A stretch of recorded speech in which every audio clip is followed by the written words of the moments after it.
What is up, everybody? Welcome to the stream. I'm Brea Thorn.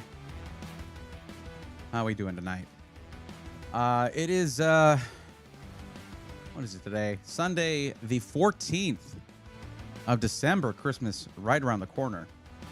And, yo, already getting started. Okay, all right. Skeeter Gaming coming in with the Prime sub. Let's go, nerds. Thank you, Skeeter. 11 months, almost a year. Hell yeah. I appreciate that.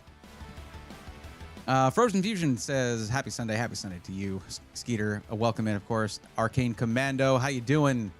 Sorry for my absence, been stupid busy. Hope all has been well. Understandable, you've been busy. And being busy is not stupid. Don't worry. It's okay. I missed a few streams recently. I was traveling. I went up to Austin, to AMD, visited the lab, stuff like that. Hung out with Splay PC and, you know, Alan and the crew. And that was fun. It was a good time. So I missed a couple streams anyway. So you probably missed those. And yeah, it's okay.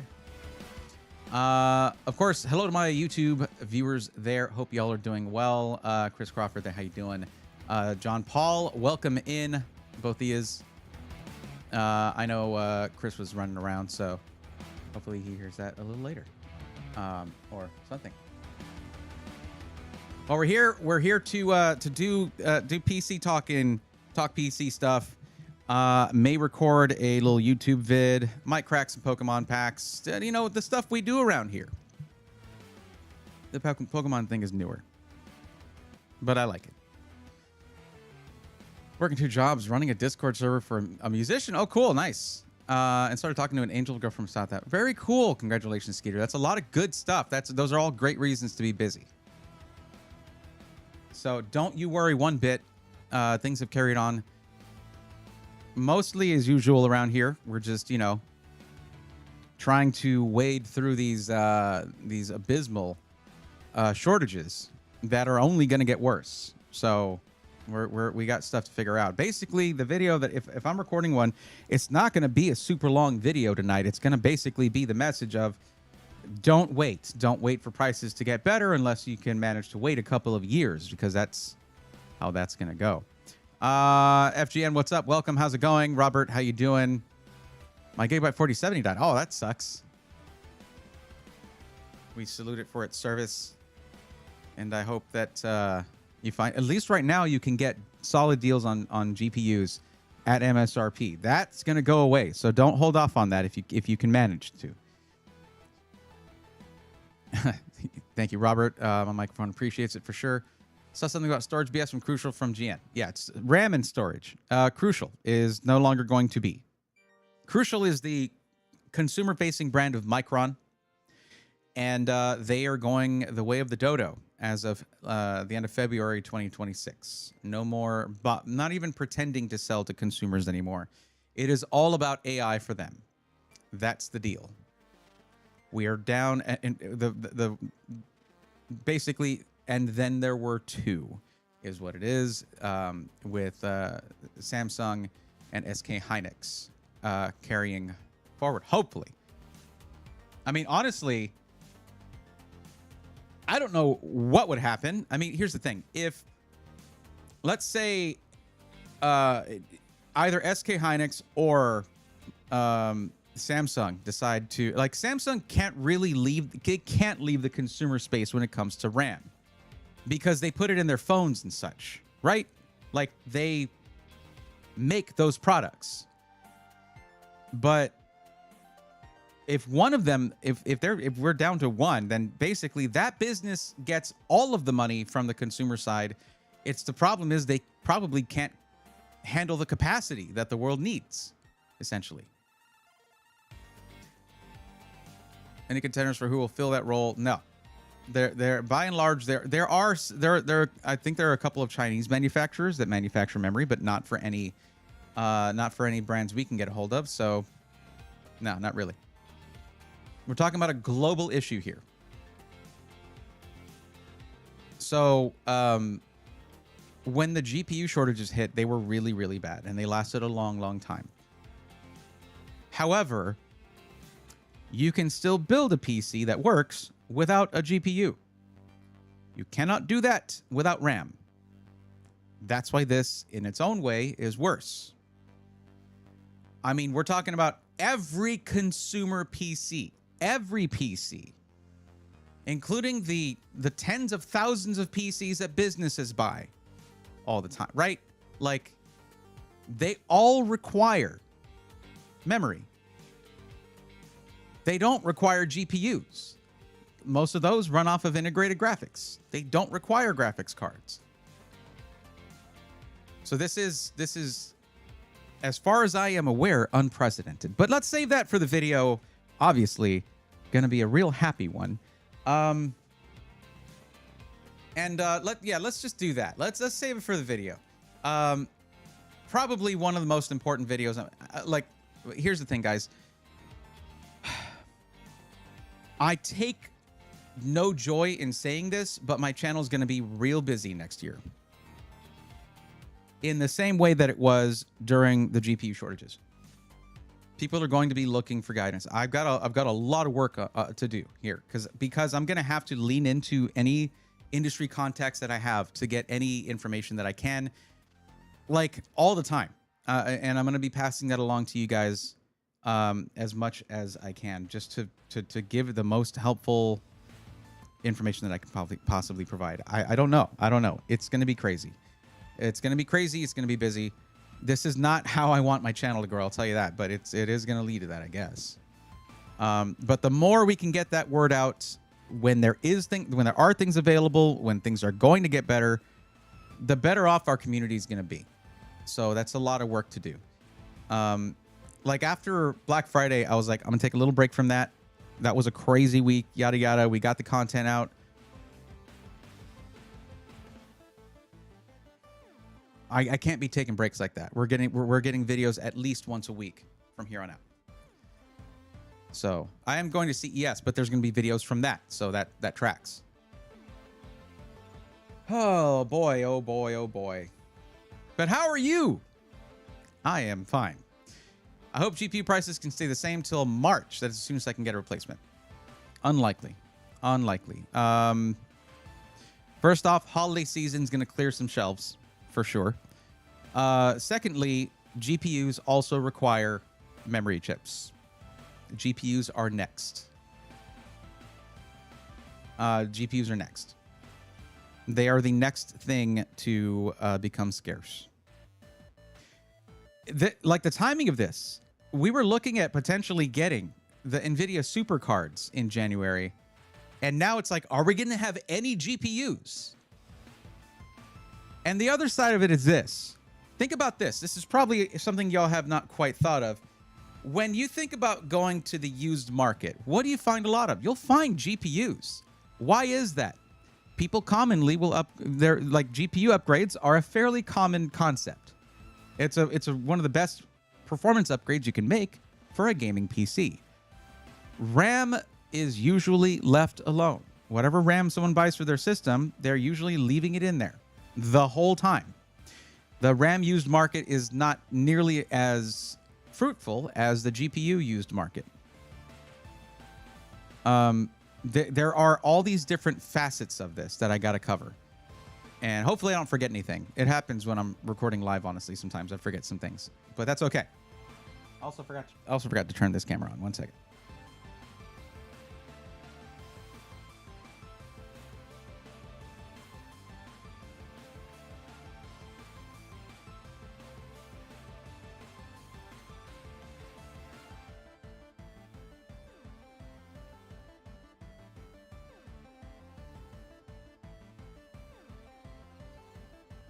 All right, that'll have to do. Braxton, how you doing? Glad to see you here. The thing is, guys, you're going to hear some stuff from me that you don't want to hear. Like, I'll do my best, but my job is really not to sugarcoat this. This is, it is bad. Now, a lot of y'all who are here, you've gotten your PC. Take good care of that thing. Take very good care of your PC. And if you have spare hardware, I'm probably going to be making a channel in the Discord for people who want to do trades and things like that or sell their stuff to. But the thing is, if you have spare hardware, the temptation is going to be, hey, people are paying a lot for this. I could make a lot. But remember, and times are tough. I cannot fault you for selling something at market price. And the market is what's broken, right? I can't fault you for that. Just remember your community. Remember this community that helped you get to having that PC in the first place.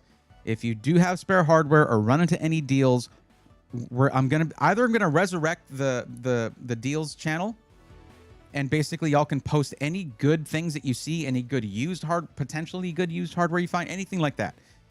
And we're basically going to start looking out for each other through all this. That's what else are we gonna do? The industry ain't helping us out here. Natty, welcome. What's up? Angry Beaver, how you doing? We're going back to 2020, but with different reasons. Who's hyped? Not me. Not me, FGN, for sure. Rarutu, what's up? Welcome. Yeah, and it's also, in its own way, as I was saying earlier, FGN, it is worse than the 2020 GPU shortage, which went into 2021 and all that. That was a really long shortage. This is going to be maybe longer, maybe as long. And it is actually a more necessary component than a GPU. PCs can run without GPUs. They cannot run without system memory. So that makes this worse. Always good to remember that we lift each other up, and the more we take care of each other, the better we'll be, because the industry and companies, and it would literally sell us if it meant profit for them. Exactly. Absolutely. Not to say that there's not good people at companies. It's not the people we're concerned about. It's the machine. It's the hungry, feed me money machine that is big corporate. That led to this in the first place. The absolute desperation to remain relevant in a time of AI has caused companies to pour billions and over the last few years, trillions of dollars into AI. How did NVIDIA become a multi-trillion dollar? How did they basically massively grow their valuation to trillions? That's that trillions of dollars I'm talking about. And it's not just to them. It's also to all the things needed for data centers. And that desperation to remain relevant in a time of AI caused these companies to inflate a market that is not looking like it's that bubble's gonna pop anytime soon. It will eventually. But y'all gotta understand, something like the .com bubble back in the late 90s, that took a while to build up. And then it burst. So, yeah. Guess I better be ready for a $1,200 5070 Ti. FGN, I sincerely hope that you'll be able to get one at that time. I cannot promise anything. Because remember this, and I'll mention this in the video. The prices are terrible right now. But you can buy it. And in a couple of months, we'll be like, boy, y'all remember that time when it was real expensive, but you could actually get it with a third of, and it's not necessarily a third, but with one of the big three memory IC, the memory chip manufacturers, completely ditching consumers. The consumers that help them build their company, right? Completely ditching them, chasing that bag. That is a lot of supply that is now directly being funneled into the grotesque AI machine. Okay?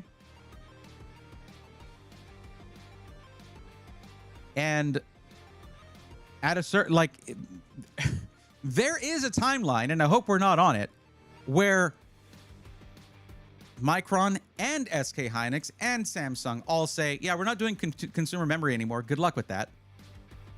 We're all feasting right now. Enjoy your famine.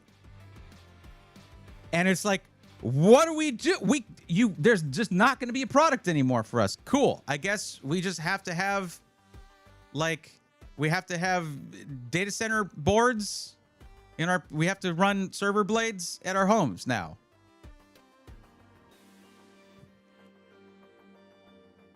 Angel Salazar, very happy to hear that. and I hope it's working well. Take good care of that thing, and it will take good care of you.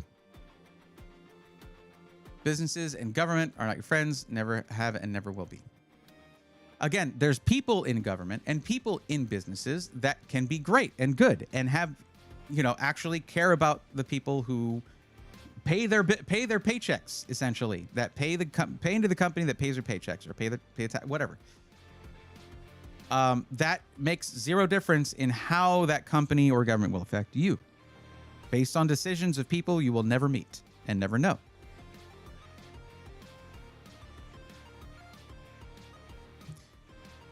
Danny X6E, thank you for the $2 super chat. Let's go, nerds. You said getting my very first PC for Christmas. Any tips? Well, Double Danny, I have a video that specifically tells you exactly how to set up your brand new gaming PC.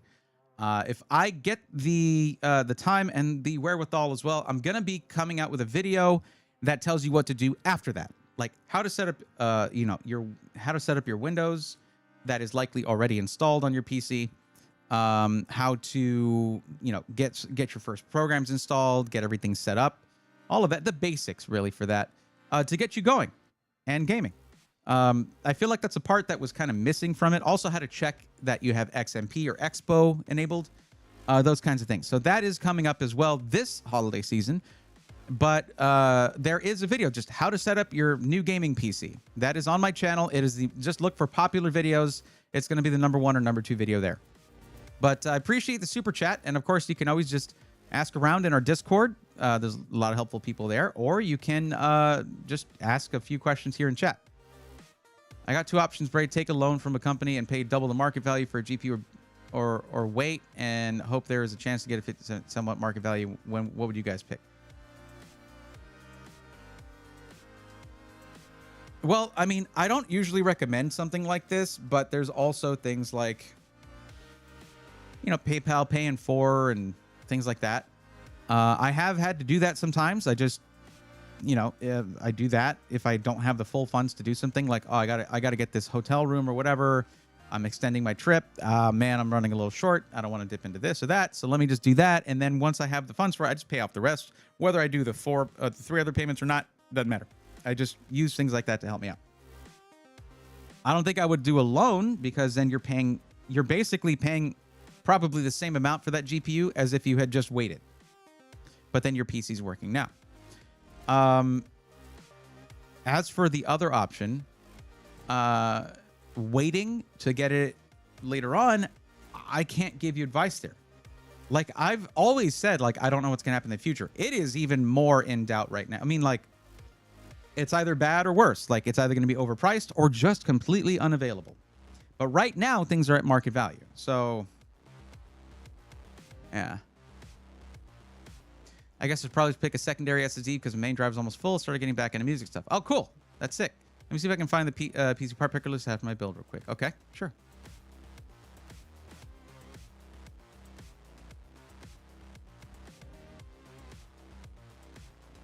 Bone Shock, how's it going? Welcome. There was a guy who bought a couple of clearance pre-builds just to scalp the DDR5. That is wild. Robert, that's the thing. That's the thing. That's one of the reasons that like GPUs were safe if you got it from an SI, because generally people wouldn't buy a whole PC just to scalp a GPU and then be left with a whole PC they can't use. So I don't know what that there was a guy, right? I don't know what they're going to do with the rest of a computer that doesn't work. That is crazy. But generally, PCs pre-builts are safe from this kind of thing.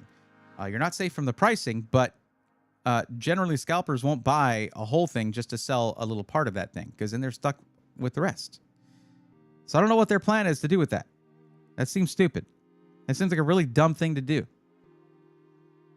Going down to a damn don't situation. That's how it feels like now. I mean, that's all of us. Yeah, 100%. Chris Adams was up. Ordered the B-Engineer last month. Talked to Liz recently. Might not actually get it before Christmas because of 64 gig RAM. It sucks, but I understand. I was just hoping I got it soon. Well, there's two aspects to that. RAM, there are some system integrators, Chris, that distributors have just been canceling their orders. saying, oh, it's going to be a little bit of a delay. Here's the fun part, right? When they're like, hey, we need to order this. Okay, we'll replace your order. By the way, prices went up.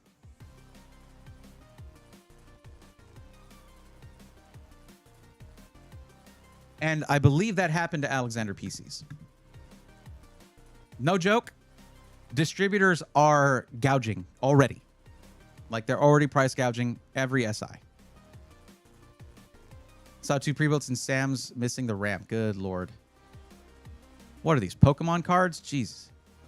Which is so funny. It is so funny to see because scalpers bought up so many Pokemon cards, and then the Pokemon company is like, yeah, we're going to keep shipping more to Costco, to Target, all that. And they just keep filling the shelves. And then scalpers are like, yeah, well, we want to sell this for profit. People are like, I already bought 3 of those. Well, I don't need you. So they're stuck with like a stack of ETBs or whatever. It's so funny. It's so funny. They're just trying to get MSRP now. It's crazy. Might see if my mother could help me out better. Yeah, that's the thing. That's what my whole video is going to be about tonight. I'm going to try to keep it short, show a couple examples, things like that. But the messaging is this. If you can do something now, if you can afford something now that seems to suit what you want, you just get it now. You don't question, you don't think about it. And like, I can't tell you what to get unless you come to the stream and I help you one-on-one. I can't give you advice on that.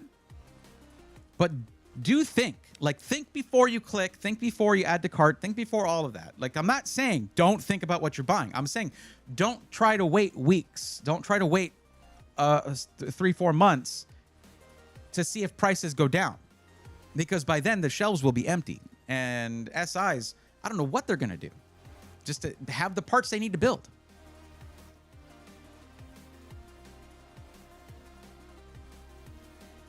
I found the list. What's the easiest? Skeeter, just tell me what capacity you want and just like Inland Performance Plus in that capacity is what I would look for. Inland Performance Plus, 2 terabyte, 4 terabyte, whatever you're looking for. I believe their pricing is still pretty reasonable-ish. It's not as bad as RAM, but storage is increasing in price. But Inland Performance Plus is always a good bet. You can go that route. I'd say around like 2020, 2021, you could still make somewhat of a good prediction on where the whole market would be a year from then. But now it's like tomorrow another company could just go, we're not making chips for consumers anymore. It's all going to AI data centers. Well, I mean, that's what I was saying earlier. Yeah, that's what I was saying. Yeah, we have no idea. Zephyrian 465, how's it going? Welcome. Ghost Boner says, we'll do research on what you think fits your needs as a PC person. Who's we? We, like me?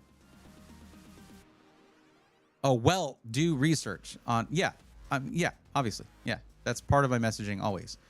What about returning defective parts? Will they cost more if they replace them? Braxton, generally that shouldn't be the case. When you have a warranty, you have a warranty. And I've never read a warranty, and not that I read every warranty I get. I've never read a warranty that says, hey, you bought this, but if the price goes up and we have to replace it, you got to pay the difference. I've never seen that. Personally, I've never seen that. I'm thinking 2 or 4 terabytes. What I know is when I know nothing about is the speeds and stuff. What slot to use? Yeah, you can just use the second slot right behind the GPU, or any of the other 3 slots are fine.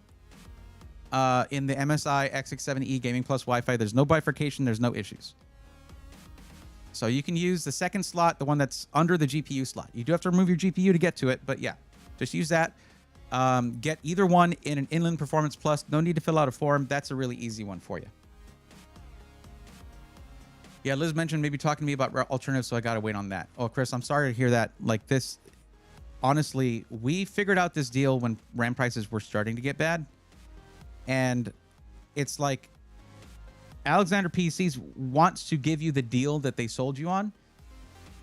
But if the distributors are just holding back on sending them RAM and holding it hostage, they're doing this to smaller companies because they don't have the pull that bigger companies do. They're doing this to smaller companies. This is not the only one. I've heard of a few, actually, where they're just holding back the order that was placed and paid for and then canceling it and saying, no, you have to place another order. Costs have gone up. You got to pay extra. And it's like, they have to come up with the money. Like, What recourse do they have? That's their supplier. No problem, Skeeter. I got you. Bergie, what's up? Welcome. So essentially, probably one of the easiest things, like especially, let me ask you this, Chris. Are you just gaming on your PC or are you going to be doing other stuff as well?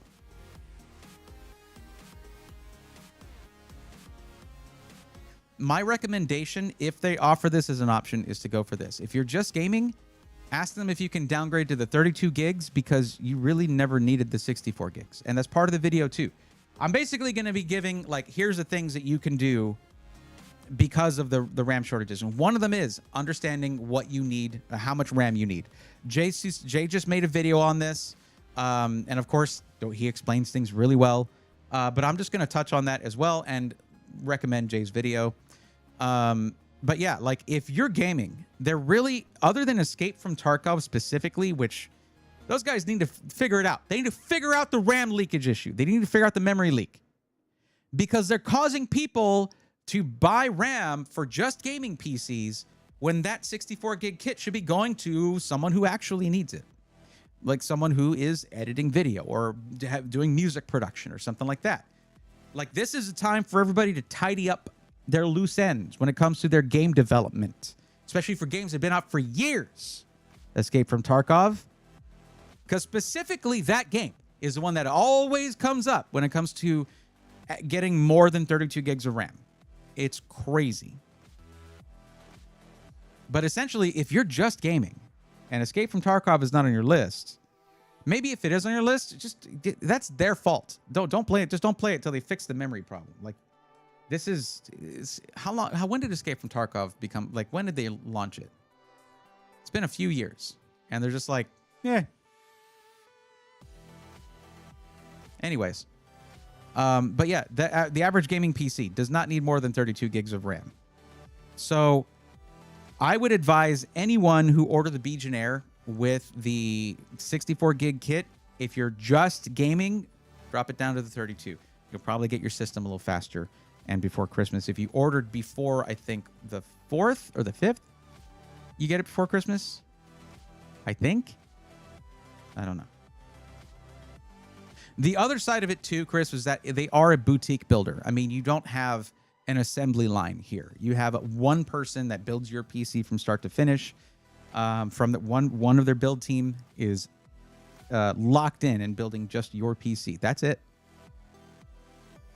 Gaming, but I was getting 64 gigs RAM just in case I want to do video editing or Escape from Tarkov. Okay. Well, if you're concerned about the wait and you want to get it before Christmas, I'll tell you what, for video editing, you can start with 32 gigs of RAM and actually get pretty far there as long as you learn some of the ins and outs, like using proxies. Proxies will keep you from needing 64 gigs of RAM for quite a while. Now, if you're editing really simple stuff, just gameplay footage, and you're not doing any crazy effects or anything like that, and like, let me edit my 1080p gaming footage to upload to YouTube. Cool. That's not going to require 64 gigs of RAM. You're good. But also learn proxies. Learn how to edit proxies with Adobe if that's what you're doing. That'll save you RAM. As for Escape from Tarkov, like, the more people tell me about this game, the less I like it. Like, how have people put up with these devs this whole time? Just like causing them to spend more money on their systems. Right now, we cannot afford crappy game devs and their crappy product. We can't afford it anymore. Devs, fix your memory leaks. We're sick of this. And now we can't afford to do your job for you, to let you be lazy. Fix your product. What's up, Gary? How's it going? Sorry about you coming into that.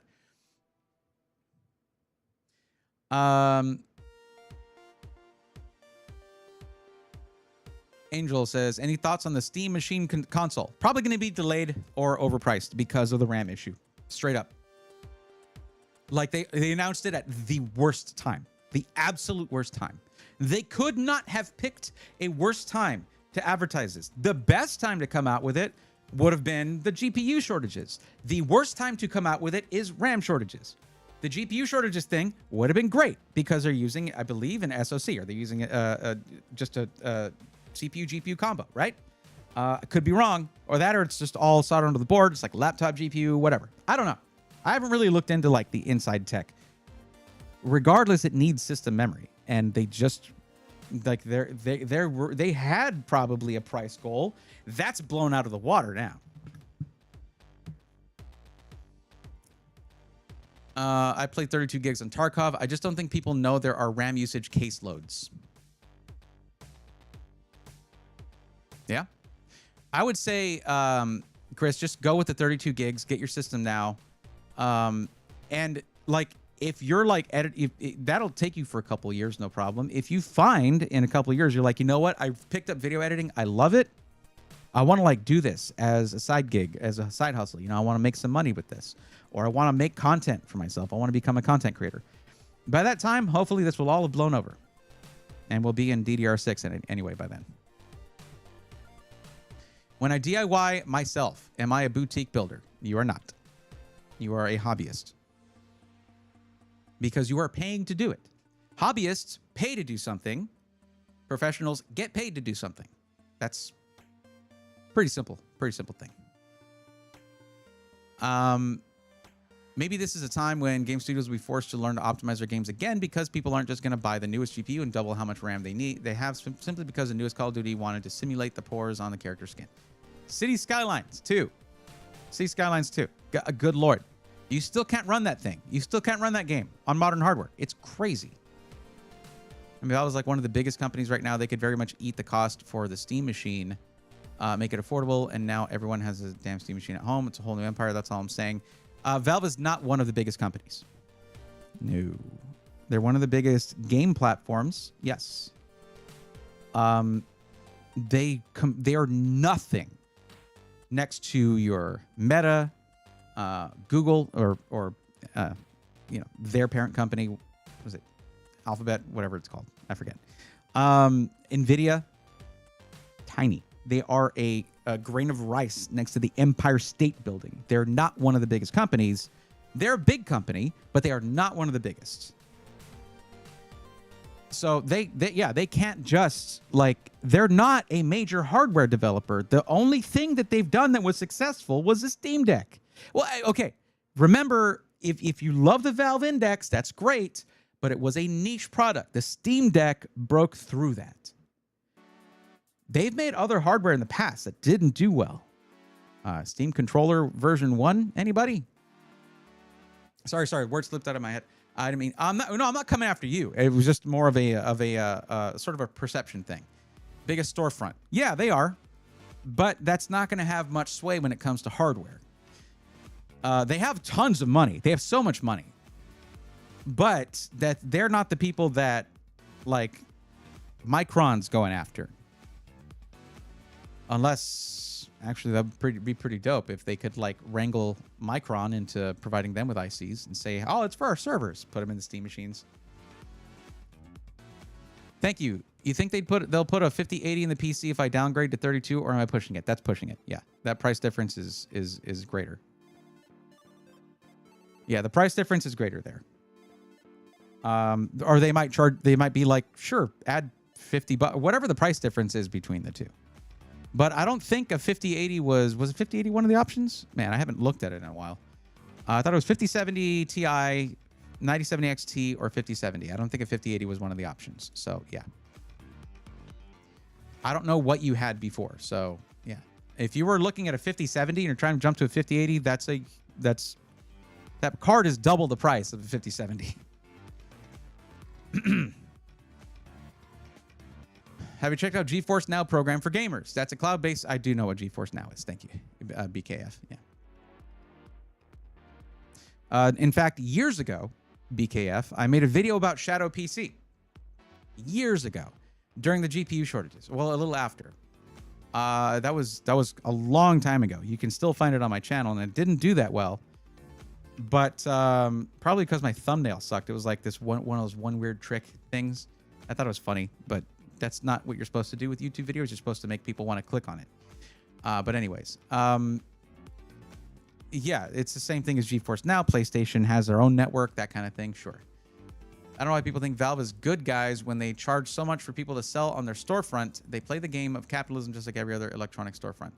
Rutu, from my understanding from what some game devs have said about Steam, it is the better platform, the better storefront.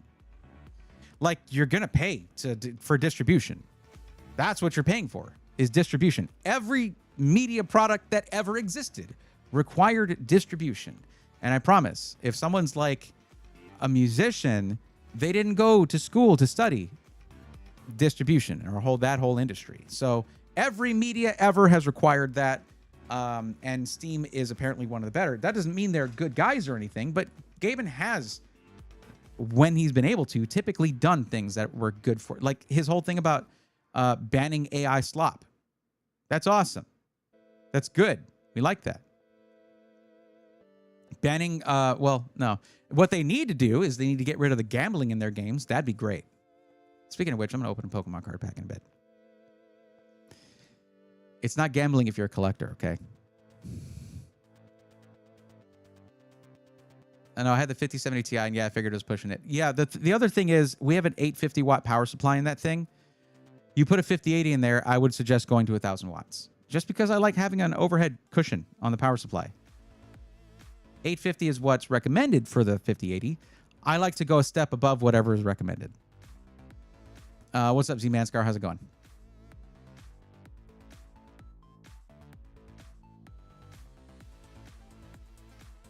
People forget about past tests with past stuff until we reach that point too where we realize companies are selling us unfinished hardware. We're kind of in a hunch of our own enthusiasts as hobbyists, I believe.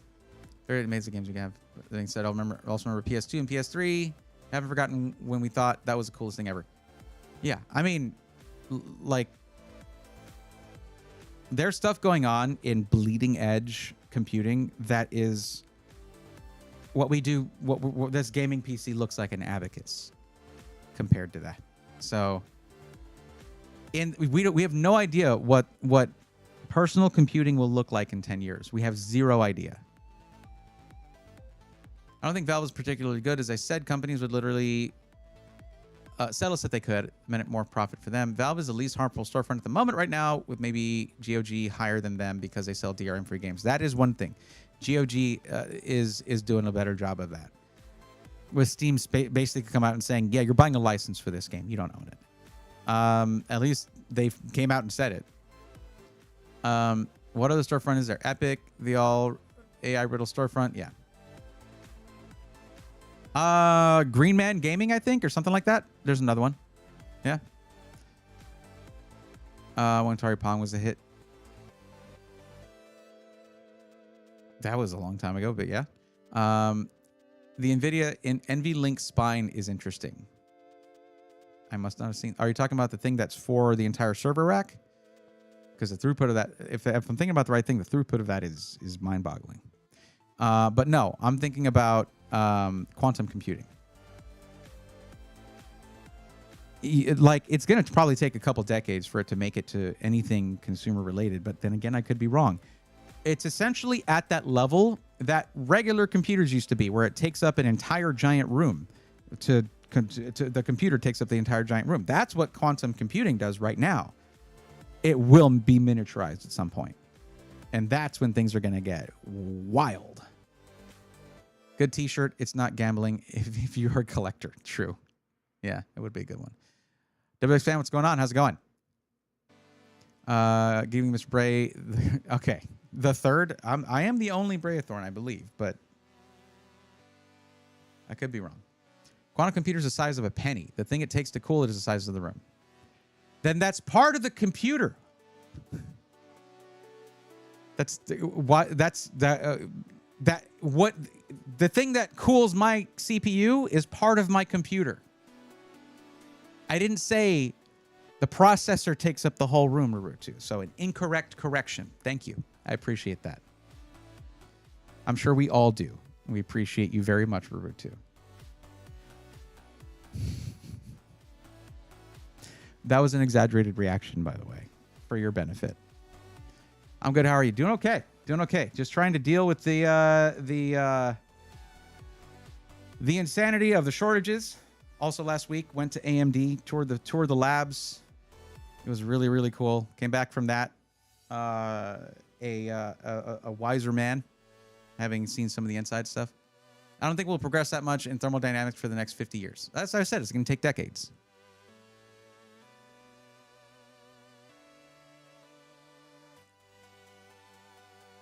All right, 1 second. Let me get this where I need it to be.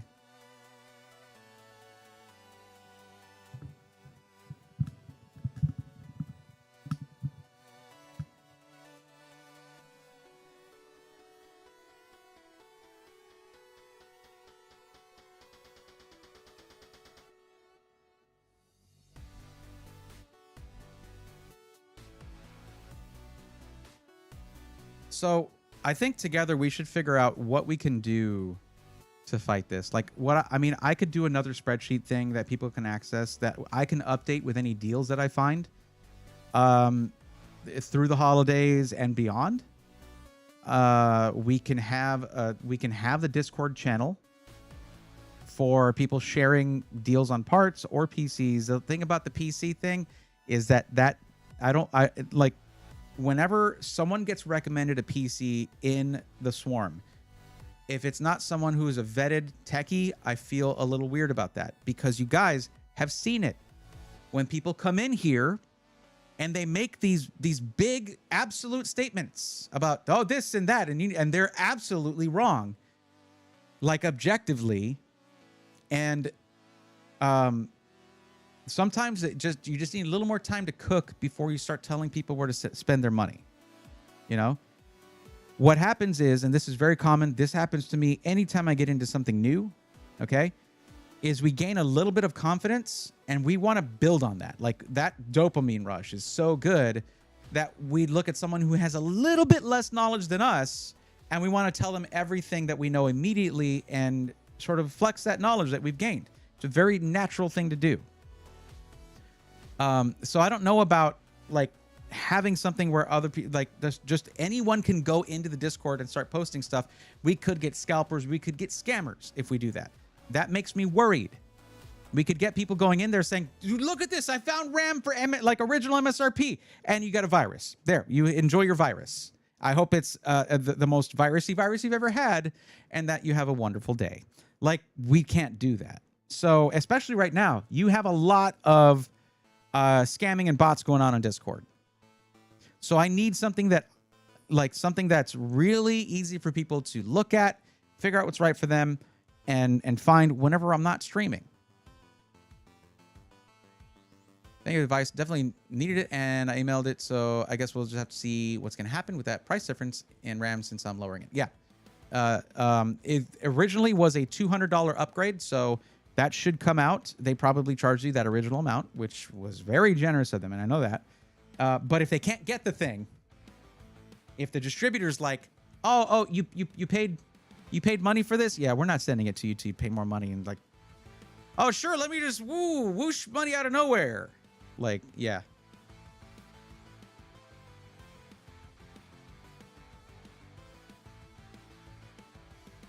So with that inland drive, the second slot, will I have any issues running? No, it's fine.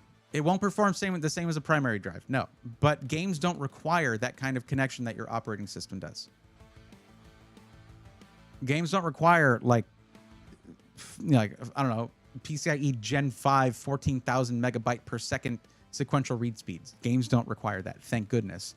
Or else nobody would be gaming on PC.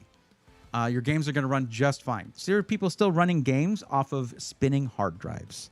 Believe it or not, some people still have their game library on that old 2 terabyte they got back in like 2015.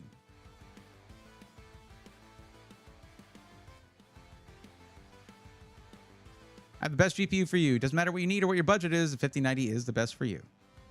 That is one of my favorite things. When some people just come in and just throw questions out there with no budget, I'm like, cool, infinite budget. This is going to be fun. I still think that if I land on my happy medium, I don't need more than 12-core processor. What are you referring to, Ghost Poner? I'm not sure. It sounds like you're having a conversation I'm not a part of. What do you mean? We weren't really talking about processors, but...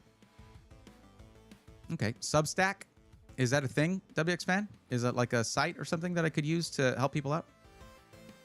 I mean, I used to play games off a floppy disk in 2003. To be fair, Skeeter, that was crappy. I remember that. Me too. Like my happy PC medium for gaming. Yeah, I mean, the most powerful gaming CPU on the market is 8 cores. So even fewer than that. Most games aren't going to use more than 8 at this point. But still, I've seen people on that. I'm not sure 100% what it is. I guess I'll have to take a look.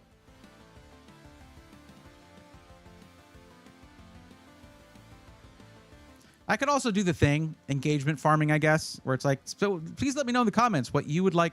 Like, what do you think would help out the most? And yada, yada. We'll build it. We'll put it together. And, we want to be able to help people out. So, yeah. Also, here's the thing. When it comes to, I want everybody to buy from a quality system integrator. And then stuff like this happens where not at their own fault, but there's a few SIs right now who just can't get their hands on RAM. They ordered it, they paid the money, but they can't get it. What do I do? I want y'all, I would rather you wait for them to get it so you get your quality PC. Because remember, like if you've placed your order, cool. That's out of your hands, and all you can do is wait. And future you, who has to use this PC for years, will thank you for being patient and getting the best option you could, even if it meant waiting a couple of weeks. In the grand scheme of how long you're going to have your PC, a couple of weeks is a drop in the bucket. It's a molecule within that drop, in that bucket. It's just going to fly by. Okay, it's going to drag. I know when I order something, I'm looking at updates and I want to know how soon it's going to come in and this and that. That's me. Okay, same here. But when I make the right choice and I order it and just like, okay, I'll check in on it maybe next week. I'll relax, whatever. It's boutique or it's delayed right now. There's this, but I have my order in. They've confirmed they're going to send it to me. As long as you're, I mean, like that's, unless you're buying from Apex Gaming PCs, you're going to get a PC.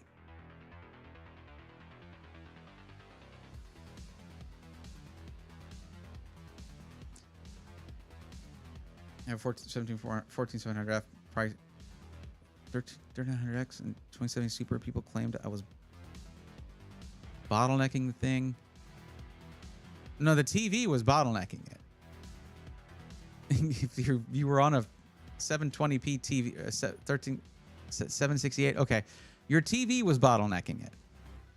Like it didn't matter how high your frame rate was with the 3900X and a 2070 Super. Your TV is going to show 60 hertz at a lower resolution. So that's the bottleneck. That was your primary bottleneck. Substack is a new media app that connects you with the creators, ideas, and communities you care about the most. First sentence of the Google description. Seems interesting. Maybe alternative for you from Discord. I'm fine with Discord, and the Discord community has been great.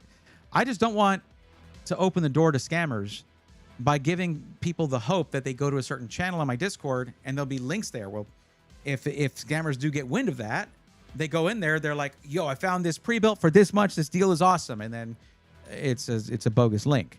Like, it's really, really easy to do that. And it's very easy to fall for it.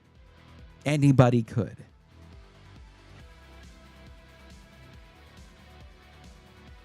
Okay. Let's see here.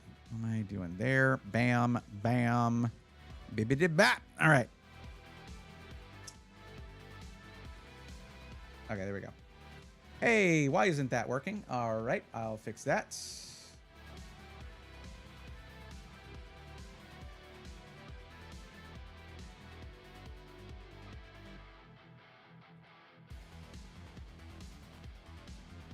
Hold on. What was that about? I don't know. But it's a little tall for my liking. How about this? That's still not great. Let me fix it.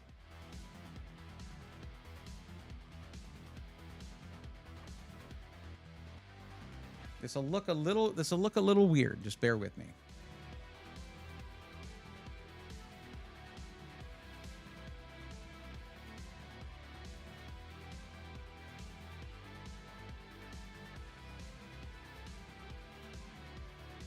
I think that'll work.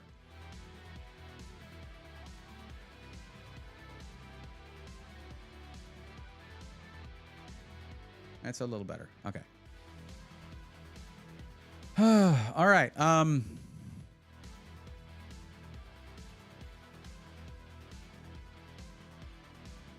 Oh, is it because of this? Hold on.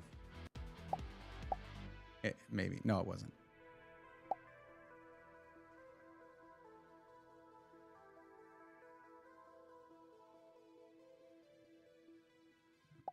Okay. What was I going to do? Oh, you know what? I'm tired of yelling. Let's do something fun.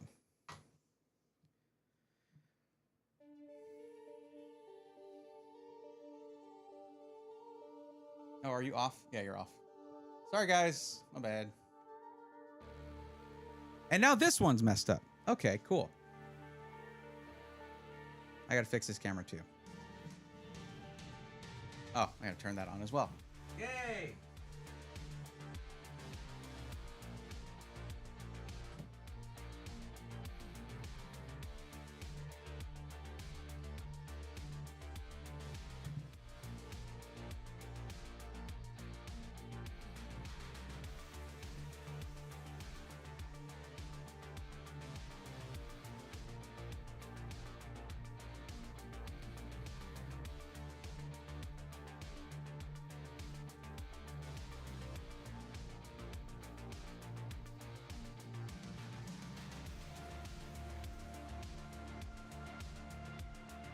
Is yelling not fun for you? Of course it is, Lux. You know me too well. Okay, so still have 5 packs of the Pokemon Mega Dream. These have been awesome. Oh, hold on a second.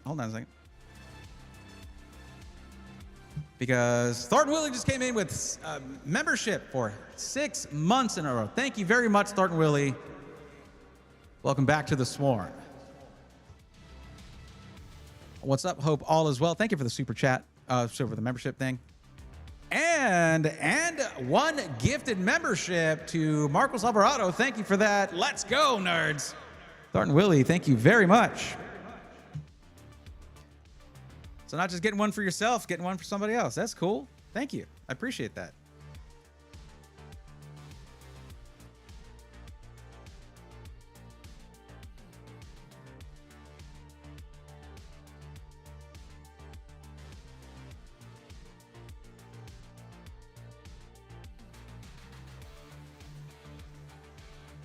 Okay, so as I was saying, so we'll do this, and then we'll see. It looks like Gil Almighty submitted a form. Oh, that was on the 11th.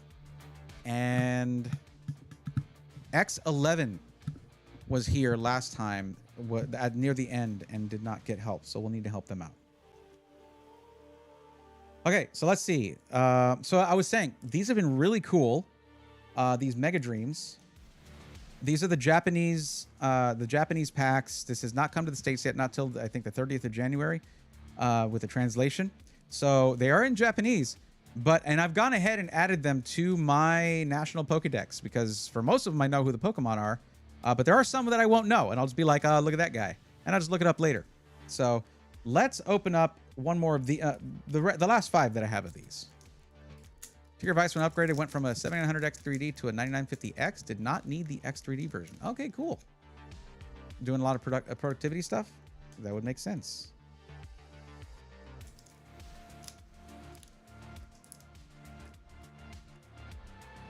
Turn off ducking here. There we go. No more weirdness to the music, to the audio. Come on. These have been a little bit hard to open, I'm not going to lie. There we go.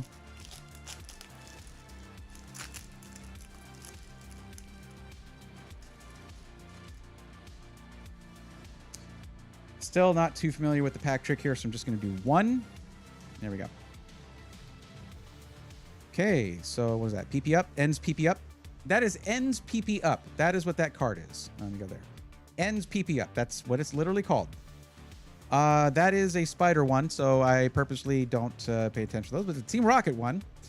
Torkoal here. Okay. All right. And that is Okie Dogie. Okay, so one of the three. The Loyal 3 from Kitakami.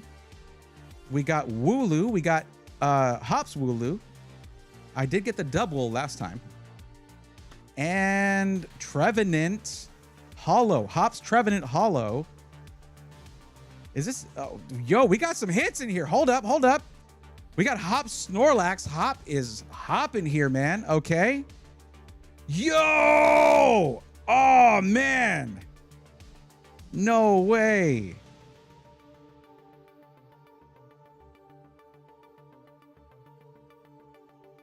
Psyduck full art rare. Is that the alternate art? That's the alternate art rare. Yo, that's awesome. Oh, look at that print line though. Ooh. And hold on. And then the Mewtwo EX. Yo, this pack was sick. Okay, it was 2 cards for the pack trick. But damn, son. Look at that. Two standard hollows right there. This, oh man, not this right here. This is going in a top loader. He's not rich now. That's not how these work.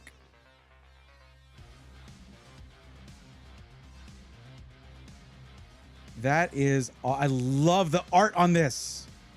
The way the hollow is shining, the way it's like light rays coming down into the water. That's so cool. Sigh. And then this, I'm gonna put. I got penny sleeves, by the way. I did get penny sleeves. Also, this deck box that right now I'm sort of just using to sort some stuff. Once I do build a deck, I'll be using it. But let me just grab some penny sleeves here. Just leave up a few of these.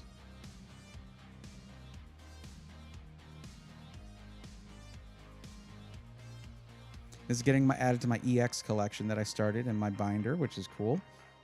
So for those who are wondering, my overall goal is to get a national Pokédex. One of every Pokemon. Rarity does not matter. Although as I go on, I will update certain ones with better rarity as I get them. Like if I get like a standard Bulbasaur card or whatever, cool. But if I get like, if I get like a standard Venusaur card or whatever, cool. But if I get like a Venusaur EX, like full art or something like that, then Mega Venusaur EX or something full art, yeah, I'll swap it out with that.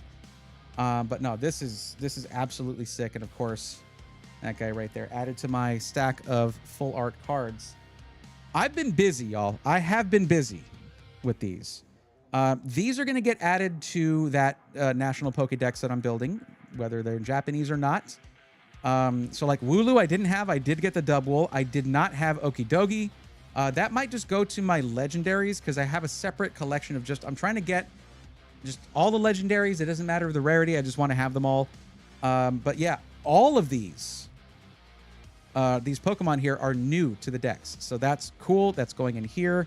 That will be sorted. And what I'm doing is, and then of course my trainer cards. I don't know if I'll use Japanese ones, but sometimes it'll be something. It might be something like a very useful, something like a Dawn card or Lily's Determination. I get something like that. I'm using the Japanese one. Everybody knows how they work in the TCG. But that is sick though. Okay, but I've also the way that I'm doing this is I have actually been sleeving everything that's going to go into the National Pokédex with penny sleeves, right? And this is roughly alphabetized. Well, not roughly. It's actually alphabetized, and I'm separating it like this is A through A and B, or A through C, D, E, F right here, that kind of thing. I'm alphabetizing them like that. And this is just all energy, by the way, all the energy I get. These are like the leftovers or the duplicates that I get. And then I have some Japanese cards here that I may still need to add into here. And that way, when I get that Pokédex and I'm looking at it and referencing it by number, I can be like, okay, number 001 is Bulbasaur. All right, go to B, Bulbasaur, boom, sleeve it or put it in the binder, done. So I can actually put everything into whatever binder I'm using. And I have one But I don't think I got the right. I don't think this was necessarily the best decision. So this is the one I got. This is an XL Vault X binder. I had this one. I have this one. This is the one I started with because I was just like, I'm just going to get a binder to throw things in before I started setting goals. This is a standard size. They, for some reason, do not make the XL in purple. But this XL one can hold, like, I think, 640 cards in it. It's 12 cards per page, and then each side. The national Pokédex is, I think, 1,025 Pokemon. So I would need 2 of these, and then I'll just mark like the generations that are in this one, and then the generations that are in the other one, or the numbers, I guess. So that's what I'm doing. Hard at work. I really like this Vault X deck box, though. A side-loaded deck box. And anything I'm pulling, I'm just putting in here for now, and I will sort it out later. There you go. That was fun. I had fun. Did you have fun? I had fun. That was a sick pack. Like, that was pretty good. There were straight up 4 holos in there, one of them being a full art rare.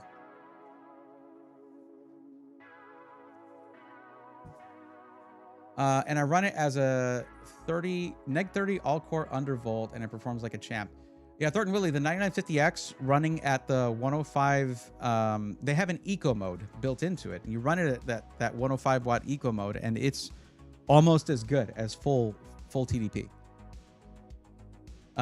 What's up, Arcane Commando? Yeah, so we're now. I don't have currently anybody to help out. If we look at the list here. 11 was here on Thursday, but I didn't get to help them out. They need to come back. Unless wait, did I? No, I didn't. Okay. So I need them to come back so I can help them out. Gil Almighty was here as well, and I guess they filled it out right at the end. So that's 2 people that I'm guessing are not here right now. What is this? What? Hello? Hi. Thank you.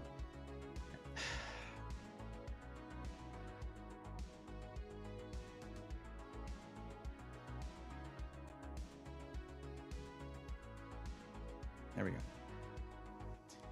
This thing's driving me crazy. All my tech is just like that. Shanala, welcome. You missed it. You just missed it. I just look. I just opened one pack, right? From this one pack, I got this. A couple of standard holos, nice. Okay, Hops Snorlax, Hops Trevenant. This is a Mega Dreams Japanese. Then Mewtwo EX, and then this guy. Look at this. Look at this beautiful boy here. Just soaking up the sun. Yeah. So I am well, Shanala. I'm. Thank you for asking. But yeah, that's what just happened.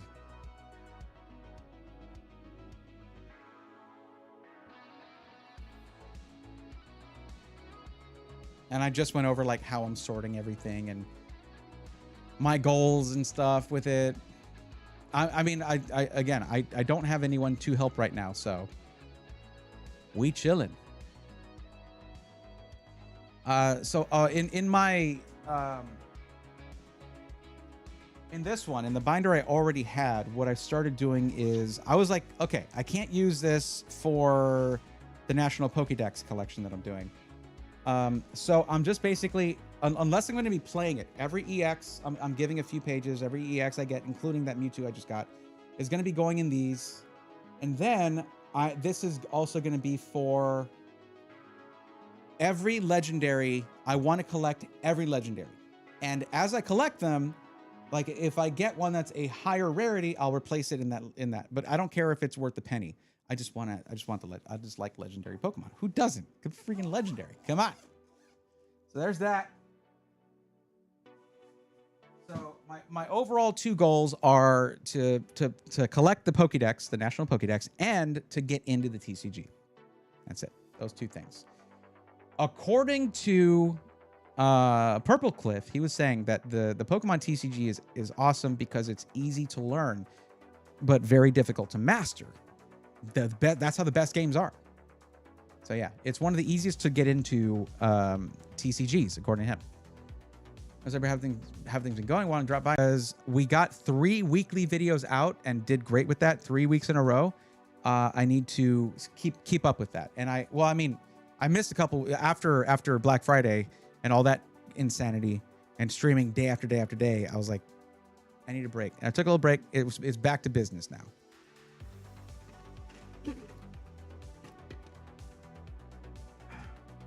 I got a lot of stuff that's been on the back burner with all the travel going on, and then Black Friday, which is the busiest. Black Friday, Cyber Monday is the busiest time of year for any tech content creator. Although, I mean, I guess that's unless you go to CES or unless you go to Computex. In general, for content, like for whatever, there's a lot of busy little nodes of busyness throughout the year. We'll just leave it at that. Normally, right now, I'd be making a video about PCs you can still buy and get by Christmas, but I waited too long to make that video. It would take 1 or 2 days to come out, and by then, most of those openings are disappearing. It's just like SkyTech and anywhere and iBuyPower's ready to ship systems, and that's all you got left. I'll mention it in this video because the video is about not waiting. Like, don't wait for prices to get better on RAM. They're not going to, not for a while. Every source out there is saying this is going to be a couple years at best. So that unless the AI bubble bursts sooner than anyone is expecting. Have you tried the Rare Candy app? Austin Evans is always talking about it on his channel, but I'm not a collector, so I'm not sure about it. The thing about it is it's hard to go by what content creators say. Invader Skiff, by the way, what's up? Because a lot of them will be in partnership with one app or another. So generally, I'll go with something like, I'll go look at what people say on Reddit, things like that. Yeah, I still do that sometimes. Not all the time, though. You know, I've had recommendations from chat. Like, I got the Collector app. It's fine. I like being able to scan something, and it wants me to pay to keep doing that. And I'm like, you know what? Let me scan that. I'm just out of curiosity. I want to scan that Psyduck. I mean, nobody's angling for Psyduck. It's not like a very desirable one, I'm sure. But I just like it. It helps you make a little collection of like certain cards and stuff, and I think that's cool. Let me scan that real quick.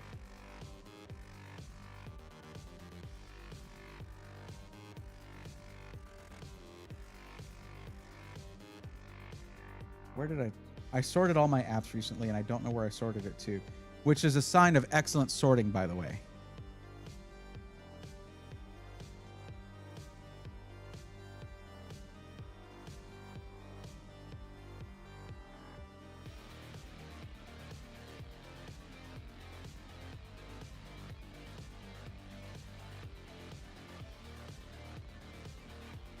Oh, it's not bad, actually. It's like a $17 card. That's pretty dope, actually. Most of these packs are going for $15 for the whole pack, just so you know. Like, and don't buy loose packs. Don't buy loose packs of anything. It's not great. There's now, from what I understand, for Mega Dreams, it doesn't really work because there's too many hollows in those. It's too generous of a set. Like, seriously, when I bought this, they were like, yeah, you're guaranteed an EX in like every pack plus at least one SAR or something. I've gotten 2 SARs out of this. And yes, an EX in every pack. So the metal scanner that they use to detect the foil is foiled, I guess. But yeah, it's like $15. So this is worth more than buying a whole pack. That's pretty good. That's pretty cool. It doesn't matter to me. I just love the card, but like that's kind of neat to find out. Yeah, $16.70, not bad.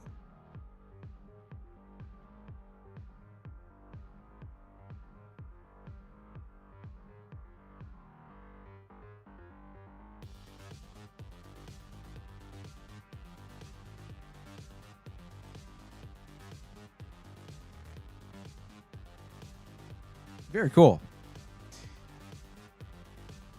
Oh yeah, he's up front that he's an investor. There you go. Yeah, nice. Congrats, man.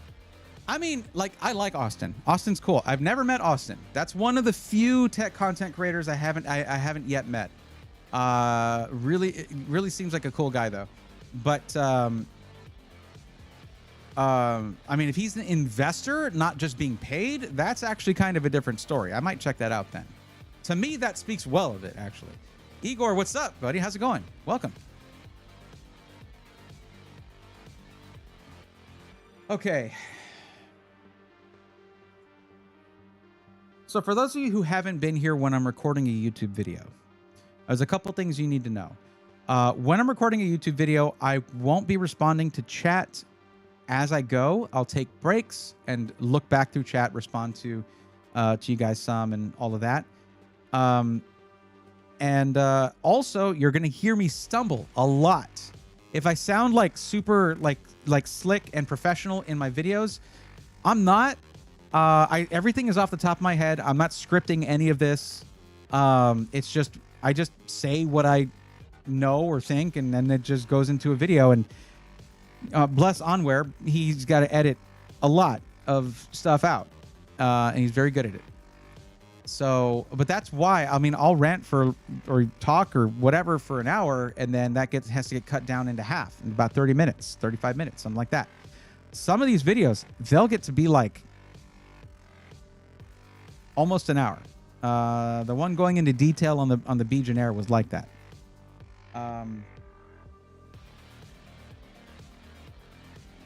Man, not talking about that video, but I wish. Oh man, I'm thinking back to the first one I did, coming back with the series, talking about how terrible this RAM thing was going to get, and I wish I had been wrong about that.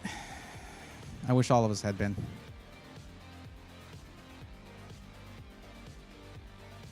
But anyways, I'll check out the Rare Candy app. That sounds cool. I mean, if Austin is investing it, that is different. It's like when Linus will talk about having an investment in Framework. That's just like, yo, he believes in it. That's his money. Like, that's, to me, sounds like it's interesting. At least I'll check it out. I don't write something off because someone whose input I value invests in it. It's contrary. Congrats on the card, bros. Got to go to bed. Oh, sure. Yeah. Thanks for coming in. I went on and on about you with my purchase at APC's. Getting it before Christmas, they said, but I'm not in no rush. Yeah, it's a little rough for them right now because of something that's happening to smaller builders. But I know you got to go. I understand. Smaller builders are getting scammed by distributors pretty much. So hopefully they get all their stuff that they ordered and they can build all the PCs and everything, because they went through the initial stock pretty fast on the Beeginair. That's a good thing. That means that there's people who got boutique builds ordered like before everything went really bad. But I don't know. I hope everybody can get it who wants it. That's the thing. That everybody who wants it can get it. That anyone who wanted to get it before Christmas, knowing that they're a boutique builder, ordered early enough for that. There's going to be some people who don't get it by Christmas because it's a boutique builder. It takes a couple of weeks to get your PC in the best of times. This is the busiest of times. So, they'll do their best. They will. But the thing you're going to get literally has a lifetime warranty. You have a long time to appreciate your in the future. Your future self will appreciate your present self, which will then be your past self, for being patient and getting the best thing that you possibly can. Anyways. That was a lot of talking. Anybody else lose track as to what I was talking about before? Man, I don't know. I was going to do a video. This is not going to be a fun video. I need to get some resources ready on screen here. I really should.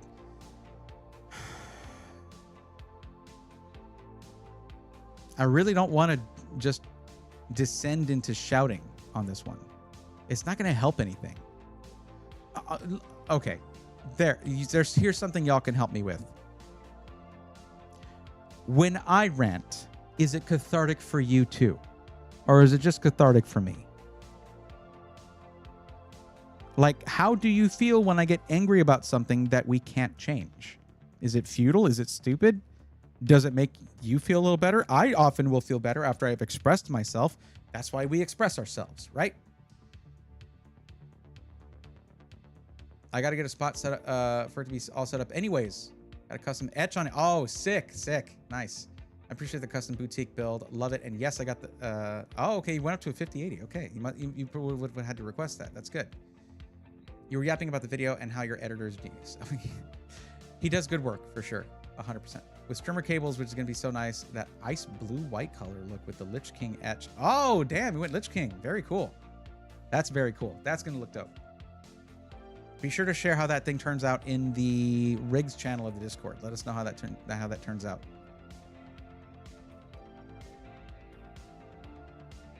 Give me 1 second, guys.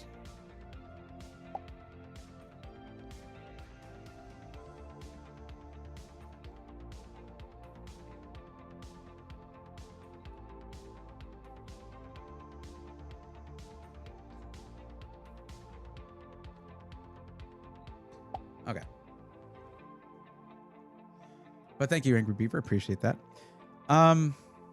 So yeah, that's my question to you. When you watch a video or a stream and I rant about something,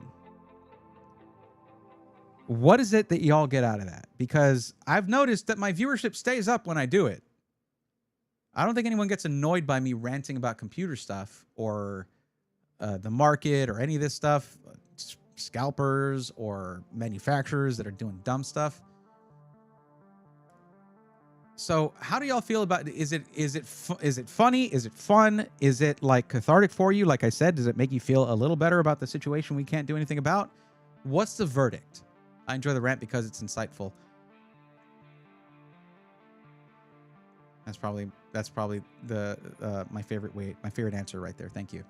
It's the only answer so far, but it's probably going to remain my favorite one. If it still turns out to be insightful, awesome. Juan, how's it going? Welcome. Or Juan Ilaho, welcome. Machiavelli, what's up? Your rants are a thing of legend. I enjoy them. That's good. Thank you. Turn ducking back on. A Bray rant is just fun to watch. Awesome. Definitely will do, brother. Use your code for the $50 off. Nice. At least I could do, and no 64 RAM, so can't be mad at me. I only needed 32 for my wow. Thanks a lot, man. Enjoy it all. Heck yes, you did the right things. That's awesome. And thank you for stopping in to let us know about that, and all the good stuff. I appreciate it.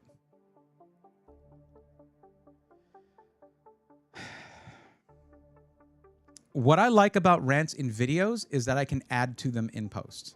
Like I can take out parts where, because even when I get a fully edited video from Onware or previously from Cuddles when they were done, I still go through and do an edit of my own, taking out more stuff, doing things like that.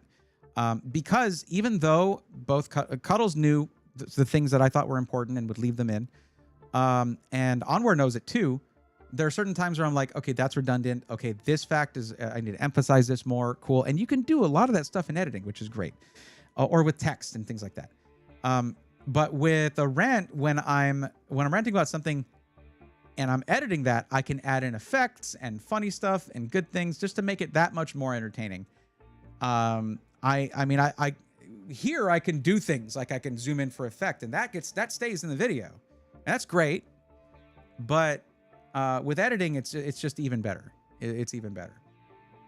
If you've watched the videos, you know that we like to mess with zooming and a lot of that stuff. It just really makes it a lot more entertaining, considering I'm a dude sitting in a room yelling about computers.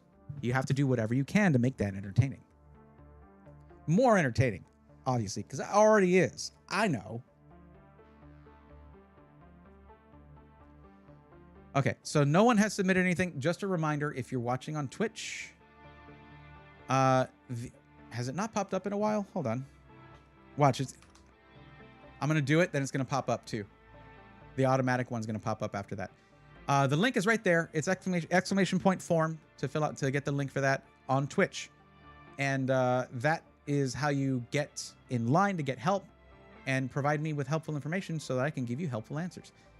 If you're watching on YouTube, it is very easy. Go to the description. It is the first thing in the description to fill out the form. Tell me what your budget is, what you're going to do with the dang thing, and that helps me determine what you need.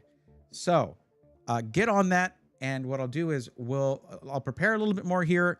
We'll do a quick video. Quick, he says. I always say quick. I always say it. And it never turns out that way. We've all accepted it at this point. Right, guys? Yes, you have. You might think you haven't, but you're still here.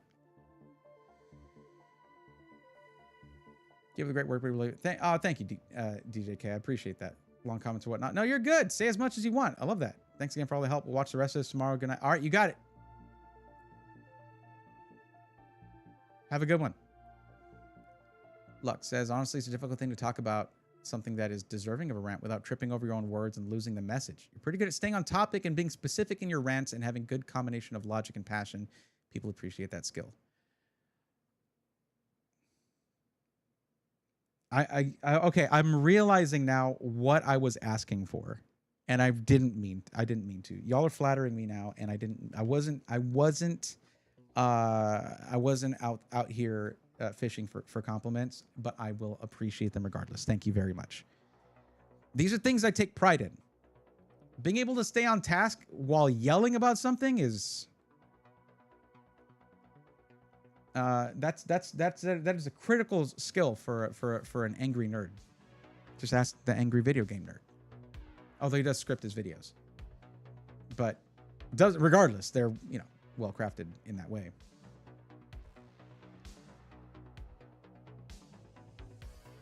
Okay. So let me see if I can maybe let me change it up a little bit. What if I give myself an outline of like 5 things I want to talk about in this? I'm still going off the cuff, straight off the coconut, right? But the more I focus, the easier it will be to structure the video and edit the video and then have a time, the timestamps, everything. Because usually there's more work than you might think in publishing a video. I have to go back and watch the whole thing to figure out my timestamps, where I start talking about certain topics, where, okay, what am I doing here? What do I even call this chapter? Like, there's a lot that I put. I need to simplify that as much as I can. And if I give myself an outline, that might help. So let me think here. What am I going to do? No, not sheets. I said docs.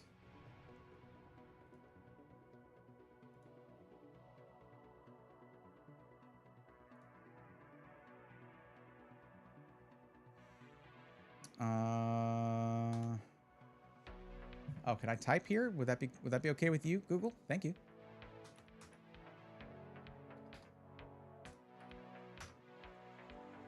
This is PCG 4, PC Gateway 4.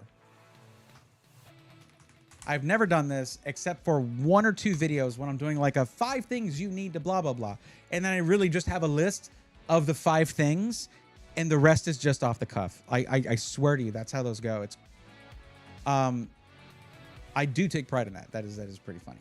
It's pretty funny to think about the fact that it really is, a lot of these videos are just an editor trying to wrangle me yapping for an hour or 2 into a video. That's what they are.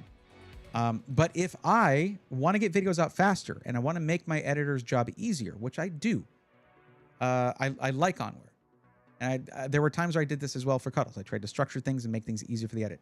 The whole thing about recording in the streaming software and doing things like this is to make the edit easier. I don't have to say, I'd like to punch in right there. Let's get a, let's get an ease in, ease out zoom right here to this. It's there. It's done. Is the video as high quality as it would be if I recorded directly into my FX3? No, but it's pretty high bit rate, pretty high quality. Okay. You're seeing how the sausage is made here. I hope that's. I've never liked that phrase, by the way. Never look at how sausage is made. It's not pretty, but sausage is tasty. Apologies to any vegans or vegetarians out there. Bullet points are always a good thing. Absolutely. So let's see.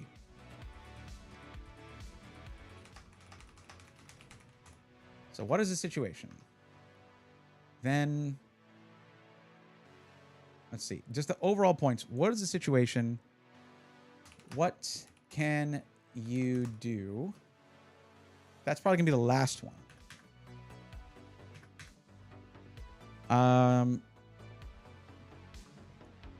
What's the story?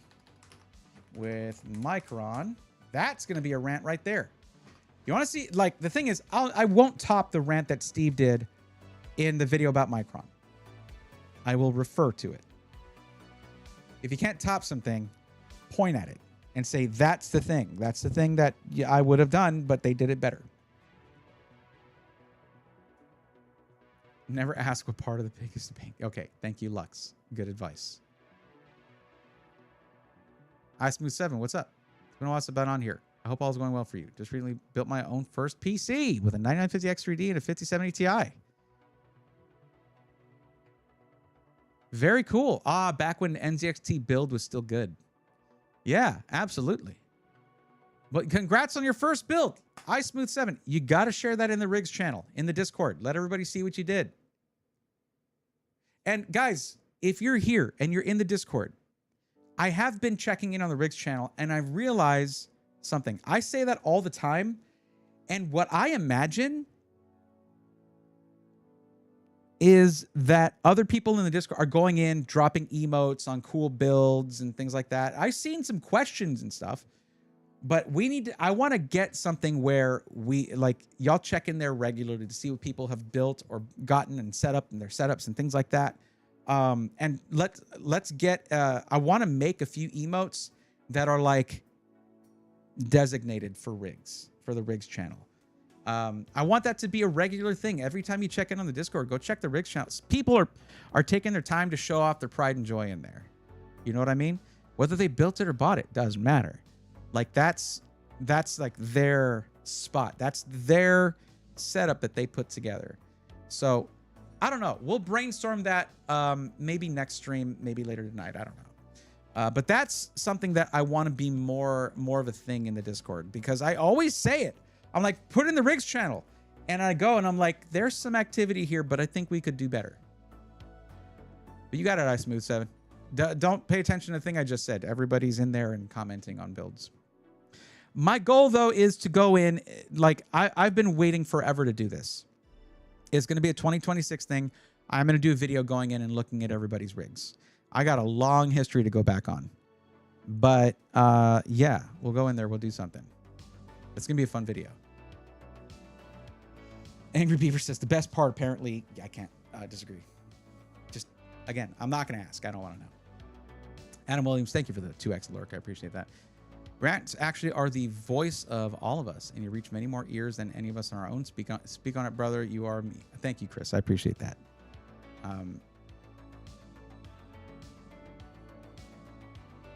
Yeah, I've got thoughts for sure. So far I've got, what is the situation? What's the story with Micron?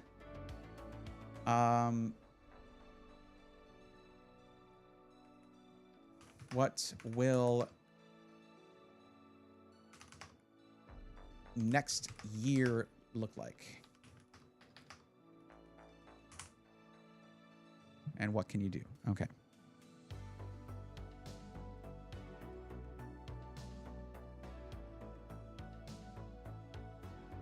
Simple, elegant.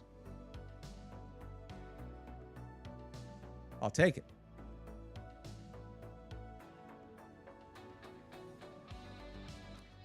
Did I jump up like 50 followers? What the hell?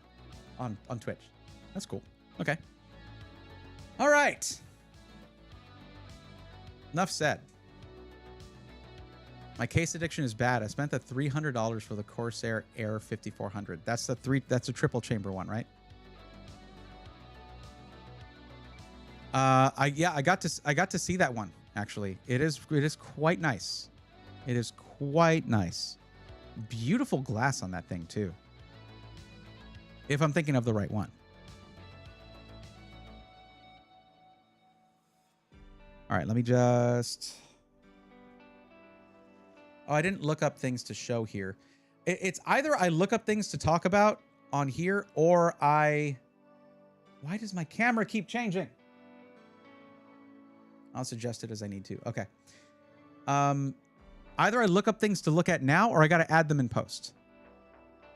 Better to look up things now. So what we'll do is we're going to go to PC Part Picker.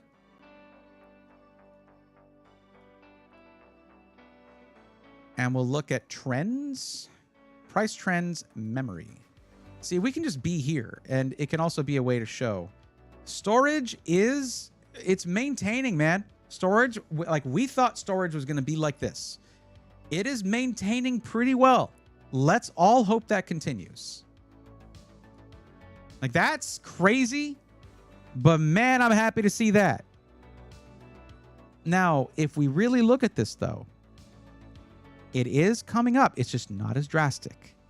So if you need storage, don't wait. Don't wait. Because basically, storage is at the point we were in like early September with RAM. Okay? Early to mid-September with RAM. And just to double check that, memory, if we look at the dates here, well, it jumped up in June, actually. But then if you look at September, that's where it starts to creep up, boom, boom, boom. Oh my God, it exploded. It's crazy. That's just this one, by the way. Okay, can you stop? There we go. No, I need to look up a kit that people want. graphics. No, we don't need 2x32. Why does it show me 2? Okay, here we go. This is the one. Yeah, this is what I was talking about in September. This is what storage is looking like right now. It is going to do this. It is going to do this. So I actually, oh my God, I actually get to help people. Jeez. Thank goodness. People needing storage. You're going to see outliers, okay? The really popular stuff is already getting price gouged, or it's already hard to get. But just, okay, this is one going to be filed under things you can do. Perfect. I'm going to link to the SSD tier list. People can search for the model number. I'm going to show how to search for the model number you're looking at in storage. And you can see whether it has onboard DRAM, whether it's considered mid-end or mid-range, high tier, high-end, or you know, basic. I'm just mixing up my terms right now. This is good. This is good. Let me bring that up and have that available.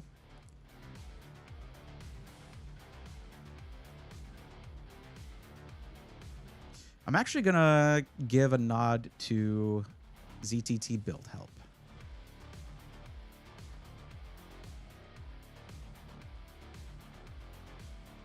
ZTT build help. What do you mean?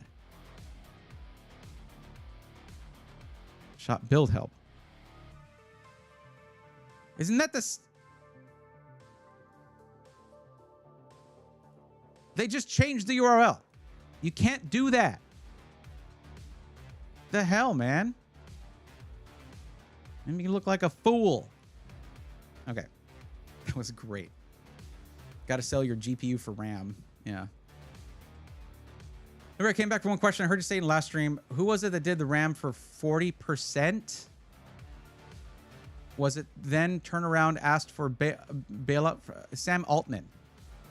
It's the guy, the Chat GPT guy, Sam Altman. As I said, if I understand correctly, because someone was telling me that about that. So Sam Altman. Yeah, be sure to check it out for yourself before you do like I did and go on the internet and say it.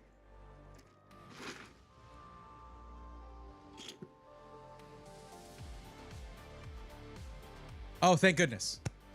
Okay, but you're going to want to do storage too, Igor.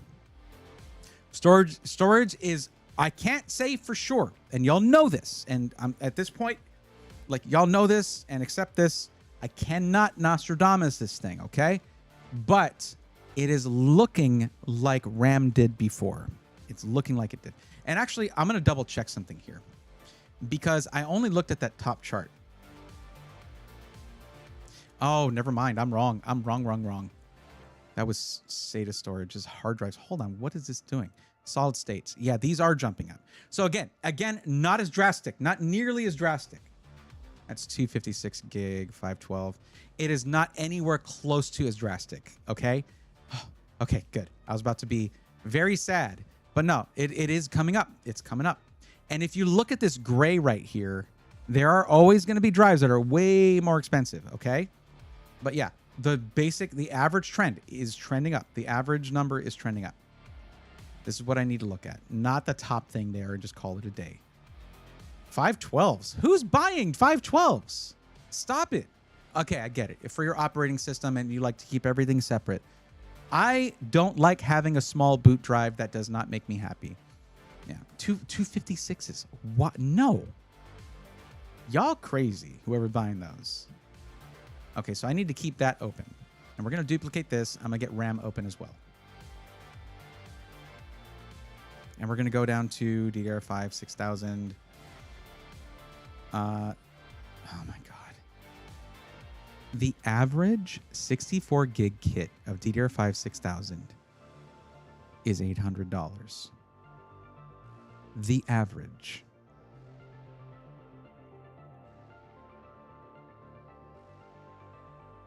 And the average 16 gig kit is $450. I hate this timeline. This was 120, 130 bucks before. Right there.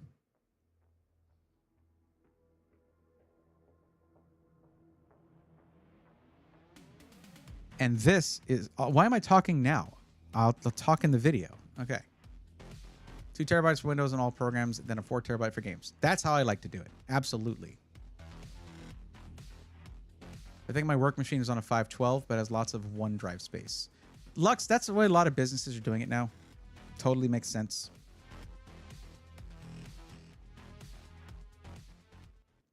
Okay.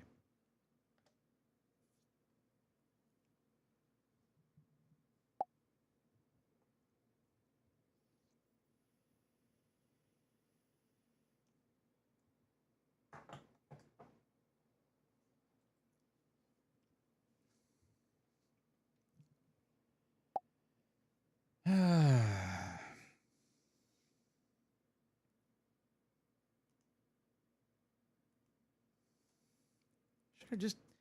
No, I didn't post. Let's turn that off.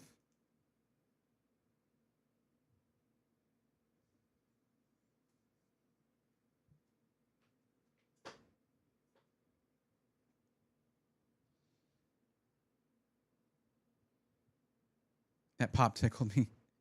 No, yeah, it's meant for that. It's meant for that. Thanks, Barry. Go show you. Didn't even know what ChatGPT guy was at all. Thanks. I laughed so hard when you did that bit. I got to share it with the fellas at work tomorrow. Yeah. It's like, oh, consumers, you can't have any RAM. Mr. Government, can I have a bailout, please? Can I have funding, please? Yeah. I just screwed over all your citizens that want computers. They want to use our products, but can't. Well, actually, wait, they don't. A lot of them don't want to like our products, or they use it, but they use the free ones, and we don't know how to make money. Other than asking you for money. Is that making money? I think that's how making money works.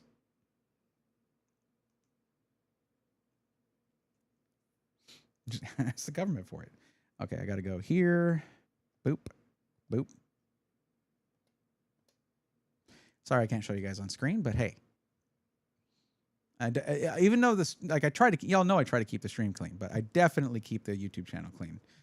When it comes to, there's a certain part of, just a little side note here. When it comes to a certain part of submitting a video, it actually asks you if there are any of these, this whole list of elements in your video, including profanity, violence, things like that. I'm able to go to the bottom and say none of the above. And it now doesn't check it. It's just like, hey, you've been accurate about this before. You're good.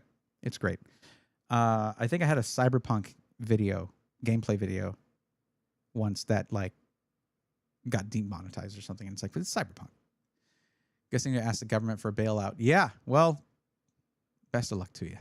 I wish you the best on that. Yeah, 2 terabytes of storage to start with, and hopefully I won't need more. If you're just gaming, that should be enough for most.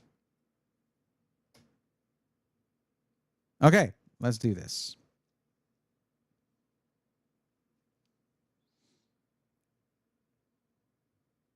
Wait, hold on. Why is that there? Oh, that's right. I don't have a button for that. I got to turn it off. 1 second. And that. There we go. You can kind of see my monitor in the corner, but I kind of like that. I think that's kind of cool, actually. Okay, guys, you know how it is. I'm recording video, so that means I'll take breaks to respond to chat, but by and large, I won't be responding to everything like you're used to. I spoil you guys 100%. If you go to big streams, like chat just goes, and they might read one chat out of 1,000. That's just how it is with bigger streamers. I don't know how they keep up with it at all, but the answer is I think they just don't. Okay, anyways. All right.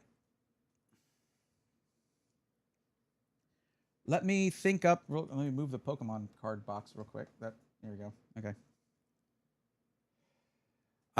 Think up an intro real quick.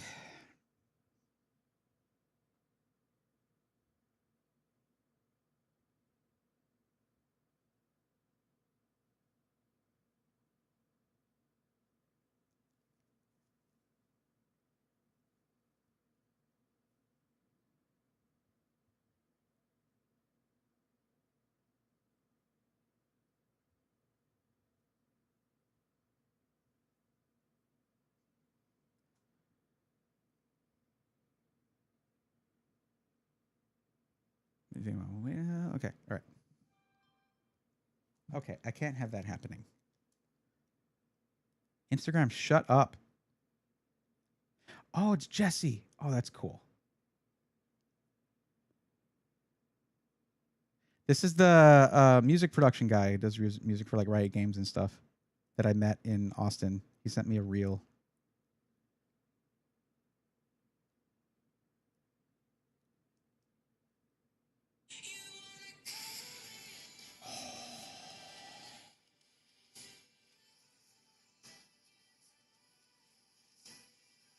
We talked about our mutual love for purple.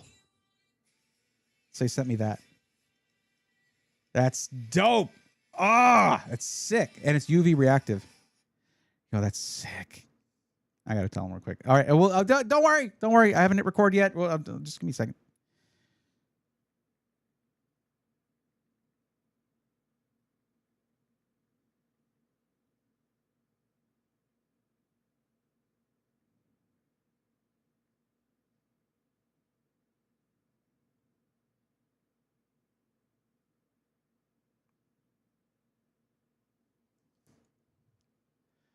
Yeah, this dude, like there's well, I mentioned this last stream. There's a game that Riot Games just released, or what I think they launched it. I think so. I don't know, but it's a League of Legends fighting game, and he did the whole soundtrack for it. And I think one of the tracks had Tim Henson on it. That Tim Henson, you know, Polyphia, like crazy. And I just have to have dinner with this guy. It's really cool. He was at a group dinner with Display PC. Anyways, all right. I don't know. Sometimes I'm just like getting along with someone, chatting with them, and then they're like, "Oh, also, so this is what I do," and I'm like, "What the hell? How?" And we're just hanging out. This is crazy. Tim is the GOAT. I told him, I was like, you tell Tim, I want to build him a PC. He doesn't need one from me, but there was a tour of his house and studio, and there was no sick gaming PC there. And he games. He plays video games. Like, I already could envision exactly what it should look like. And I was like, how does no one thought to do this for this guy? Like, he exploded in popularity. But I don't know. Whatever. He uses all Apple stuff for music production. So, like, I guess maybe they thought that was a bar to that. I don't think so. I think it would look sick in his setup. Anyways, whatever. That's just something I thought of when I was watching that tour. I was like, how's this dude, that his PC's in a cabinet? Like, this is terrible at his gaming setup. I'm like, nah. This dude needs a wall-mounted PC, just like glowing white with like wings on it. So he's a freaking, you know, he has an aesthetic. And I was like, I could dial into that. Anyways. Now once you have to fix or slide them back up on. Wait, what? Oh, I also watched the JR episode with Jensen in it today, and let me just say, not just that jacket of his. Lol, I noticed that he has a no sag glasses, priceless. Not once did he have to fix or slide them back up his face. It was pretty interesting to see, especially from the guy investing over 1K in for the. Well, you know where that money's going then, DJ. But okay, all right, time to work. Time to make a video. All right. Just watch the magic happen.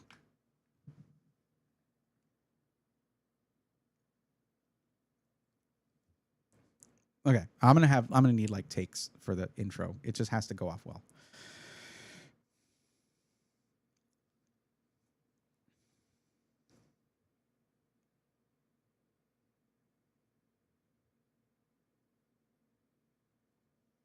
No, hold on.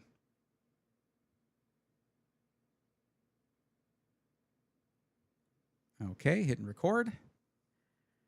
And there we go. All right.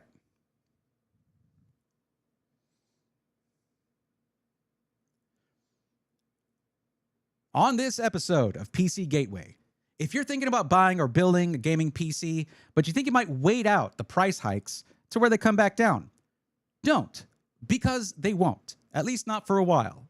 Let's talk about it. Welcome to PC Gateway. Let's go, nerds. I forgot to do the thing. Let's talk about it. Wait. Let's talk about it. Welcome to PC. Oh, see, I did it wrong. I did, now that I'm doing it in the thing and I'm not doing it in the editing software, it takes a little practice. Okay. Let's talk about it. Welcome to PC Gateway. Let's go, nerds. Okay. There we go. All right. Hello, everyone. Welcome to PC Gateway. If you've been keeping track of things, you know that RAM was going up. It decided to continue. Storage is on the way. And next is probably going to be GPUs in Q1 of 2026, more or less. Now, you might be thinking, oh, well, I could buy now, but those RAM prices are a little too crazy. Storage is getting a little iffy. I'm just going to wait it out and, maybe I'll get it next year or something like that. Well, you shouldn't wait. You should buy now. That is not the usual advice you would get from me. My usual advice is to absolutely take as many days or weeks as you need to find the exact right thing. But there's a few reasons why we know this is not going to go that way. Okay. But there's a few reasons why I say this, and we'll get into those after I give you a few disclaimers. First off, this video is being... Wait, what week of December? I do this every time. Every time. This is for the third week of December. Okay. Okay. But first, let's get into a few disclaimers. First off, this video is being filmed for the third week of December 2025. Any pricing and availability that you see here is definitely going to change, particularly if you're watching this a couple of weeks later. And if you want to see the latest video, you can check the end of this video. It'll pop up with the latest thing, or just check my channel, which is my face right down there. Next, you're going to hear opinions. Now, these are my opinions. If you disagree, that's totally fine. Please feel free to do so politely in the comments below. After that, okay. Next, this is not financial advice, even though the things you hear and see here might lead to you making a purchase of some kind. I don't know your personal needs and your personal finances, so don't take it as that. If you want any more if you want more catered one-on-one help, you can come to my streams. I stream right here on YouTube and on twitch.tv/Breathorn every Sunday, Tuesday, and Thursday at around 8 p.m. Central Time. And I help people one-on-one come by and come hang out. Now, the final thing is, usually I would say if you're thinking about going DIY, or maybe you're going to go pre-built and you just can't decide. Well, if you really want to go pre-built, that's totally fine. You're in the right place. I cover that. This is the channel that is dedicated to that. If you're thinking you might want to build, you might want to lean that way. Usually. That's actually not really the case right now, and I'll explain why. But usually you can kind of save money going that way. And you can learn a lot about how PCs come together with there's tons of videos out there, how to build PCs and everything, all the resources you could need.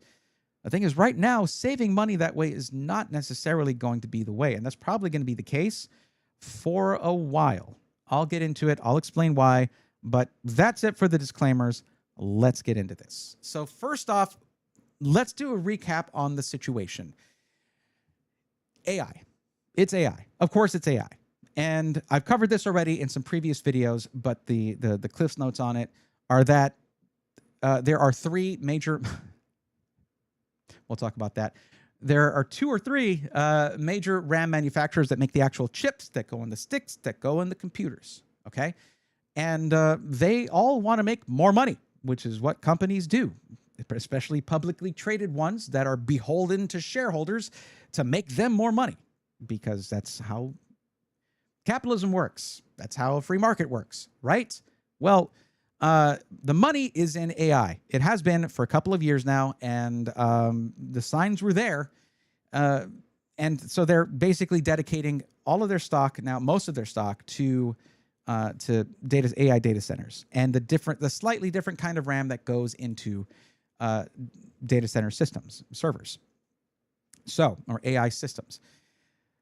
So with that in mind, that means that they make less money selling RAM to you or I. It's a cheaper RAM that they sell to us, but the RAM chips are the same-ish. So they would rather dedicate all their resources and time and stock into the thing that makes them more money. That's the thing we've all been worried about NVIDIA eventually doing, right? And we'll talk about Micron in a second. We've been worried about NVIDIA potentially being like, hey, we've got well over 90% of the gaming GPU market. But we make more money in AI, so we're quitting all that. Good luck, AMD and Intel. I don't think that they're going to do that anytime soon. I really hope that they're not going to do that. And I hope that Jensen remembers where he came from. It was all about gaming PCs back in the day. Okay, that's what got him where he is now. Let's not forget. Anyway, what was I going to say? So the situation is that since about June to July to August, more in August it spiked, and then RAM prices have just been up and up and up, and it's really, really steep now. I mean, we're talking about kits that were about $120 are now $450. There's a reason, though, why I feel that this shortage, because we went through this with GPUs in 2020, 2021, there's a reason I feel like this is worse. And we need to, I want you to understand a few really important things about why this is likely going to be worse than that, okay? Aside from the Micron thing, which we'll talk about in the next segment, well, GPUs are a luxury. You can build a PC that works, that displays video without a graphics card. And in fact, back in the GPU shortages, some people were doing that in anticipation of eventually being able to buy a GPU. Some might remember the 5600G, 5700G from AMD.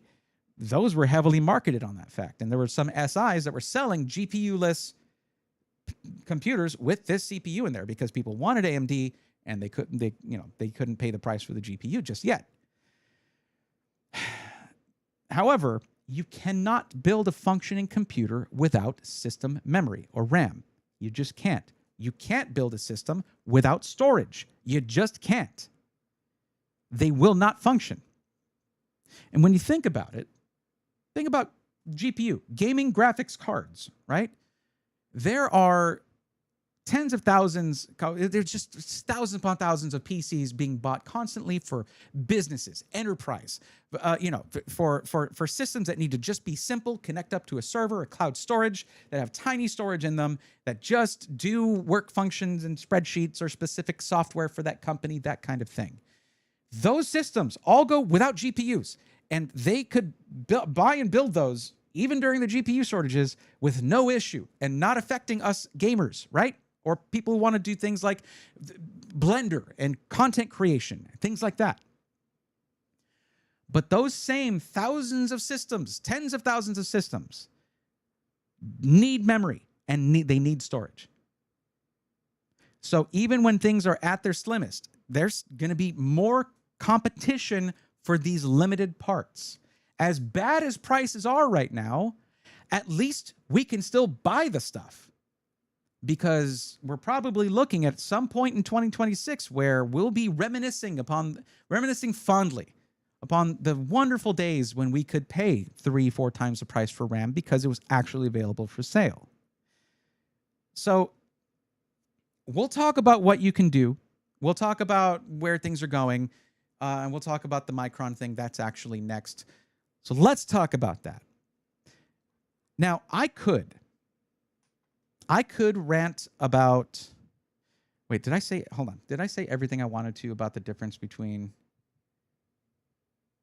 Yeah, no, I did. The two things: you can't build a PC without RAM or storage, and that standard PCs need RAM and storage, but they don't need GPUs. I talked about both of those things. Cool. All right, we got that little part out. Okay.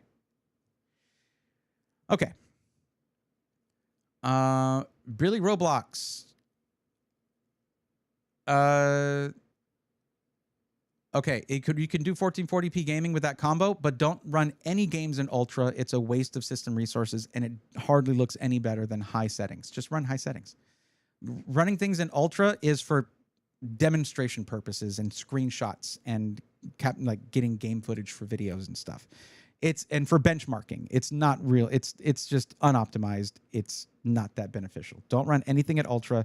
Set it to high or medium, and you'll actually still have a really good time and higher frame rates. But that's a solid combo. You're totally fine with that. Now, if you're looking at a pre-built and you want to get some advice on what you should actually buy, Billy, take a look at the description. I'm recording a YouTube video right now, so that's why I'm like yapping. No music is on. You don't see chat here or the little bar. That's because I'm recording a YouTube video. Take a look at the description. Fill out the form. That's the first link right there.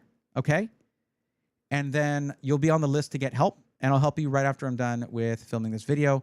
I'll help you find a PC. I'll look at the one you have. You can put a link to that system you're looking at in the end of the form, so I can actually look at that system. Don't forget to do that. But I don't know what your budget is. I don't know what else you're going to be doing with your system, what type, things like that. So that's what the form is for. It makes you answer questions that help me help you out. Fill out that form, and I'll help you out as soon as we're done filming a video. Okay. Oh, God, where was I? This is why I can't look at chat when I'm filming, but I still do it. It's just habit. Okay. So, see, this is why it's good to have an outline.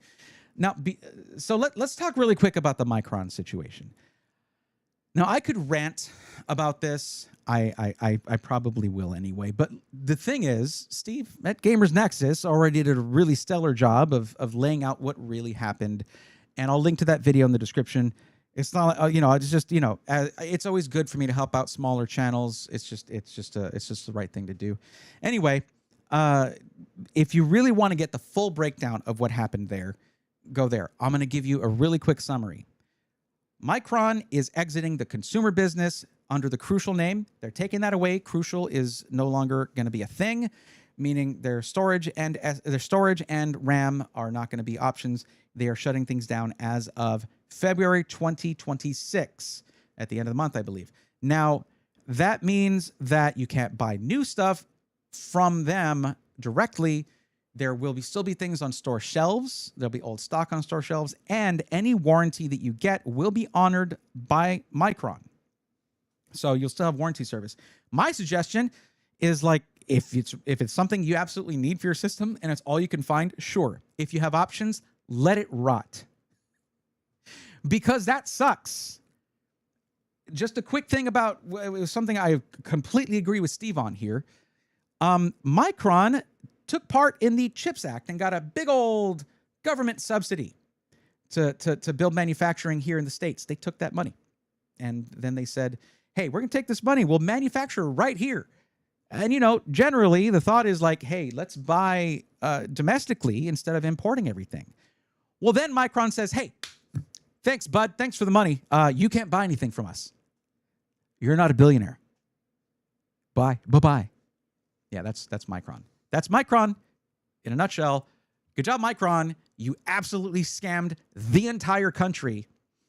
You're scumbags. Actual scumbags. I hope to see you at CES. Bye-bye. Okay. See you soon. I'm just gonna give them this stare.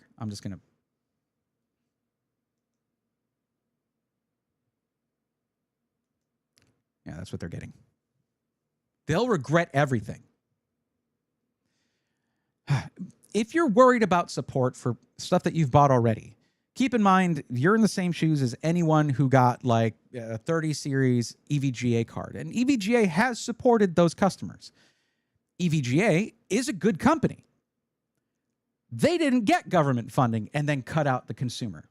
So I don't know. I honestly don't know what Micron is going to do, because Crucial has tech support. There are going to be no Crucial.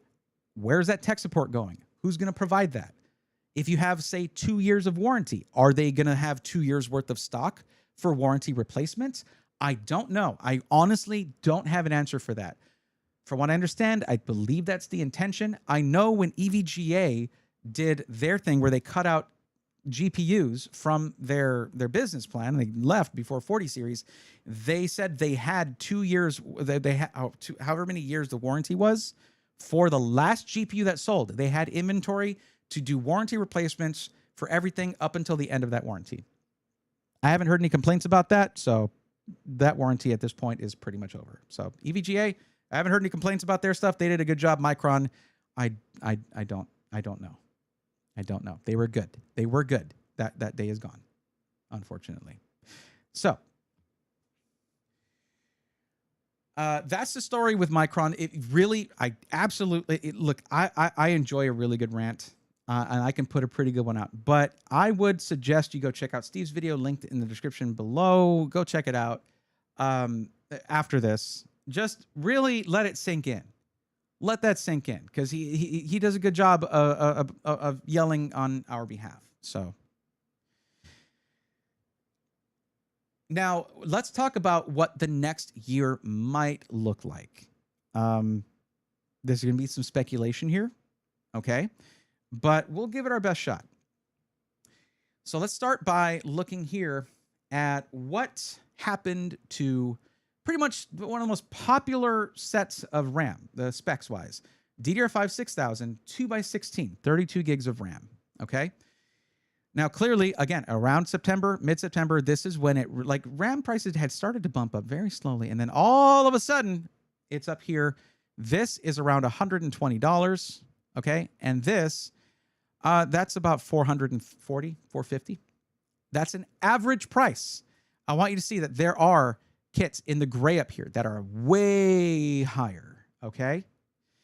And that's about $440 for a kit of 32 gigs of DDR5 6000. Now, if we go down here to the 64 gigs, this went from around $200 to average of $800. That quadrupled. That's, yeah. With the 32 gigs, it didn't quite quadruple, almost. This 100% quadrupled. It looks like it slowed a bit, but this could jump up to $1,200 easily in a few months. Because this is while there was still some inventory. Eventually, inventory that was already existing, or the things that like, it's going to run out. Right now, you can buy RAM at a ridiculous price. At some point next year, you might not be able to. What this means to you as a consumer, as a buyer, as someone who wants to get into PC gaming, like what's the big deal? I just want to get, get up on, I want to get off the console. I want to get onto Steam. What happens is you're going to take a hit on something like your GPU or CPU to where you go one tier down. And if you were looking at, say, 5080 and you want to bring it down to a 5070 Ti, I got good news. That 5070 Ti is going to pull most of the weight of that 5080. Remember, every step up on a GPU, even though it could be $250, an entire 33% more to go from $750 to $1,000, right? That doesn't mean you get 33% more performance. As a matter of fact, in most games, the 5070 Ti will only be a single digit of percent behind the 5080, depending on the game. Like 8, 10, 12%, somewhere around there. Single or low double digits, like very low, 10% or so. Okay? So that's very close. And you're saving, remember, so if you save that $250, hey, that's most of that 32 gig kit right there. If you're looking at a more budget PC, budget PCs are where there are two parties here that are going to suffer the most. Okay, to be clear, all right. That is going to be the budget PC buyer and boutique builders, small companies. I can tell you right now, this is a matter of fact, a thing that happened. But there are distributors out there who are taking advantage of boutique builders because they are saying things like, oh, yeah, you placed that order and, oh, you gave us money. Cool. You wired us money. Nice. Yeah, we have to cancel your order. We're canceling your order. Yeah. No. They wouldn't send it to us. They did now. You can order it again. We want more money, though. Just give us more money. What's the problem? That's what this is worth. It's worth more. These things, these kinds of behaviors are manufactured behaviors that are driving up this price prematurely. Just like in my initial video about this, you could see that Newegg far outpaced Memory C in pricing with a huge jump. Like I'm talking, it was 20% higher, way earlier than they needed to, because Newegg, okay? Just wait for that shuffle. Oh, I'm sure it'll be great. Yeah, here. You want that kit of RAM for just double MSRP? Sure. Buy it with this dusty 2 generations old motherboard, and you're good to go. There you go. Enjoy. I'm a little salty about it. Not gonna lie. A little bit salty. Anyway, that's what we're looking at with RAM right now. Essentially, what you got to do is, if you're looking at a mid or high end system, and you are in a specific budget, like you're not like, I'll just add in the extra $300 for the RAM kit, whatever. For a $6,000 system, that is a drop in the bucket. They will suffer the least in this situation. That buyer suffers the least in this situation, as high budget buyers tend to do. Although I will say, if they were looking at a 5090, those have ballooned in price as well. Regardless, for the mid-range and the budget buyer, your system will have to take a hit in some other measure of performance, whether it's CPU or GPU. Maybe you're not getting as much storage as you wanted. You'll have to get a terabyte instead of 2. And if you're looking at a budget system, don't go under a terabyte, please. It's not enough to go less than a terabyte these days. But maybe get a cheaper case. Maybe look for a more budget cooler, that kind of thing. And also, we'll talk about what RAM needs you might have in a later segment, so that you're not overbuying and spent, because literally, if you're overbuying on RAM and you're getting 64 gigs instead of 32, you're doubling that quadrupled price.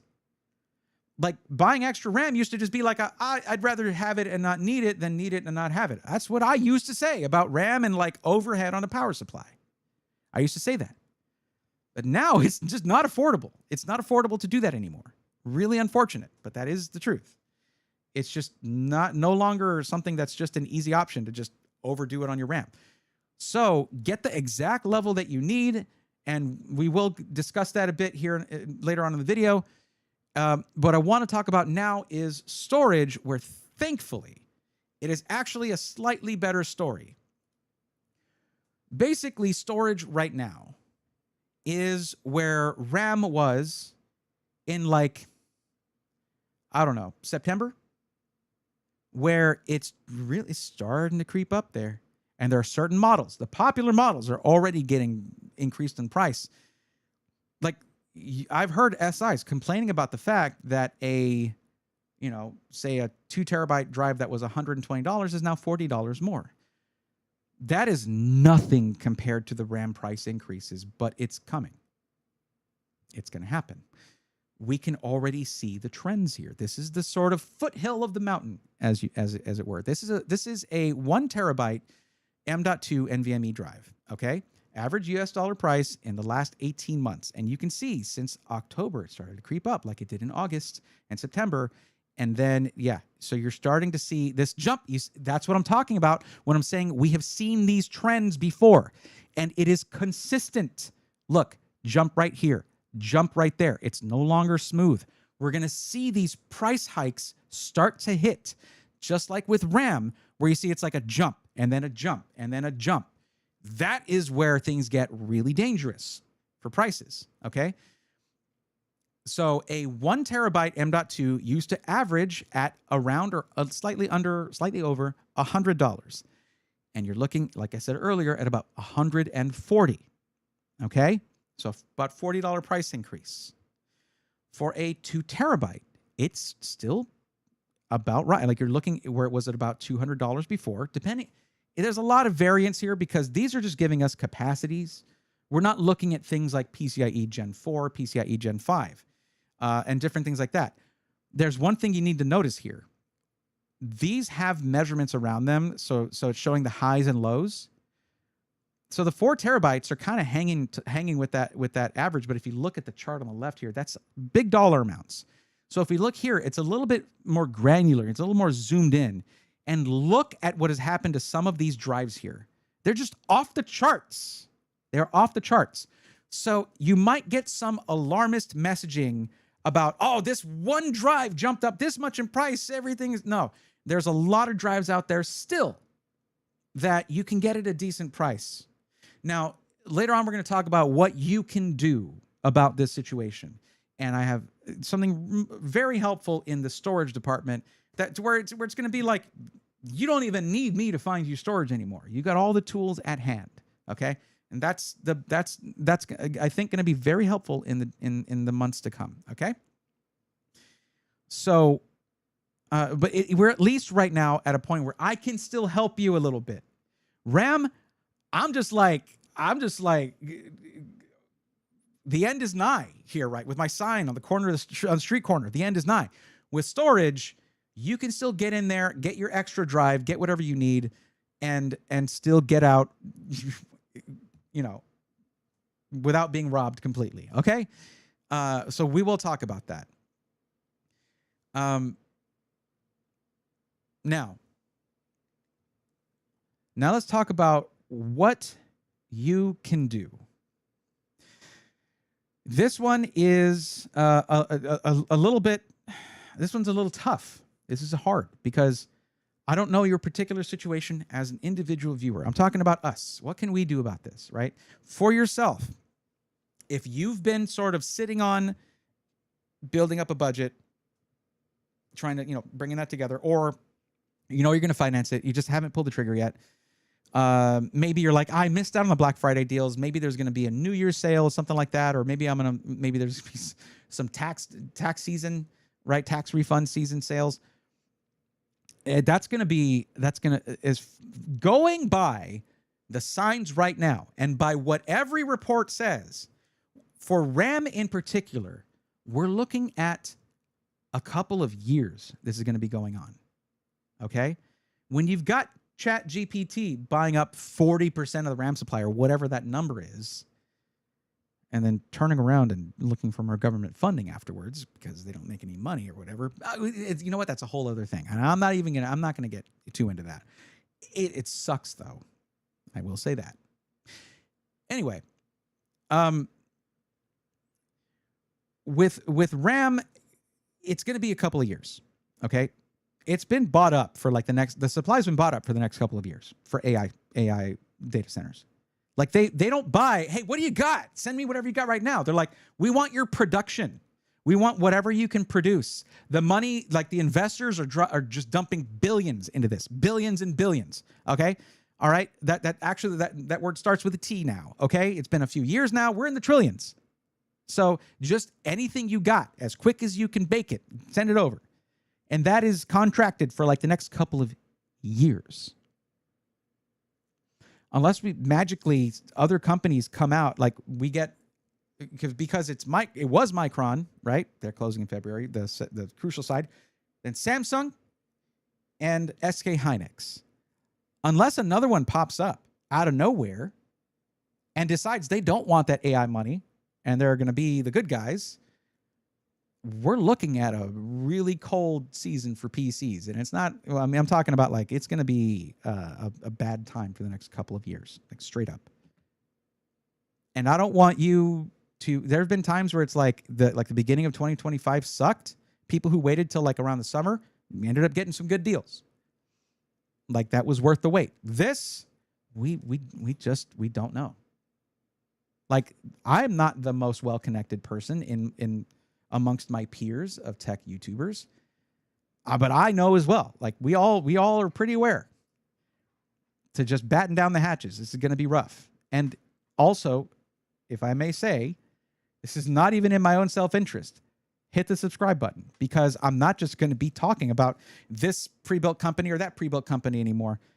We're also going to be talking about other really important things. Like I'm going to be keeping track of this, giving y'all updates. Okay.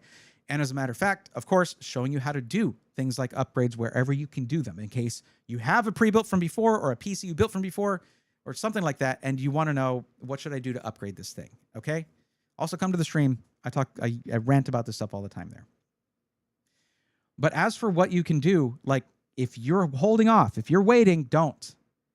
Just get what you can right now, if you can get it. As long as you feel you have done enough research to where you know you're buying the right thing or you're buying the right parts for your build, do not hold off in the hopes that this will clear up in a month or two. It will not, according to every source we have available to us, including the culprits themselves, the RAM companies, okay? Now, for storage, especially, I'm not saying like, actually, no. Cut that out, go back. Another thing you can do for RAM is make sure you're only buying as much RAM as you need. Let's lay that out real quick. Budget gaming PC. If you can find a kit of 2x8 DDR5, you still want dual channel, and you're just playing games at 1080p, nothing too RAM hungry, esports titles, things like that, you can get away with 16 gigs. There's going to be pre-builts out there, more and more, that come with 16 gigs of DDR5. You make sure that it is 2 sticks, and then you accept it. And you're like, okay, I'm going to keep my Chrome tabs closed. I'm going to just game. I'm going to get the frames I want, and then that's that.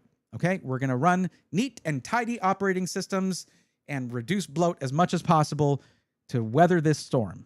Okay, if you're gaming and you're a little higher tier, you're mid tier, or even in the high end, listen to me. Listen to me now. Okay, the ballers out there, if you're just gaming, put the 64 gig kit down. Put it down. Unless you're playing Escape from Tarkov or some other terrible memory leaking game that the devs just couldn't be bothered to optimize, okay? Which is mostly Escape from Tarkov from what I hear. If you're just playing 99% of the games out there and you're just gaming on that system, you just need 32 gigs. I just saved you $400. You're welcome. Okay? Just get 32 gigs if you're just gaming. Even if you're gaming and streaming, 32 gigs will usually get you there, okay? Unless you're running a really complicated stream and you have to have 11 Chrome tabs open. If you're building it yourself, there are 48 gig kits out there, and some of them are lower priced than 32 gig kits. Oh, knowledge bomb dropped right there. You're welcome. Okay? And there's some system integrators that'll have that too. In fact, I'm going to encourage a few to start getting those kits. So just make sure. Now, if you're going to be doing things like video editing, I do have a tip for you. If you're stuck with 32 gigs of RAM right now, okay, there are ways and means, okay? You just, of course, keep browsers closed, things like that when you're editing video, and use proxies. Proxies will take up less space in your system memory when loading up all those frames to scrub through your timeline. Music production, I don't know what to tell you. If you're running a lot of samples or a lot of VSTs, a lot of plugins, you're going to need RAM. Try to go for 48 gigs. You should be all right. Okay?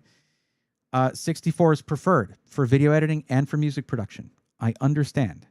But what are you going to do? Now, when it comes to Photoshop, if you're mostly editing thumbnails and things like that, you're not doing things like graphic design with 800 different layers in Adobe Illustrator. You don't need more than 32 gigs, and just get the faster one that you can. Speaking of specs, this one hurts.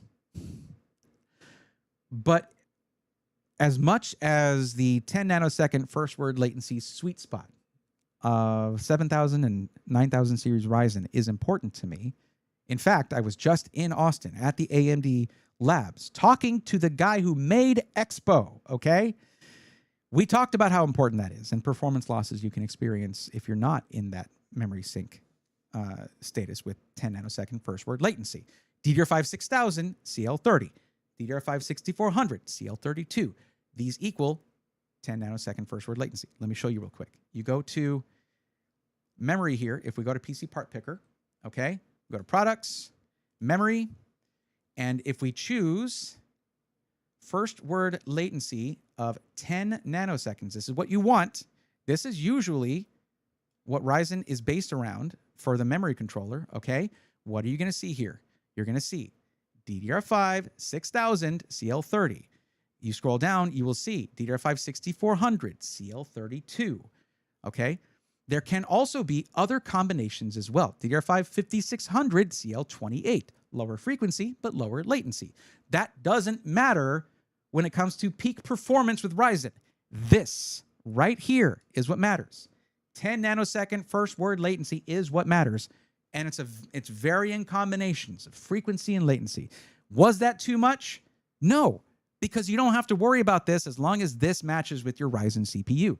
That means if you can get, well, I mean, if they start producing kits, let's say randomly, a RAM company starts producing a bunch of 5600, DDR5 5600 CL28 to make up for it, because the AI data centers want all their 6000 and 6400 frequency stuff. You'll know this works with your 9800X 3D or your 7600X because of that number right there, okay? This is coming from not just the bald dude in the room, the engineers at AMD. Cool? Cool. All right. That just means if you're looking at other kits, look at this. Now, here's what I was talking about, though, when I said this is going to hurt. We may not be able to be as picky about that anymore. I know. It stings. We're gonna get to the point to where you're gonna get any kit of DDR5 you can get your hands on if you wait, or if you're watching this in 2026. Hi, I hope it sucks less than we expect it to. Future person, have a good day. We're only a few weeks from 2026, so that's not that far-fetched. Okay. What I'm saying is, we may be needing to do something like DDR5 6000 CL36 and just call it a day. I got it. It didn't cost the price of an entire computer. I'm happy. And yeah, it'll work. It'll function just fine in Ryzen. It's just not 100% optimized. Boo freaking who? Play your game. Be happy. I'm not telling you this. I'm saying it to me because this sucks. I've been obsessed with this for so long, and now they tore it away from me because we're not going to be able to get this stuff. Anyway, it is what it is. This is reality. Okay, we had it so good, and we had no idea. And that's also going to be us talking about December of this year, like mid 2026. We had it so good back then. RAM existed. Wasn't that cool? Okay, yeah, all right. That's enough doom and gloom. More talking about what we can do. Okay, cool. Right. So, yeah, you might not be able to get the capacity of RAM you would have wanted. Let me tell you a little something about what I can't really say much of what they told me in the lab there. I didn't sign an NDA. I don't need to. If something is off the record, it's off the record. That's just how that is. Not much of it was really helpful for this situation anyway. Why am I holding this? Not much of it was helpful for this situation anyway, but here's what I suggested to them, because I was talking to the person who makes Expo happen, the RAM overclocking profile for Ryzen. Okay? How cool is that, by the way? That was surreal. Anyway, my suggestion was, like, they focus really hard on getting pinpoint performance, perfect memory sync with their memory controller and all that. they focus on that. My suggestion was to focus on improving performance and stability to whatever extent they could for any random RAM kit. Like improve the flexibility of Flexpo, if you will, to where people can do things with stability, like having 4 DIMMs, 4 RAM sticks instead of 2. Because it might be that the only option for someone who's trying to edit video professionally is getting 4 sticks of 16 gigs instead of 2 sticks of 32. In case you didn't know, the meta is to use 2 sticks in the capacity that you need, because the stability is better with that sort of advertised overclock of 6,000 megatransfers per second or 6,400 or whatever. Generally, if you try to run 4 sticks, you're at JDEC speed or the base speed, okay? I'm throwing a lot at you this time. If you're still around, I appreciate you. Thank you. My suggestion was also to work on 2 DIMMs per channel, as they call it, 2DPC, to work on that stability. Sorry. Basically, here's my thought. I can't tell you how they responded to any of this. That's, you know, that's between me and them. But look, Intel's been has been getting a pretty bad rep for the last couple of years. For the last, you know, well, honestly, they earned it with 13th and 14th gen. I was part of the people criticizing them for that.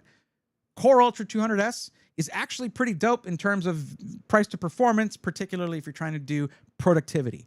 All alliteration aside, it's not really still the case that it's a bad generation. It just sucks that you can't upgrade your CPU in the future with that same socket without having to swap out the motherboard. Whatever. One thing that is pretty much universally understood is that while Ryzen can have some performance benefits when you have that memory sync, Intel's not as picky about RAM. That means something very significant here. AMD will be disproportionately affected by the RAM shortage. Probably something most people haven't really mentioned. AMD will tell everybody, hey, get DDR5 6000 CL30. Get DDR5 6400 CL32. Get that first word latency or absolute latency. That's the sweet spot. Get that. What if you can't? That means AMD's performance by default will be affected. How much? That bears some testing, I would say. And there's probably videos out there already of like the 9800X3D, which will show the most difference. That's probably the best example with different kits of RAM and how much that actually affects it. I'm pretty sure Hardware Unboxed has already done a video on this or something like that. If they did, that's also in the description below. But that does mean that they're disproportionately affected by this because of that fundamental preference, that fundamental function of their memory controller. So I was like, this is the time to broaden that. Any workarounds y'all got, test them out. Don't sacrifice the stability of stuff that is on 10 nanosecond. Like, let that remain. But seriously, help out your, like, I know y'all want people to buy your product. It's a good product. But there's other stuff at play here that y'all aren't in control of.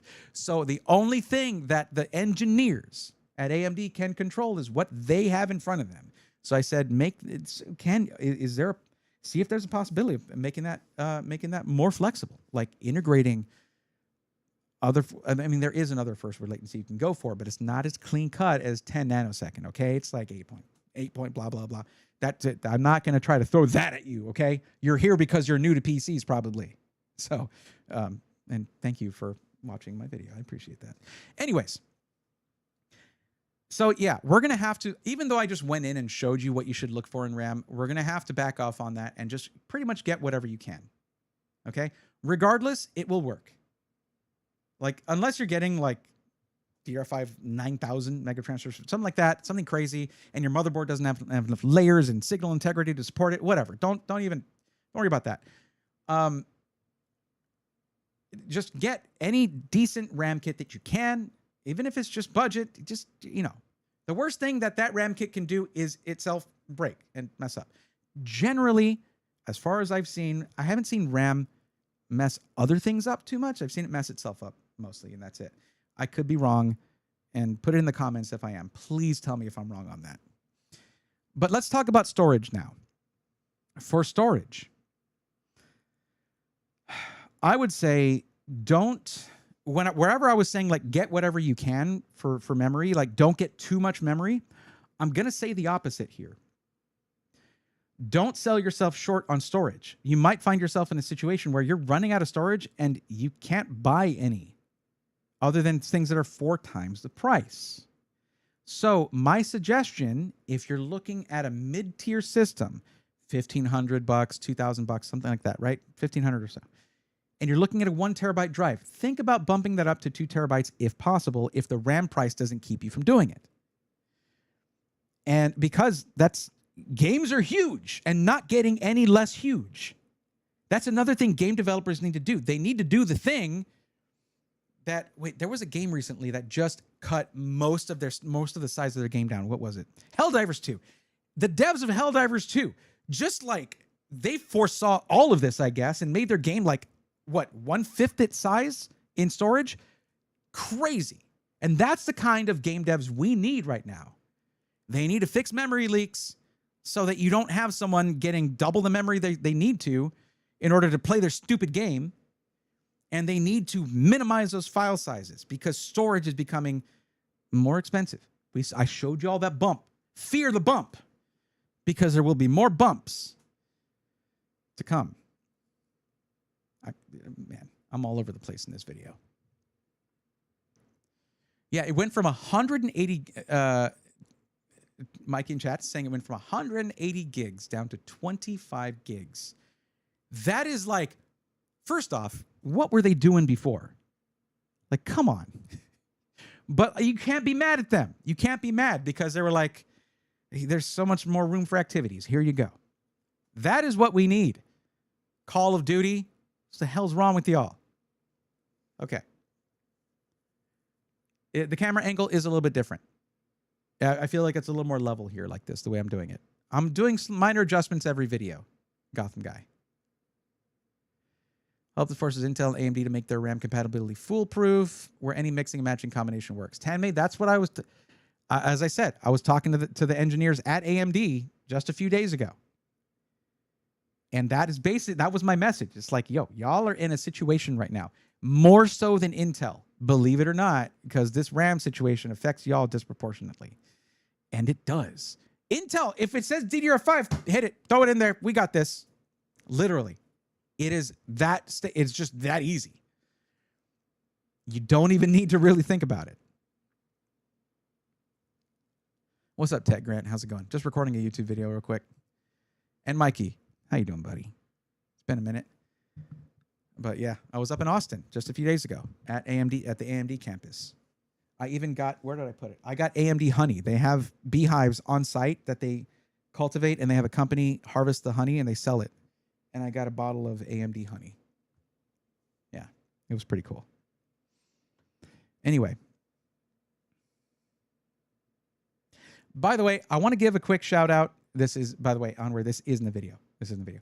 By the way, I want to give a really quick shout out to Bill from AMD and Erica from AMD. Thank you all for being so accommodating and taking me on that tour. I really appreciate it. And of course, to Splave PCs for instigating all that. To, Alan and Oscar, that was really cool of y'all. And thank y'all for the tour out there. It was really fun. Also, shout out to Andrew at AMD as well. Just really, really cool people. And it was a fantastic quick trip to Austin. And I hope to be back there again soon.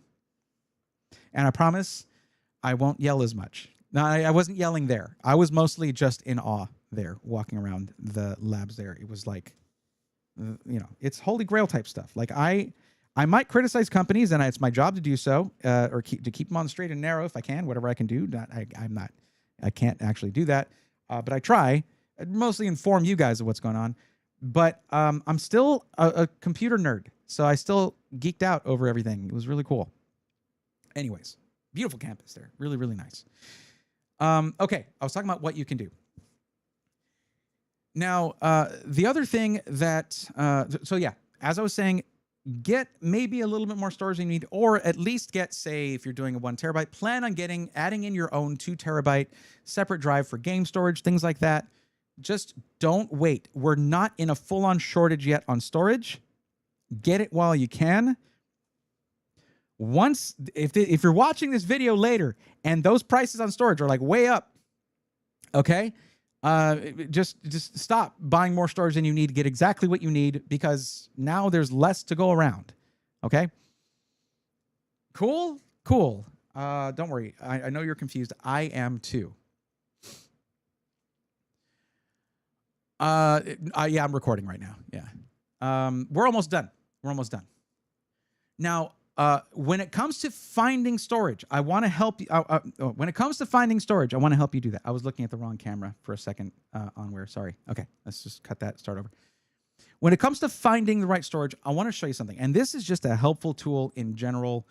And that's going to be ZTTbuilds.com, their build help page.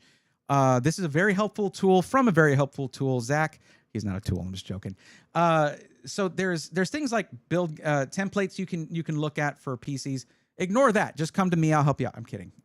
There are some pretty good things there. Plus, if you want to support ZTT, they do have Amazon links and stuff for some of the things there. But what I'm talking about here is going to be things like the SSD list here. Same thing with the PSU tier list if you're looking for a power supply. These are slightly complicated but extremely helpful tools. Let me show you how this works. So I'm just going to open a link in a new tab here. There we go. This is the SSD tier list. I know your eyes might be glazing over if you don't like, I don't like spreadsheets either, okay? I just have to use them sometimes. If you like spreadsheets, you're welcome. This is right up your alley. So what we're going to do here, let's say we want to look up a specific model of SSD you're looking for. That's kind of the best way to do this, is to find something that's at a decent price and then maybe come check it out. Or you can start from here and look at what drives are going to be. If you want a high-end one, you can look right here. Sort by entry-level, mid-range, or high-end, and just have it list out every high-end one on the list. But let's say you're looking at something like, I constantly recommend the Inland Performance Plus. This is an in-house Micro Center brand, but they do sell it on Amazon. So we just Control F, and we go Performance Plus. And there it is. You don't have to type out the whole thing. It already took us there. This will show you the potential sequential read and write speeds. This is actually higher for the higher capacity ones. This is listed as a high-end NVMe, and if you're wondering whether it has onboard DRAM cache, yes, it does. That's usually required for it to get this ranking of a high-end NVMe. Okay? Onboard DRAM cache, yes, there is DRAM in that, and yes, we are in the DRAM shortage. These might become scarce sooner than the HBM ones do. So that's a thing. Anyway, so that's basically, you can find out. Yes, it does have onboard DRAM cache, which helps with just data transfers and consistency in transfer speeds and things like that. Okay, I don't want to get into the weeds on that. Then you can look at the potential capacities here. You have 1 to 8 terabyte drives available. Now, the one downside here is that generally it doesn't show your rating for endurance, or you'll see TBW or terabytes written. So how long you can write data to it, like how many times you can write data to it. But I will say that Inland Performance Plus is one of the highest ratings you will find on any M.2 SSD. It's very good. It's why I always recommend this thing. Oh, look. Hey, never mind. It might not exist much longer because the NAND comes from Micron. Now, where I have a bit of a doubt here, Micron is shutting down their Crucial brand. I don't know if that means they're no longer going to sell their NAND chips to other manufacturers. I don't know. It's a good question. I'm glad you asked.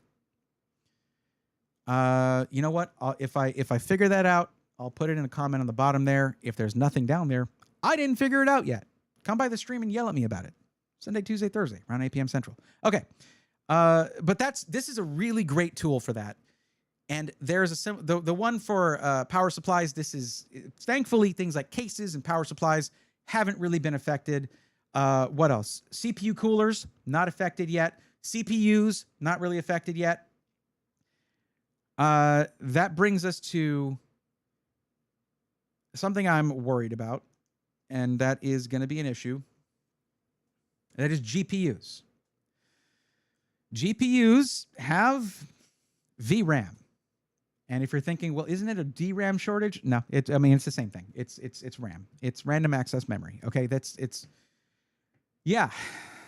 In 2026, although we are enjoying a very that rare sort of time where you can get GPUs at MSRP and supply is plentiful, that is going to go away. That is going to change. If you already have a system and you're wanting to do a GPU upgrade, do not wait. The thing about it is it's going to be affecting brand new sales as well. It's going to be affecting, really, it's also going to, like, in general, building a PC DIY is going to be impossible in 2020 and for a large part of 2026, if not throughout the whole year, once the shortages really hit. Potentially continuing into 2027, and I can't predict anything beyond that. But GPUs in Q1 or Q2, we're going to start seeing the shortages, the price hikes, all of that. Get your GPU now. Whatever you got to do. Make sure it's the right one. I'm not saying make a knee-jerk reaction. Buy this second. Close the video. Please don't. Watch the whole thing. I know this is going on for a while. This is important info. Okay? But take a day or two. Find the best deal you can for your use case. Are you gaming at 1440p?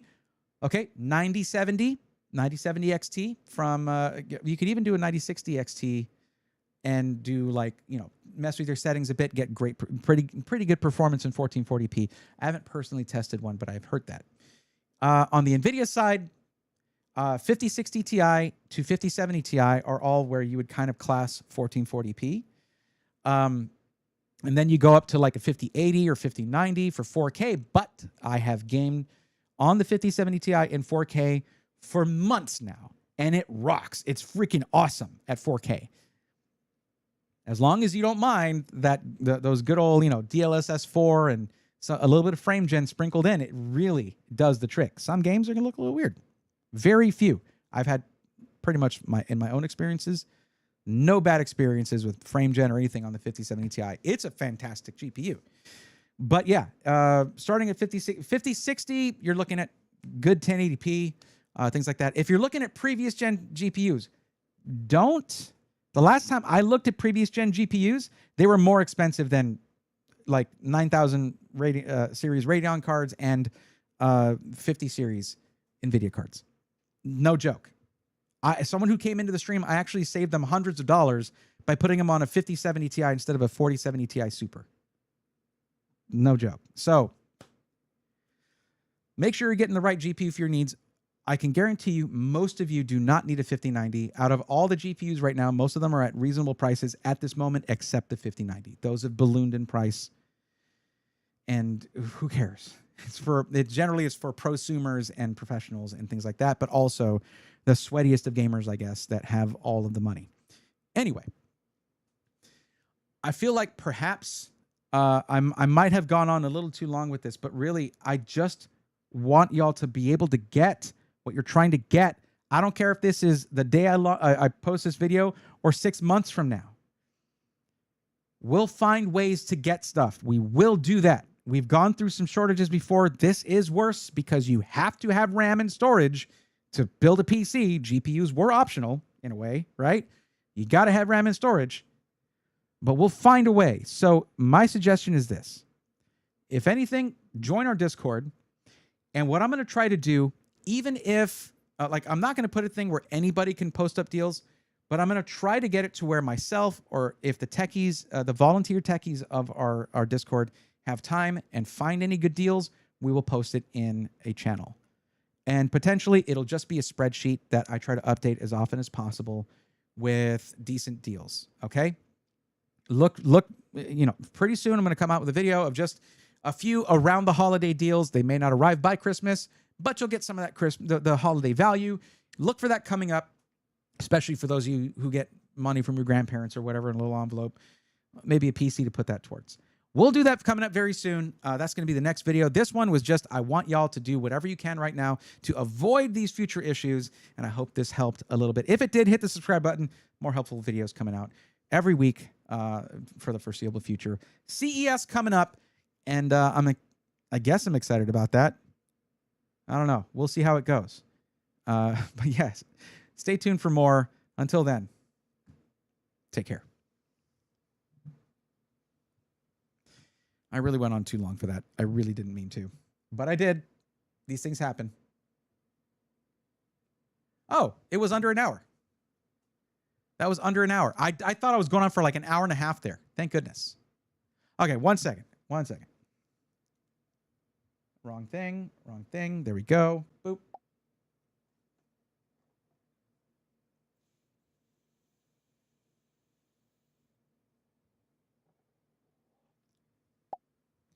I know you're wondering why I do that. I decided a while back to not vape on stream anymore. It's when I'm doing something that's for an hour, it's a little tough. Oh man, cold as heck. 17 Fahrenheit out, huh? 5070 Ti is amazing for video encoding. My thing about video encoding, and I should have mentioned this in the video, I guess. Here, I'll just throw this in there. The 5080 does have dual encoders. So if encoding, okay, the 5080 does have dual encoders. So if encoding is important to you, like you have a really complicated stream or something, it can be useful to you. And that's something to keep in mind. There, we'll just add that when I'm comparing the 5070 Ti to the 5080. Thank you, Shanala. I appreciate it. I hope to add a lot of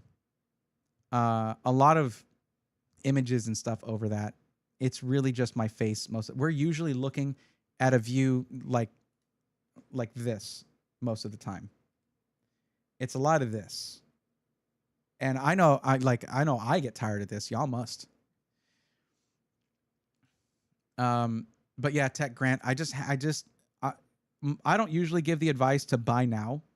I usually advise temperance in that and finding the right thing for you. Maybe come to me for a one-on-one recommendation, yada, yada, yada. But there's no waiting now. There is no waiting now.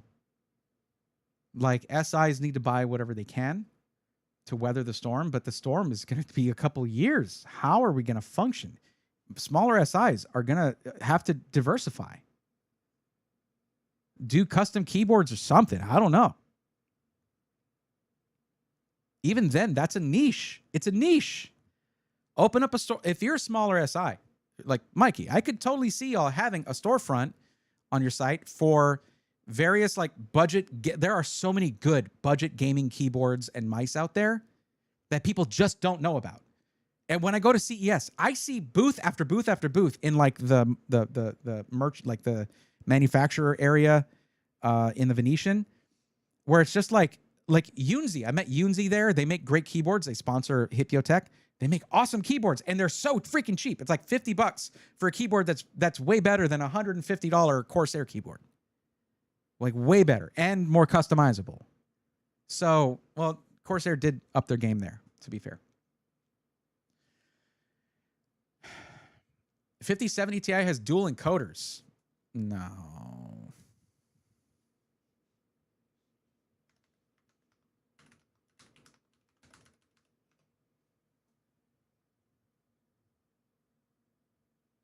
How have y'all let me be wrong about that forever?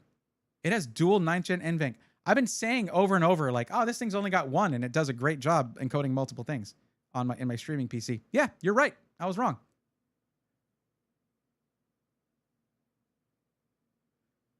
Yo, Anton, what's going on? Also, Joe P at Tux Power PC, what's up? We're at 3 degrees. Good Lord. With it feels like -8.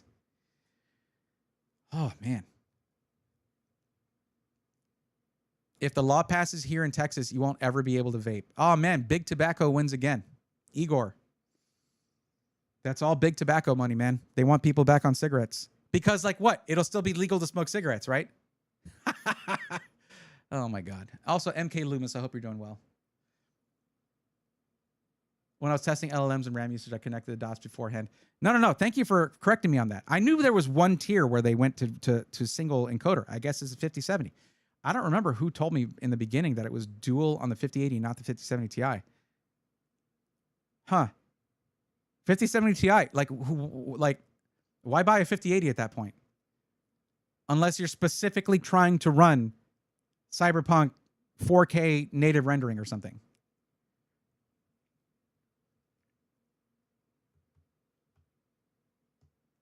Oh, hold on.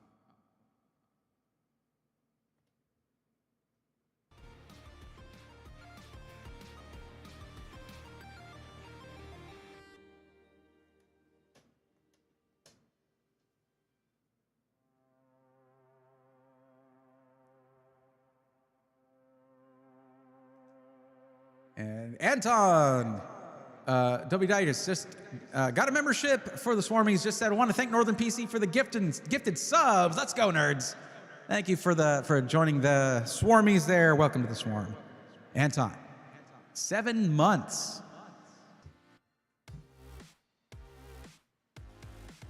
I appreciate it. Titan V is the only other GPU with 3 video encoders besides 5090. Yeah. I mean, the thing about it is, even with a single encoder, Grant, 9th gen NVENC is goated. It's so good. It's really, really good.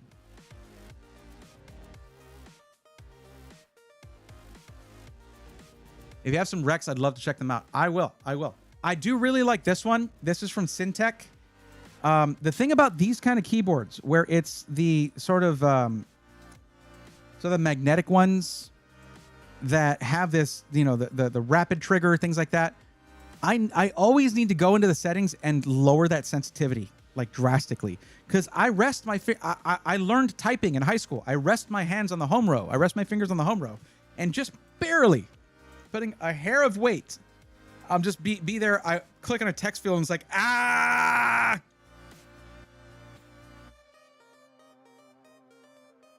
9070 XT has dual encoding, right? The way that AMD does it, the way that Radeon does it, Igor, is different. They have basically, when it comes to AV1 at least, they'll have one that encodes and one that decodes. Whereas with NVENC, it's sort of both on both, if my understanding is correct.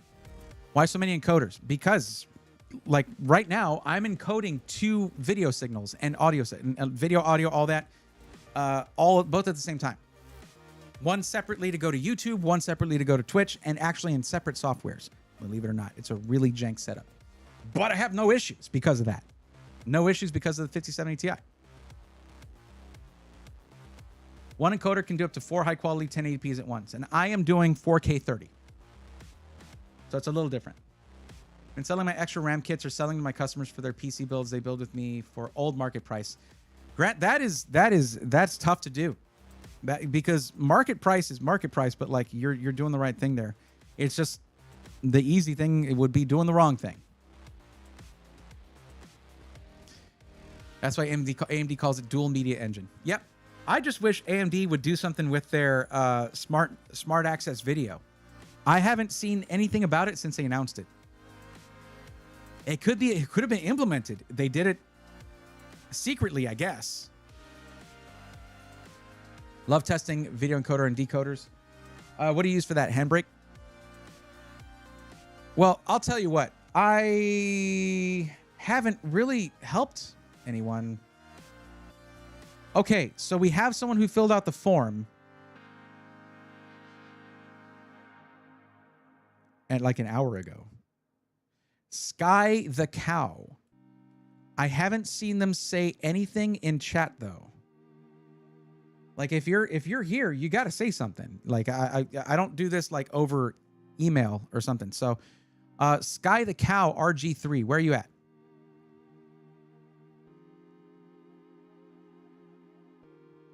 Oh, and it looks like they can afford to get 1 RAM kit. 16 gigs, probably. I'm kidding. I bought a ton before the prices shot up.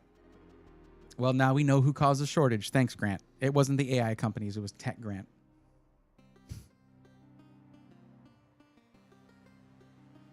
Anton, I decided I couldn't afford a 5060 16 gigs, so I got 32 gigs DR4 RAM instead.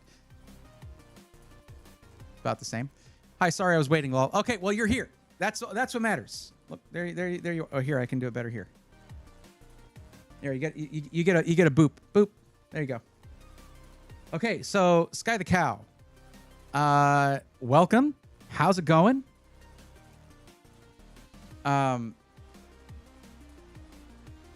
AV1 is amazing now. The thing, Grant, is like, why isn't AV1 out of beta with Twitch yet? Have they changed that yet? Like, no, you can use AV1 with YouTube. Not Twitch. Unless you're in the beta. Okay. Now, I haven't looked at that in a while. It could have updated at this point. Okay, what was I going to look at? I was going to do a... Yeah, no, I mean, seriously. AV1 is awesome. If only the biggest streaming platform in the world would use it. That'd be cool. No, you're good. That's okay. Okay. What was I was going to do something. Oh, hold on. Let me see.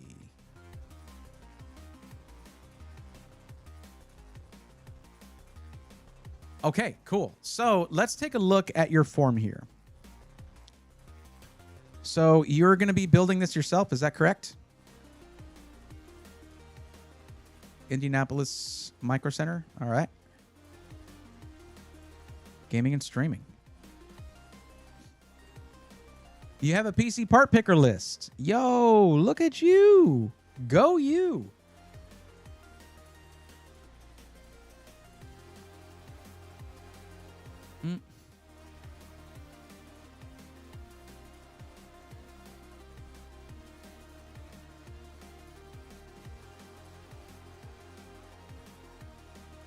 Wow, you went all out. Hold up. You're going to custom liquid cool this? You're doing a custom loop. I take it this isn't your first build. Is that right? Am I correct in assuming that?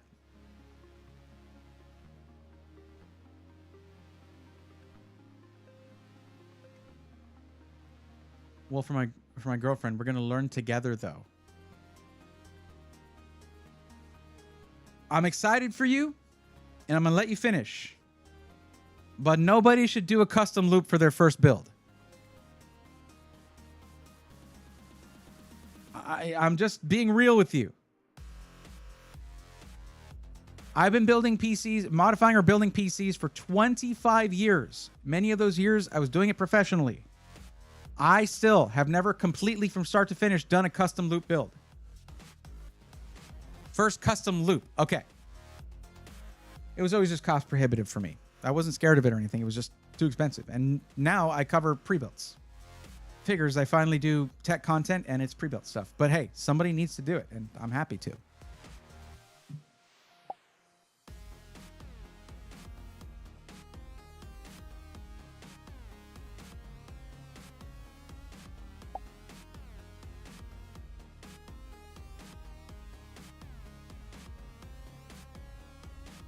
Okay.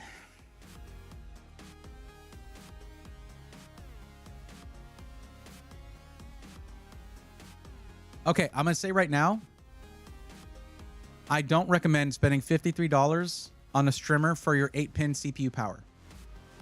You don't get to see it. Like at all. Like at all. You barely get to see that thing. Mikey, chime in on this for me, would you? The CPU or the motherboard and the GPU, 100%. Yeah, you barely get to see it at all. For $53, I mean, that's a budget right there. And $53 is a drop in the bucket, but just use a white sleeved cable or something. Or these are the ones that I really like. I'll show you. These are like $30. Oh no, like 25 for these. Hold on. Let me see.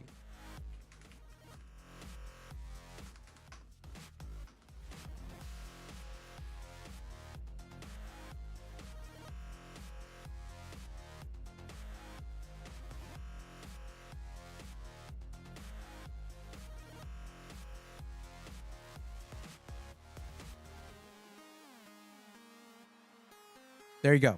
You want RGB on your cable? Cool. It's on the part you can see. Now, there have been some that have said like, okay, I wouldn't put that on a 5090 with the 12V 2x6. Okay, that's fine. 8-pin EPS, totally fine. When I was hanging out with Splave PC, they used a couple of these for the 8-pin, and it was fine.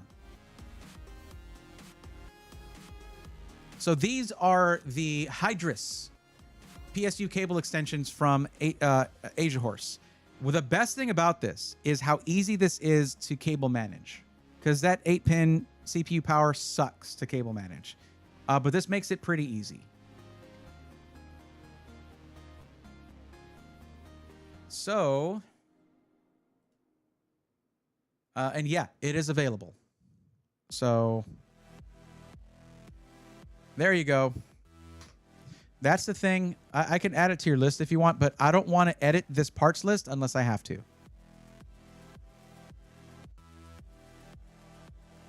Distro plate mount on top of side radiator.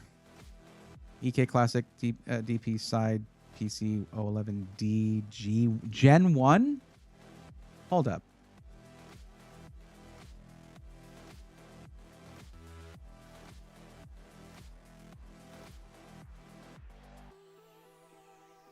A Gen 1 011D radiator in the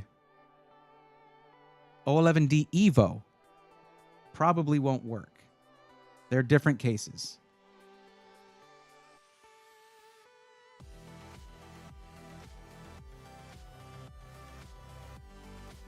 Yeah, when it says G1, that's generation 1.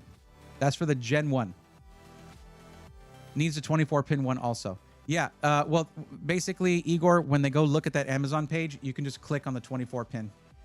But you need to know where the clip is for the motherboard. Otherwise, you don't know which one to order yet. I guess you can look at a picture of the motherboard and know that. But yeah, I don't see this working in... This is for the first gen 011 Dynamic.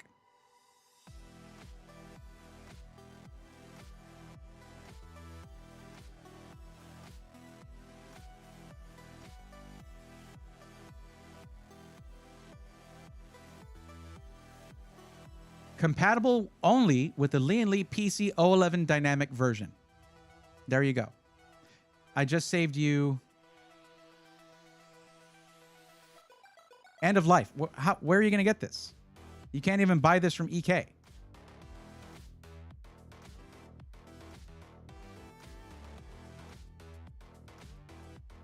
Yeah, you can't buy... The link you provided doesn't have it. Igor, you did your first custom loop build this year? Yeah, you've been building for a while.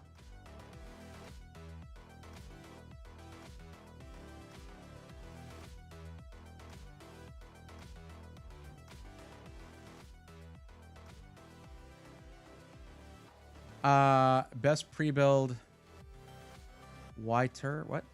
Oh, you got it. Thanks, Grant. I appreciate the lurk, bud. So yeah, this right here, it's not gonna do the trick. Side radiator, Black Ice Nemesis 360 GTX. Okay, we're gonna look up some stuff about this case, and we're gonna try to optimize your custom loop. Okay.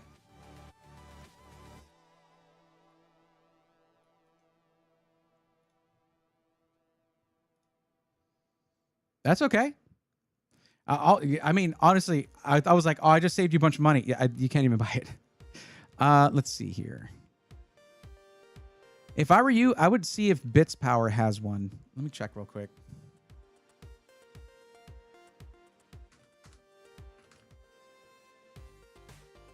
And in fact, my recommendation to you would just be to switch most of your stuff to Bits Power. Bits Power, when EK had all that stuff happen, Bits Power kind of stepped in and took over for EK. They've been upping their quality, upping their models for everything. So let's see. Is there a search? What is the Titan series? Oh, that's their like pre-installed kits. It's not what we're looking for. Okay, that's just opened up another tab. I don't like that, but hey, it is what it is.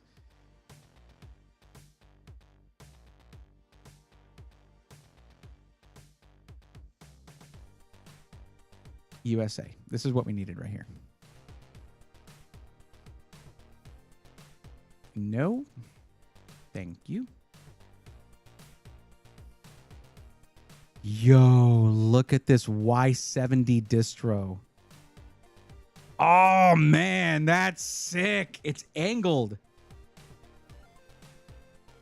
Dude, that's so dope.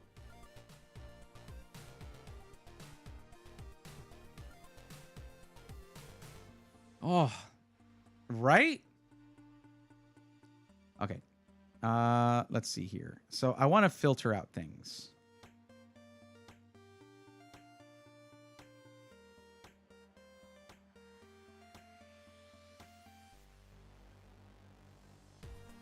Reservoirs and distro plates. Okay.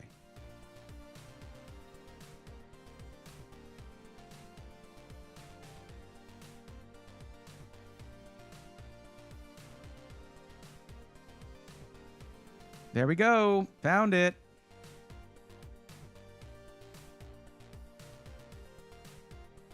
Oh, that's a reverse mode version. Hold on. And that's for the Evo. We want to make sure it's for the Evo RGB.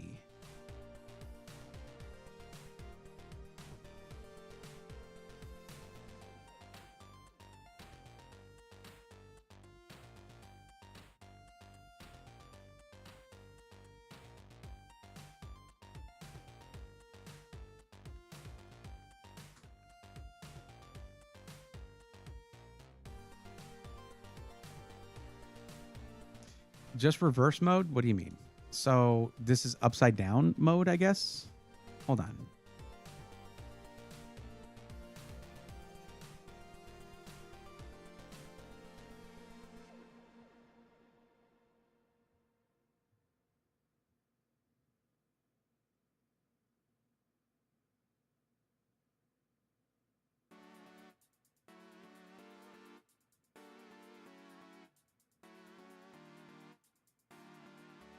Anyway, whether it's I believe they have something for this. This might be the one, but also it's cheaper than the EK one used to be. The EK one was like $500 or something.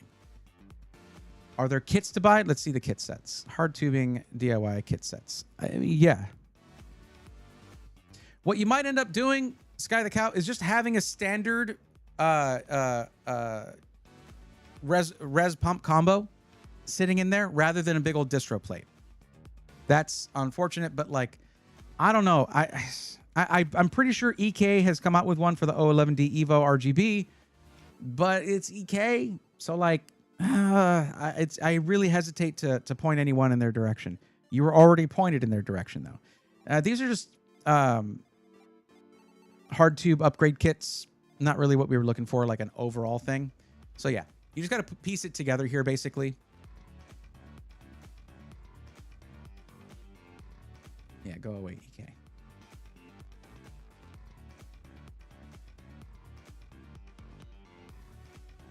Of course, the other thing you can do is just look around at hardline builds in this case and see what others have done. That's the cool thing about something like this is like it's a niche. Hardline tubing, PC gaming already, like custom PCs are already a niche. Hardline custom loops are even more nichey than that. But there are people who have built in this and done really rad custom loops. Look around for that. I would also maybe, I don't know. I wonder what TJ's done in these. But anyways. So what was your, overall, you have a lot on your list. I've already found an issue with it, yada, yada, whatever. But what were you thinking? Yeah, unfortunately, that's what I was trying to avoid, a pump res combo because we didn't like the look. Well, I'll say this. What's your girlfriend's favorite color? Just a shot. Just a question. What's your girlfriend's favorite color?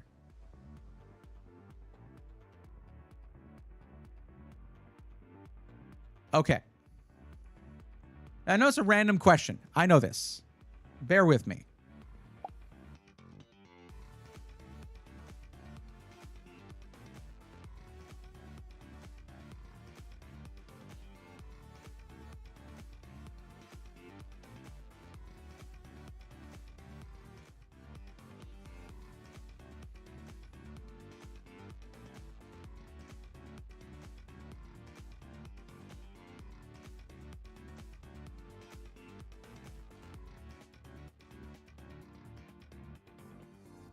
What if I just look at all instead of, it could be under D5 combo and DDC combo as well.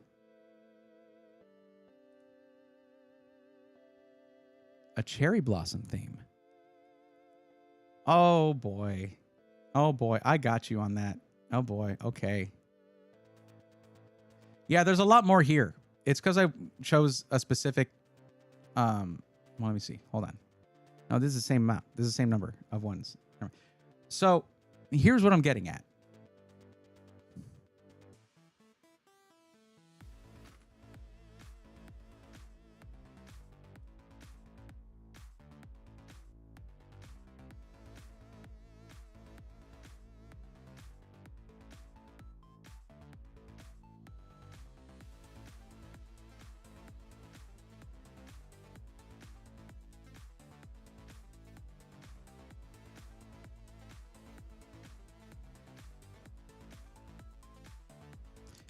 Maybe too much. But you know what fits this? This does. They also have a white case, to be clear. Yeah. So that fits it. This is a Y70 from Height. Oh, hold on a second. Never mind. I take it back. Ignore what I just showed you. Gaming and streaming. Never mind. Don't use that case for streaming. Do not. Do not. Don't do it. Yeah, you can't use that one for streaming. Never mind. Damn it, Height. They still haven't come out with a thing I wanted them to come out with. It's because you're talking about streaming. Let me look at something that's very critical for that. The motherboard you chose. Okay, a decent one. I don't know why you use this. This is in their system. I don't want to pick the whole, I don't want to select the whole thing. There we go. I know it's a nice motherboard. Let me take a look at the I/O though. I did a build with this at PC World in late September, early October. So this is pretty good. I wish it had more Type A ports. Like, you don't need dual Ethernet just for a streaming machine. Nice amount of Type Cs. That is good. So you can use things like an external capture card. She didn't like it? Okay. Oh, sorry. Forgot to turn it back on. Thank you, Shanala. Appreciate it.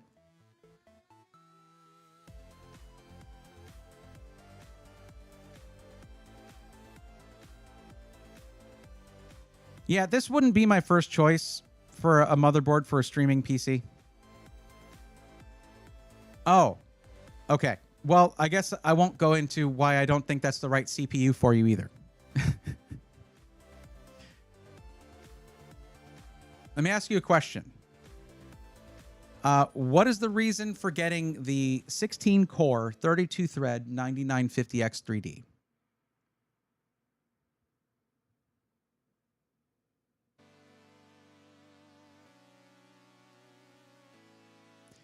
If you were getting it so you would have a 16-core CPU so you can handle a bunch of different things while streaming, I do have some bad news for you. Thank you, Araxinus. Okay, Araxinus does not appreciate a dramatic pause. What's up? So, the moment you turn on a game, you now have a 9900X 3D. It will turn off 8 of the cores. That one takes me out of lurk is all. Yep, it should. This is one of the things that when I was at AMD, I was griping to them about this, about core parking, by the way. But yeah. The moment you turn on a game, the extra $200 that you spend going from a 9800X 3D to a 9950X 3D is in the garbage because you have an 8-core CPU. I have friends who have the most complicated streams ever. And one of them who was upgrading his PC, I said, go Intel. Go with a 20 or 24 core Intel CPU. Because when you turn on a game, you still have all the cores you paid for. AMD just, it's been, what, 3.5 years since they launched the 7950X 3D. They still had not figured out how to run both chiplets while you're running a game, while having game stuff just go to the 3D Vcache chiplet. So for if you're not interested, if you don't care about like the AM5 socket and being able to upgrade your CPU down the line, then I would say go Intel, because you have all the cores you paid for. But looking at your form here, you do care about upgrading your CPU down the line. I will say that it is pretty hard to do that with a custom loop, but looking at your build, it looks like you're just... Hold on. The Trix Panorama CPU water block. Okay, so you are putting your CPU in the custom loop. Literally just chasing even smallest 1% improvements in performance, trying to build the best system you can at the moment. Well, the thing about the 9950X3D, I like it. It can do a lot. They even vastly improved video editing performance. But it has that critical flaw specifically in terms of a gaming and streaming system. For this specific kind of system, the flaw that would normally be like, oh yeah, I like to run Blender. I do 3D design in Blender, and I do gaming on the side. 9950X3D, 100% perfect CPU. Oh, I do some video editing, but I want future upgradability, so I didn't go Intel. So I went 9950X3D, and I do some gaming. Perfect. You did good. I do gaming and streaming. Get the 9800X3D. Just get that. I game and stream on the 9800X3D all the time. See if you can return the 9950X3D and save yourself $200. I know that, yeah, in terms of like having the best system, it's just the fact that they will solve that problem. They will eventually. Save that extra money until they do.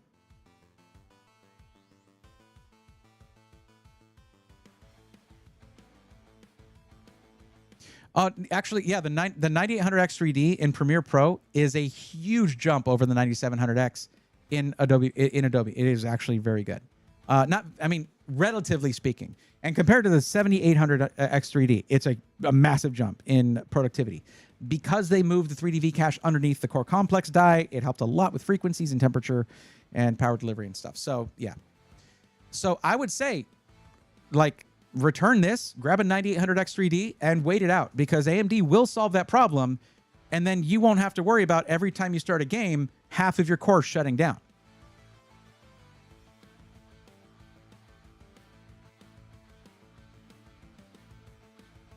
Like, it's no secret that they're working on that. Of course they are. It's a critical flaw in their CPU. They know that. But in the meantime, it's an extra $200 you just don't need to spend. Buy a nice keyboard or something, you know?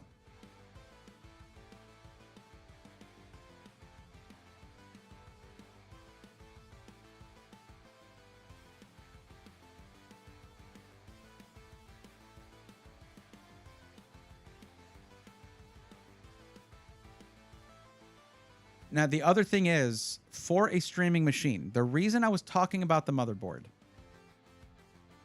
I mean, I've been streaming for years, for a long time. And one thing I do know for sure is that these right here are your best friend, having a bunch of USB ports. Now, this isn't bad per se, particularly for a gaming machine. And the fact they have dual USB 4, which is not special here, it's standard for an X870E to have a minimum of two. Oh, it just has two USB 4. You're supposed to have that, okay? That right there, you can take the beefiest external capture card, 4K, 144 hertz, all that stuff with variable refresh rate, and it will shine in a port like this. You're good to go. But when it comes to things like, I use 3 Elgato Stream Deck devices, 3. And if you count my mouse, it's 4. And that's just Stream Decks. Like, if you have something like an audio interface, then you have, you know, your headset that probably goes from your audio interface, to be fair. Or you can be using a USB microphone and USB headset. That's 2 more USB devices. So what you can do if you find that this is not enough, which I use twice as many USB Type A ports, to be clear.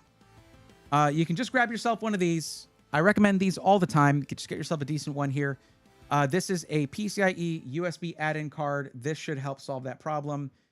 This doesn't require extra power from the power supply like the old ones used to. That's nice for cable management. This is one that uses 4 lanes of PCIe. So this can give you up to 10 gigabit per second on these USB Type-C ports. The USB controllers are right there. Now, you might be thinking, what, this guy's never heard of a USB hub before? Let me tell you what happens with a USB hub. You are doubling your latency.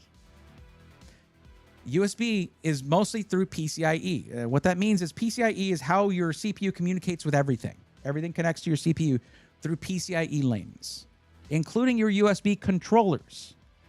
So, when you have a hub, that in itself has another USB controller, and it connects multiple USB ports through one USB port. That has to then go into that USB controller, then it goes into the PCIe lane.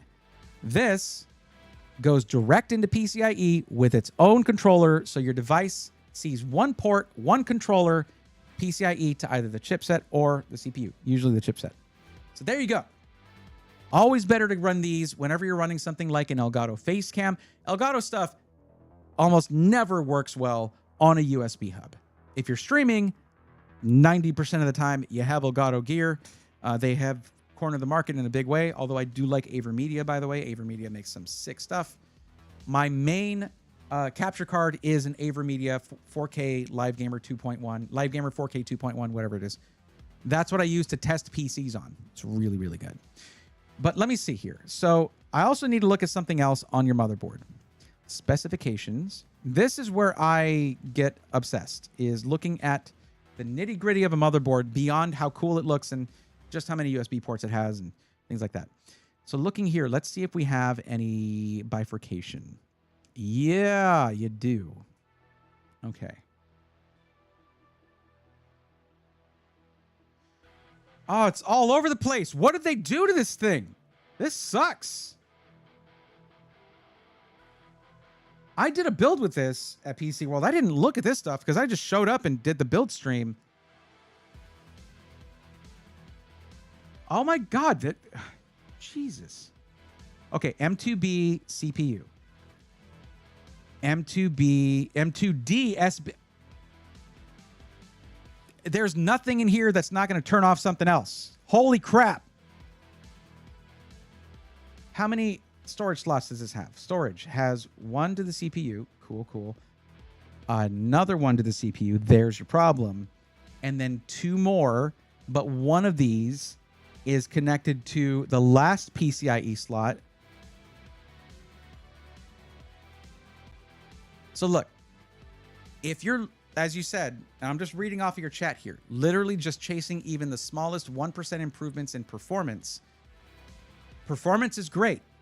You also want stuff to actually just work.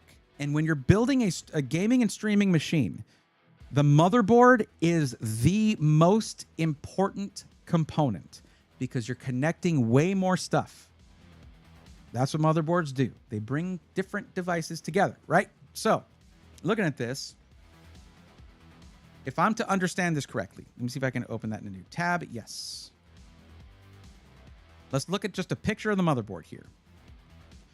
So this PCIe slot right here. So the two things you have to strongly consider when you're building a PC for streaming is how many USB devices you might want to eventually plug into it down the line, and whether or not you need to add anything in as an internal capture card, additional I/O, things like that. Okay? Because when you have a board like this, where all of the I/O is very fast, because it is, every one of these ports is 10 gigabit per second. That's great. That might not be enough physical USB ports in general. Then you add in one of these. But let me tell you what would happen if you did that.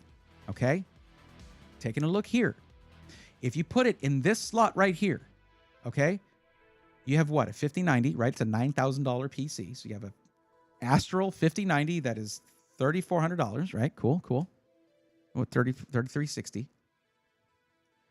That Astral 5090 will have only half of its bandwidth. It does not matter what you plug in here. This thing gets cut in half. This is the PC of devices that get cut in half for one reason or another, I guess. And I'm not, the thing is, these things are not made obvious to you as a buyer. And I think that sucks. I think that is their fault. To be clear, my job here is not to pat you on the back and be like, hey, they will work together. Good job. My job is to min-max your build, optimize it. As you said, those 1% differences. And this motherboard, if you're just gaming, is going to be dope. Even if you were doing video editing or something, right? That has 4 M.2 slots. But once you try to start plugging in a device here, like a capture card or anything like that, we just talked about this one. Let's talk about this slot down here. This one does not have its own dedicated PCIe lanes. What does he mean by that? What's this guy on about? Well, expansion slots, chipset, PCIe 4.0 running at 4x. That's excellent. That's very good. Uh-oh. The PCIe X4 slot shares bandwidth with the M2D _ SB connector. That is one of your M.2 sockets. That means if you want to plug something into that slot down there, you've gone from having 4 M.2 to 3. Oh, by the way, did you want to use those USB 4 Type-C ports? In that case, you can't use the second M.2 socket. You're down to 2 storage devices from now unto eternity if you want to use those USB 4 ports you're paying for.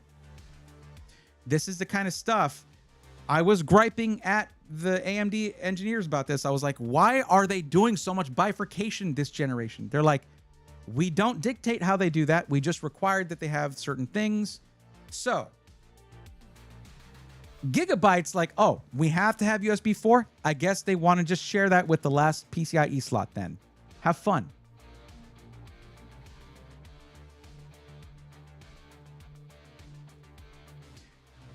Yeah, Araxis, I have the Flow Z13. It's not the 395 though. It's the one just under that.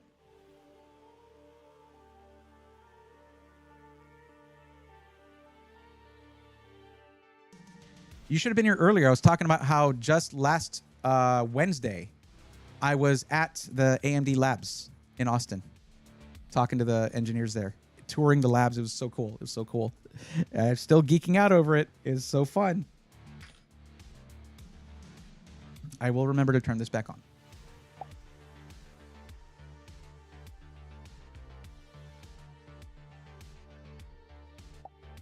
Fun fact, Araxis, I was telling them about, you remember Stream Ripper?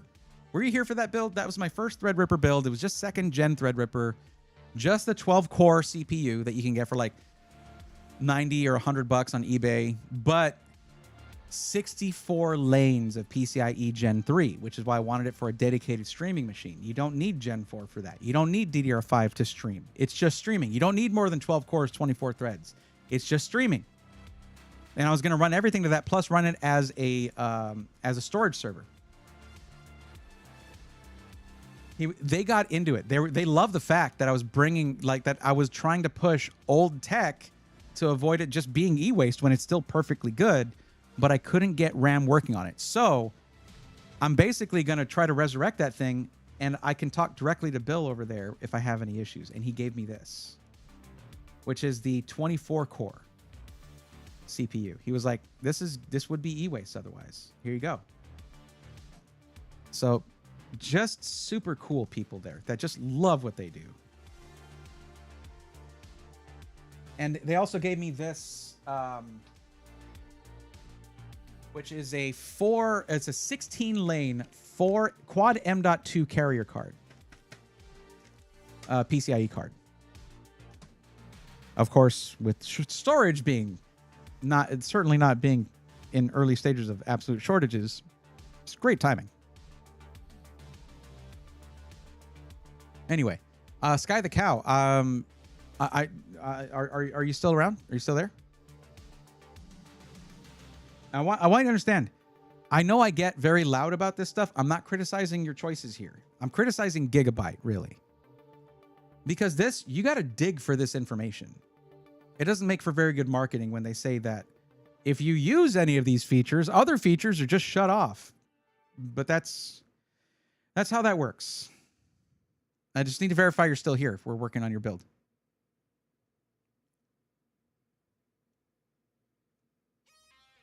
My question to you is this. Are you still in the window where you can return any of this stuff? If so, I can find you a suitable replacement that will not have these same limitations.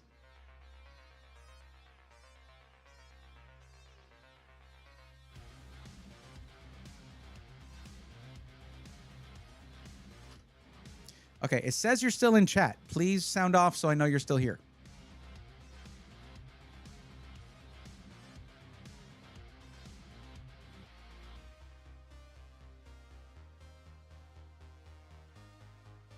My main questions issue I've been having is what do I pick for RAM? If I want to squeeze out every last drop of performance, will I be able to? Okay. You were typing that out. Okay, I can tell you the easy story when it comes to RAM. I hadn't looked at that yet. I see that though.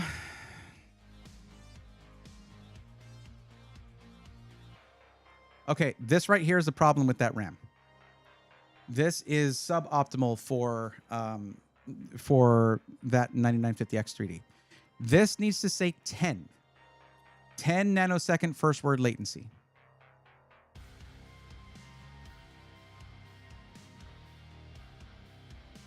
This is why I have 2 kits of RAM listed. This is the memory part right here. What are you talking about? Okay. This is also not going to be good. This is what? CL26? Okay.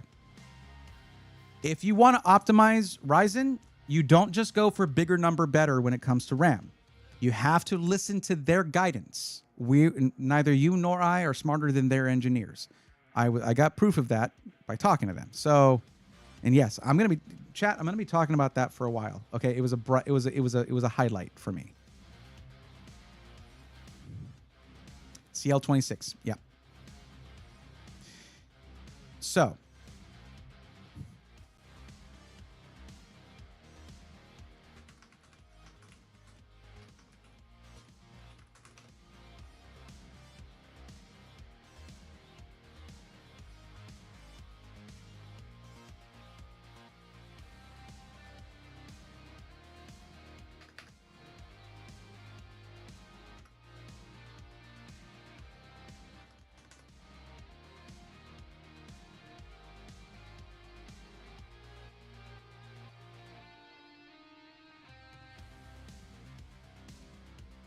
now, if we just throw this out here, this is a first word latency calculator. You take your cast latency and your memory megatransfers per second, you're at 8.67 nanosecond first word latency. Neither of these kits is optimal for, you need 10. There is a number around 8 dot number that works as well. I don't think this is it. If you want to go higher, you go DDR5 6400 CL32. That's also 10 nanosecond first word latency. So if we're looking in here, if we're looking at choosing RAM, that is why it is one of the very few things that is listed here. First word latency. You want it to be 10 nanoseconds. So if we go down here and we change our first word latency to 10,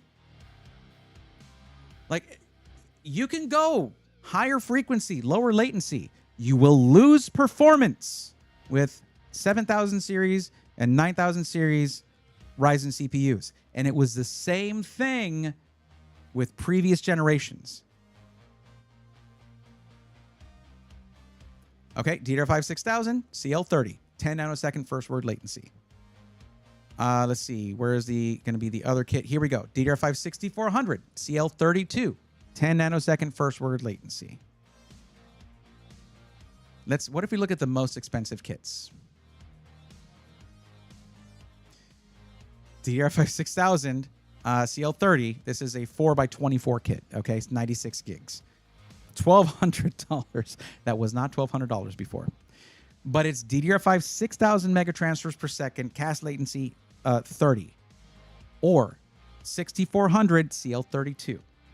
Don't try to outsmart the AMD engineers.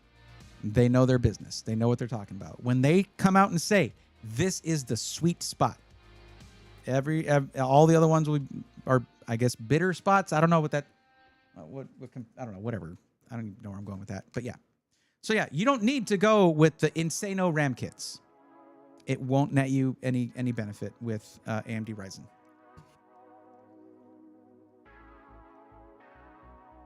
I just filmed a YouTube video earlier. If you're just listening in the background, you would have heard me talk for a long time about this exact topic, because we're going to come to a point to where we can't get kits that have 10 nanosecond first word latency, and people are just going to lose a little bit of their performance. But if you go Intel though, Intel, their memory controller is just like, all right, what do you got? Hey, that's fast. Let's use this. And it just kind of doesn't care. Intel objectively has a more versatile and adaptable memory controller. AMD is just Ryzen has always been picky about memory frequency and latency. That's why it was like, go DDR4 3600 CL18. Oh, but 3200 is going to have CL16 and yada yada. No, well, I mean, actually, that was equivalent. But 3600 is what AMD engineers said. Go 3600 CL18, bam. Was it CL16 for that? It's been a while since DDR4. Okay, I can be forgiven for not remembering all that Samsung B-die nonsense. Yeah, it's been a while. So yeah, for RAM, you just get a solid kit of DDR5 6400 CL32 if you want that higher frequency. The first word latency is the same, or absolute latency, however you want to call it. There's two slightly different terms.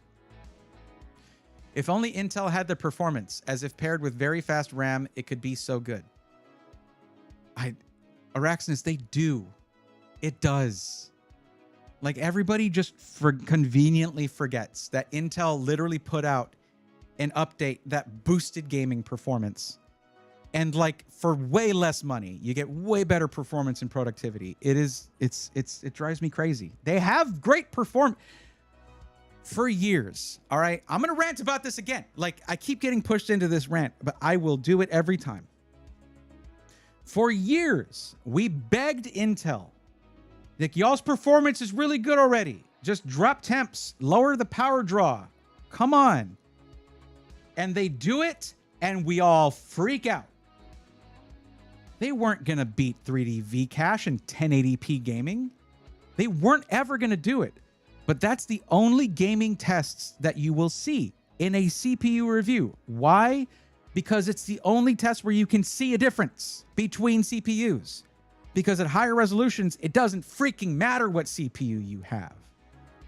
At 1440p, and even more so, or I guess if I'm saying how much it matters, even less so, at 4K, it's a wall. They're all even with each other.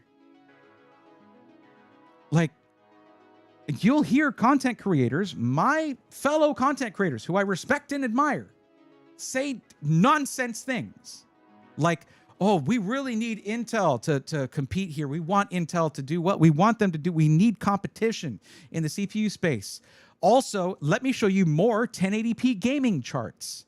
Even though 1440p is the fastest growing resolution amongst newer gamers, even though this is a $560 CPU, let's look at 1080p gaming.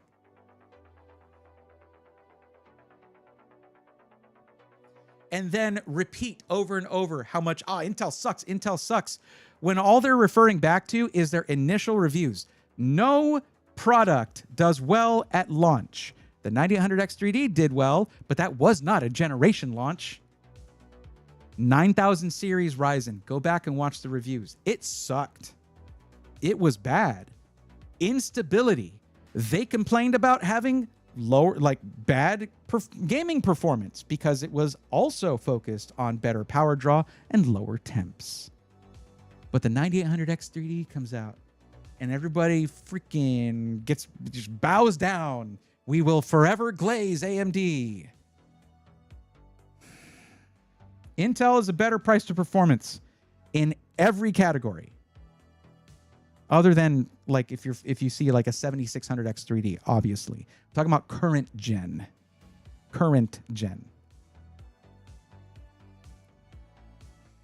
And if they release a 9600X 3D, which we've all been waiting for.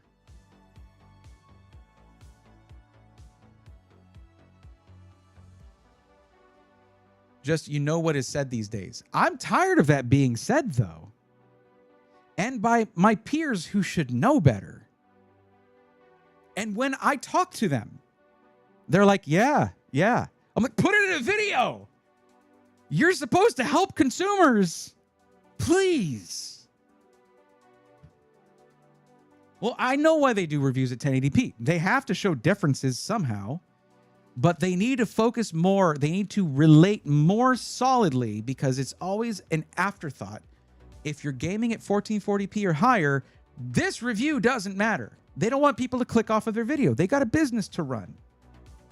Which, by the way, is the excuse a lot of corporations use. Hey, we got a business to run. That's rant number 4 tonight. Anyways. Yeah, so, right, your build. How much RAM are you putting in here? I forget. You're putting in... Oh, this wasn't the screen. Here. You're putting in 64 gigs, it looks like. 64 gigs. Yes. I mean, if you're streaming Escape from Tarkov, sure. And the budget is whatever. So, yeah, that's fine. Well, you're doing 32 gigs here. Look, if your budget is around $10,000, I guess just go 64 gigs. Why not, right? I should edit your parts list, but I guess this is where I really need to start doing that. Because you literally asked me to help with RAM, so I'm going to do that. This is not going to be good for your Ryzen CPU. This kit, not going to be good for your Ryzen CPU. Let's find you one. You want the fancy Trident Z Royal? Sure. So we go G-Skill. We just got to put in 2x32. I'm not showing the screen. I am now. Here you go. 2x32. And then we go 10 nanosecond first. We don't actually need to do this. We could just do cast latency. Well, no. Let's look at our options. There we go. That for 7000 9000 series Ryzen, just get anything that has this that suits your needs. Okay, we have that. We go by price. Well, Trident Z Royal is going to be higher in price, but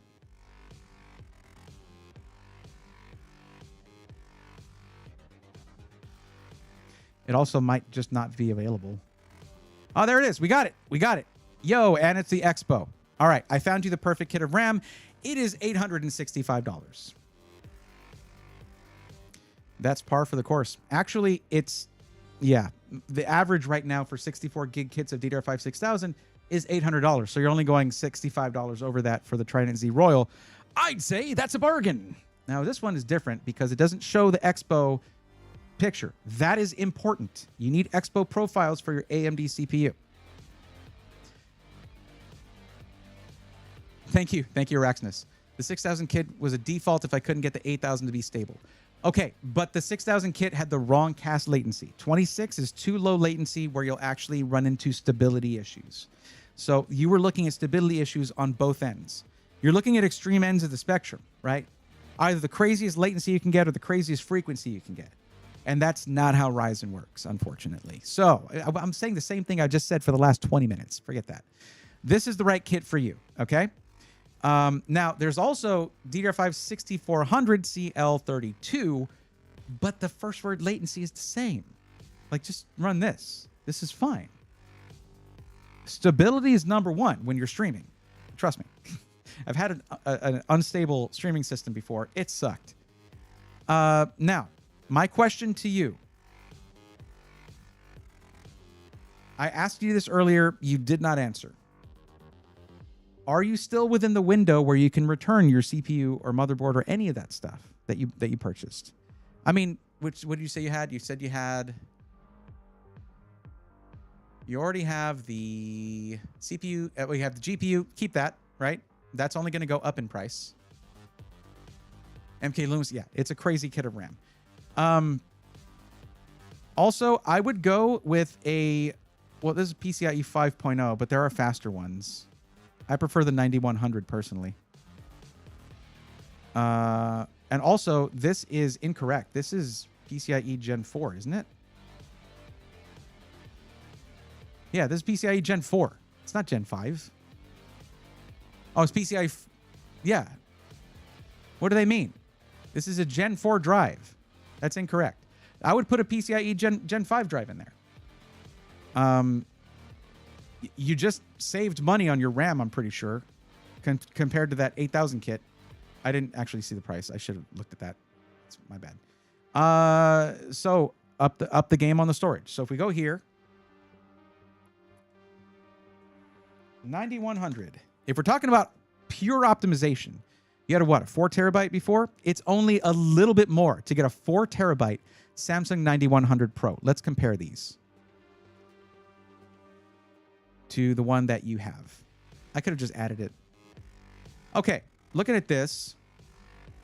We're not looking at their advertised numbers, by the way, okay? Sequential write throughput on this testing here. Sequential read, excuse me. 6,022 megabytes per second. Let's compare that to this. Sequential read throughput, 12,747 megabytes per second for like $40 more. Double your speed. You're welcome. Yeah, that's the one you're going with. Okay, not $40 more, to be fair. But this is from iBuyPower. The pricing's about $327. But still, you want to optimize? Let's optimize. You want to get nuts? Come on. It's from Batman. Okay? All right.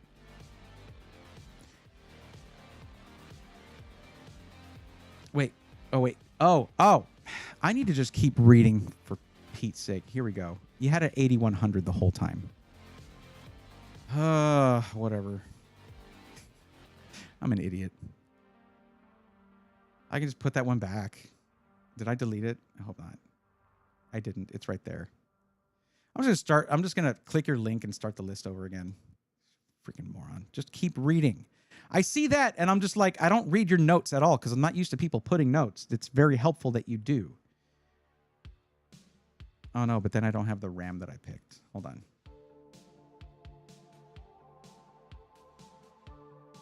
Yeah, I don't have the RAM that I picked. Where is that? What the hell's going on with this list? There it is. And there, I can just delete that. There you go. You have your original drives as they are. Yeah, you have it as your primary storage. Like, whatever's next to this is primary thing to me. But you put boot right here. I just need to read. Let's see the specs on this thing.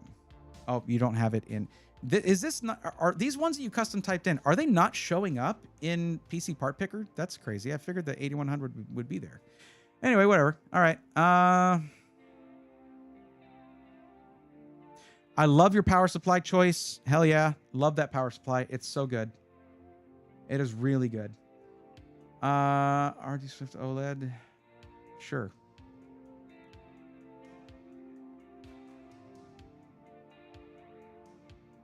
For this price or less, you could probably get the 32-inch one that does 4K or 1080p. I have one here that does 4K 240 or 1080p 480 hertz, and it was like $700 or $800, $750, something like that. That might be better, but I don't know. This is fine. I'm not really going to comment on monitors too much. We already talked about your distro plate. I'll let you fix that, but I'll remove this one so you know you need to. You already know you need to. Okay.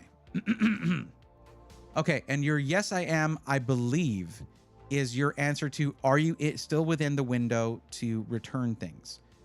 I personally would return the 9950X 3D and get the 9800X 3D. You'll save up to like $200 on that, anywhere from $180 to $200. And you're going to have, when you're gaming and streaming, the same number of cores. Now, I strongly believe AMD is trying to fix that, potentially in their next generation of CPUs or refresh or something. You might see an option that is like this, but doesn't have that problem. And you will be glad you didn't spend all this and saved yourself a couple $100 so you can kind of upgrade to that without a problem. And then all will be well, and all manner of things will be well. The motherboard, it's just as somebody who has been streaming for many years, I would not have gone with this one. It is beautiful. It is well built. It has a lot of nice features, but a lot of them are stepping on each other's toes to where if you use this one, it turns off the other one. Okay? So I would not use this one. I would return it if I were you. You can get other gorgeous motherboards for way less than $600 that have more I/O and don't have bifurcation like that. They might have a little bit, but not like that.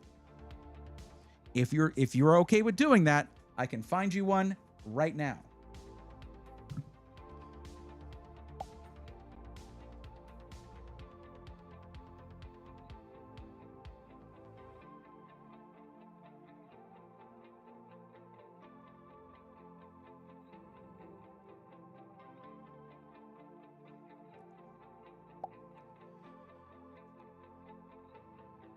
Okay.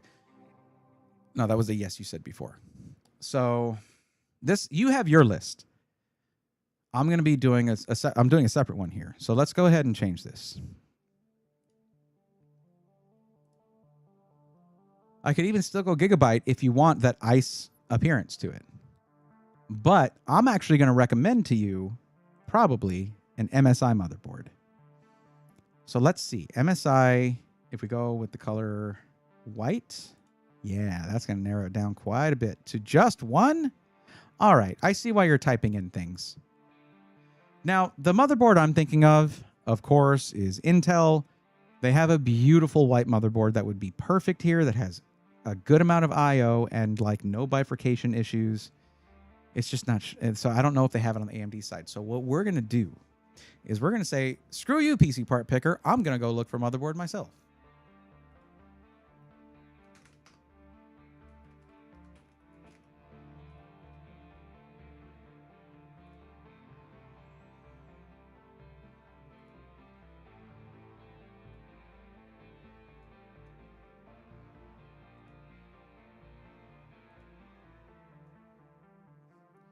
I hate that they do this. I just want to see.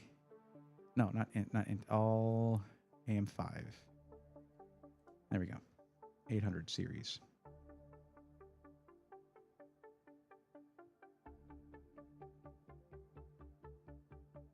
I want to see if they have a version for AMD in this.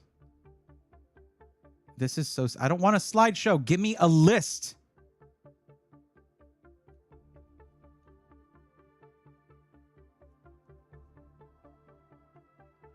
Okay, great. This is good. This makes me happy. Okay. There it is. The Edge TI Wi-Fi. They do have it for X870E. So, better I/O. Like, again, you don't need 2 Ethernet ports. You're not doing... This is not a content creation sort of... whether you're hooking up to a NAS or whatever. Like, that's not what this is. So... let's learn more about this thing. What if I click through these? Yeah, okay. Now, there is a downside here. Aesthetically, they don't have white plastics on this. That's unfortunate. I think that they should have done that, honestly. But bear with me. Function is also important. It has the white PCB. That's something that it took the industry to take. It took them a while to adopt that. From Asus first doing an Apex board, I think it was Z690 Apex, or was it Z790, Z6, whatever. And then Gigabyte running away with it, doing the ice motherboards. Absolutely gorgeous. But from the feedback that I've gotten from system integrators, MSI generally has the lowest failure rate for them. So that's really good. Let's go to the gallery here. We're going to take a look at the I/O. And generally speaking, this is better. I know it's like, but they're not all red. I know that. But you have USB 2.0 ports in abundance here. Those are important because you have stuff like a mouse. Even if it's 8K polling rate, it doesn't matter. A USB 2.0 is very capable of running that. And you put your mouse, keyboard, headset, just a really, like a Stream Deck goes into a USB 2.0 with zero issues. The standard Stream Deck 2.0 goes into that USB 2.0, zero problems. Ethernet, 5 gig. Most people are going to have a fifth of that speed with their internet connection at 1 gig. Okay. I personally will max this out. I have 5 gig fiber internet. This is perfect for me. Wi-Fi 7. Dual USB 4 with DisplayPort and a single 10 gig USB-C. So you lose out on one Type-C port, yes, and one red USB port, which is 10 gigabit per second, but you get 4 more in terms of USB 2.0 for your standard devices, standard peripherals, okay? Now we're going to look at what really matters here. When you want to connect things. So we're going to look at I haven't looked at this one for this. If this is bad, it's bad. Let's find out. Okay, this is already one thing I'm going to see is an issue. PCIe 5.0, there's 2 of them to the CPU. You'll only be able to use 1. However, let's see if these, 40 Type-C ports in the back, M.2, 2 slots share. Okay, so this is not going to mess with anything except for your USB 4 if you use the second slot, meaning you have 3 available. You have 3 storage slots available rather than just 2 on the $600 motherboard. We do need to see the price of this, which we'll check.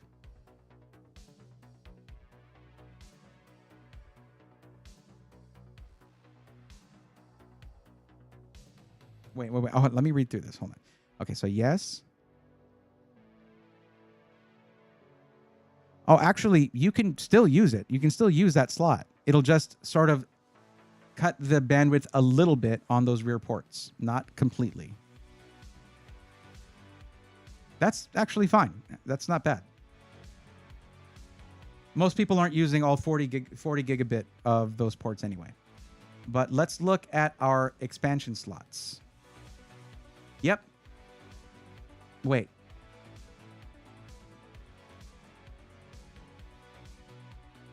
Okay, yeah. This is great. This is perfect. This is what I'm talking about. Both of the secondary slots. So I should say this. The secondary and tertiary slots for PCIe devices go through the chipset. That's what you need. Nothing is going to bifurcate your 5090. Nothing will mess with your 5090 on this motherboard. That sounds pretty good, right? On the other board, it's like, hey, if you look at me wrong, you get only 8 lanes for your X16 slot. Have fun with that. Now, this one, what you have is you have the very bottom port gives you PCIe 4.0 up to 4 lanes. That means the craziest of internal capture cards for like having a couple of nice mirrorless cameras, like this camera right here. This is a cinema camera with full-size HDMI out. It goes into my CamLink Pro. This camera right here, for when I am doing Pokemon pack ripping here, that, or when I'm building a PC, also the top-down view, that is going into the same capture card, 4K 30. I have 4 HDMI ports, 4K 30, internal, which is, in my opinion, better than an external capture card. That's just my opinion. But some people, I think Roby, like my buddy Roby Tech, Justin Roby, he prefers external capture cards. That's his thing. I prefer internal capture cards. So that bottom slot is where you will put your capture card. Now, the middle slot, let's go here, actually. That's not the one I wanted. There we go. I got the right button. The middle slot is where you would put a version of this if you find you need more I/O. Okay? There's a version of this that is only X1, meaning this connector is smaller. Okay, it's smaller this way. And it doesn't do 10 gigabit per second here. It does 5, but that's fine. This is just for like, oh, I need to connect more stuff. Here you go. That's direct controllers, direct to PCIe, and that's like 30 bucks. So that is the kind of motherboard I put in a streaming machine. So let's take a look at what this board costs.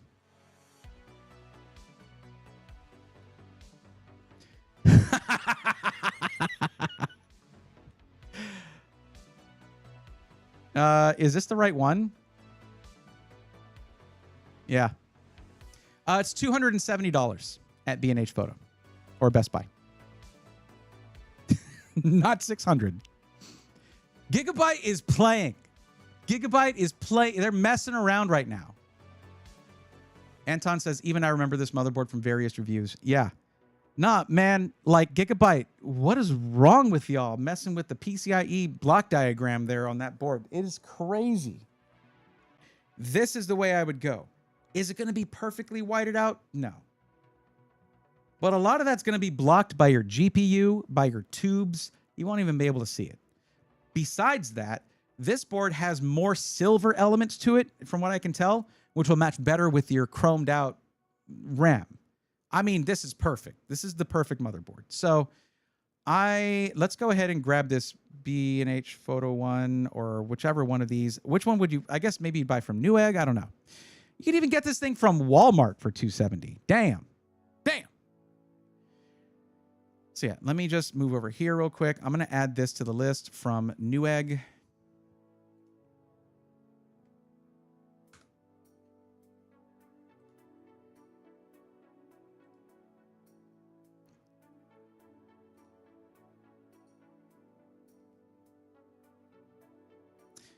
Motherboard.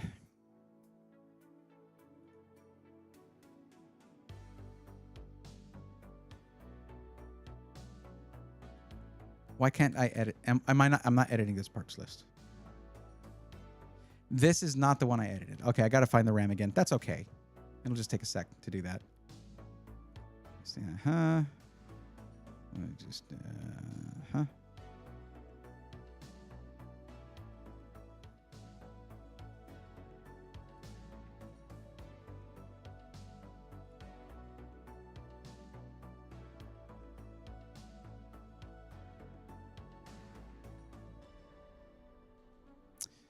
What was the thing to add, custom part?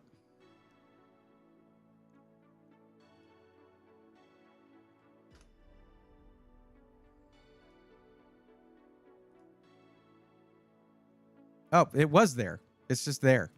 It says available soon. But like, it's in stock everywhere for the same price. Why do they list it as available soon? It's all there. It's right there. Okay. Yeah. Like, I just saved you $330. Even if there's a restocking fee, it will pale in comparison to the value you're getting out of this. Crazy. So we've saved $300 on the motherboard, $200 on the CPU if you return that and get a 9800X3D, which is running right now. How much is that running right now? 9800X3D is $454 versus $679 right now. But you paid less. So you're saving about 180 bucks because you paid $639. About 180 bucks plus about $300 on the motherboard, $480 already. We got to pick your RAM real quick. All right, we'll do that again. That'll just take a second. 2x32. I'm throwing in the 64 because, like, yeah.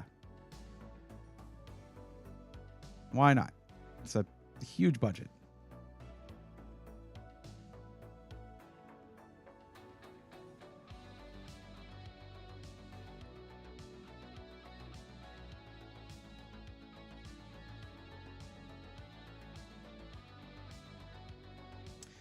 There's also this option with the 6400 CL32. And it's cheaper, actually. And it's 10 nanosecond first word. Let's go with this. Well, oh, that's right. It wasn't Expo. It's not Expo. No, you want to get the Expo one. You got to see that little logo there. You got to see that. So that's why I didn't choose that before. And it's just, again, it's the same absolute latency. whatever the other numbers are. Okay, there you go. And I had removed the distro plate, so you can add the other one. I don't know how you're going to get this thing for 200. Well, I guess it's an older part, but I mean, you're going to get the other one, the new one, I guess. That's all good. Honestly, I think y'all will have a lot of fun with this. And I think if you're talking about min-maxing, we've done that.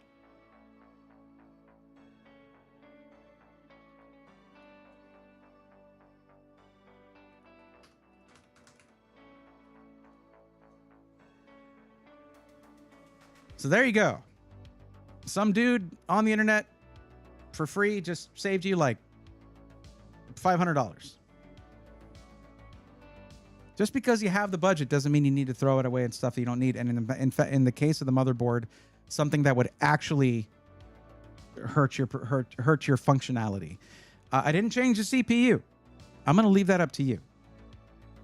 But I'm telling you, it won't be long until AMD fixes this issue with their 16-core CPUs. It will not be long until they do that. It's something that I know they're working on that. They have to be working on that. So essentially, get the cheaper one that still has peak gaming performance, and I game and stream on this CPU. It's a 9800 X3D. It's fine. It's perfect for that. Okay? You're not editing video. You're not doing stuff like that. You don't need the 16-core. If you really want that, though, wait until they fix the glaring flaw in their dual CCD chips. So there you go. There's your new list, if you choose to accept it.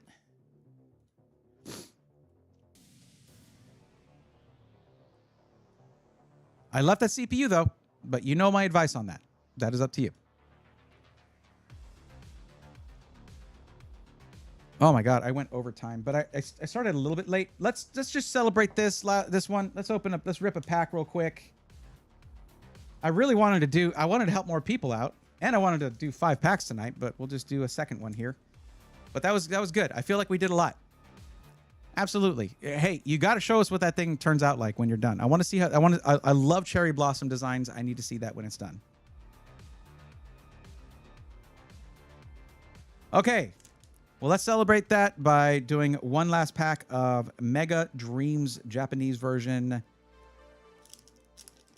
and see what we get. The last pack was hot, man. We got 4 hits in a 10 card pack. Like that's unbelievable. I might just do a couple. I really want to get this off get these done and sorted, because sorting the Japanese ones takes longer. I have to look up translations and stuff. Okay, buddy, come on. There we go.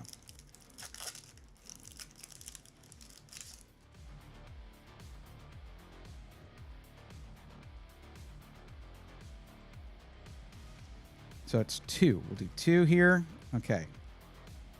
Okay, we got a mountain. Oh, we got the stretcher. Up. No, don't. Here we go. Okay. Oh, I'm not focused. I'm sorry. My bad. It's not Vanillish. It's a preview, one before Vanillish. Where am I focused at? Can I just get autofocus to just work on this camera? No. Roserade. Okay. Mimikyu. Team Rocket's Mimikyu. Okay. Spidops. Another. I already have 2 hollow Spidopses in English. I didn't need a 3rd one in Japanese. I don't like spiders. Ooh.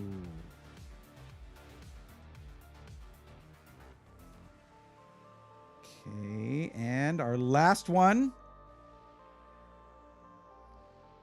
Yo, Belly Bolt EX. It's Iono's Belly Bolt EX. Damn, look at that. Fun fact, those are not its eyes. Those are its eyes. Damn, they got that. The EXs on these are insane looking, dude. That is dope as hell. These packs are crazy. Dude, if the English packs are just as generous, I like Entei. Entei's cool. He's rocking the biker mustache. You know. Ralts is cool. That's really cute art of Ralts, to be clear. Really, really cute art Ralts. Spite Ops, get out of my car. Stop. But damn, that Belly Bolt EX is dynamite. Hell yeah. Jeff, can you be contrarian? Stop being contrarian. Like, support me. Hope you don't mind me asking, but where did you go see if your motherboard will lose out if you add an expansion card? Nighthawk, you go to the manufacturer's website and you go to specifications and you look at expansion slots or whatever they call it there. It's all right there. And if it says look at the bifurcation chart, you have to download the manual. They don't make it easy for you. In fact, it's not in their best interest to make bifurcation easy to figure out. You know, let me do one more of these. Let me do one more of these. I really didn't get to do this like at all this whole stream, just at the beginning. We'll do one more, and then we will raid out. I need to get this video uploaded to Onware. Is this a peelable one? Yeah, it is. These are sealed in a way I don't really like. Okay, MK Loomis, you got it. Jeff, can I yeah, it's Sunday. Can I call you tomorrow, Jeff? You're a hard man to get a hold of. But I wanted to chat with you about, you know, current state of things.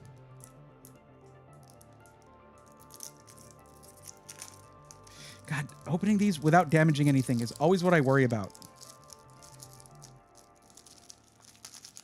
There we go. I just need to be moderately forceful in a controlled manner.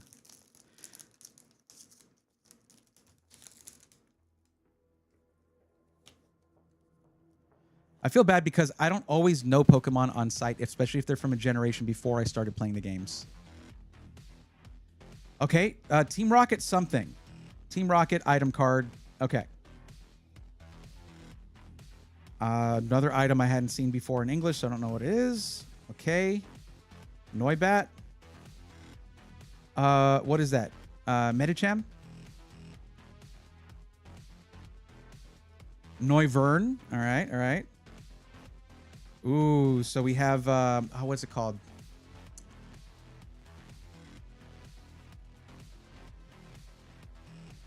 Torkoal, but like, yeah, Torkoal. Okay, Torkoal, my bad. Torkoal Hollow. And that is, what's it called? It's the evolution of Bisharp. King Gambit. Full Hollow, okay. Oh, we just got another art rare, full art rare here with a Numel. That is dope. Look at that. This set is so crazy. Hold up. Whoa. What's this?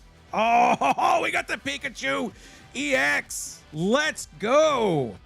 This might be my first Pikachu card that I've drawn. This is crazy. I just did the card trick wrong. Never mind. That's okay. This is I think that's the first Pikachu I have drawn. And what a card to draw. Like, I would want to use this in play, but I'm going to have to keep Google Translate handy. Dude, and a full art rare. That's crazy. Look at the lava, man. This is insane. These are pieces of paper. How do they do this, man? And of course, a couple full hollows. No reverse hollows on this. Like, seriously, look. I opened, what, 3 packs, and I got 12 hits. This is insane. Just crazy. Okay, where did I put my top loaders?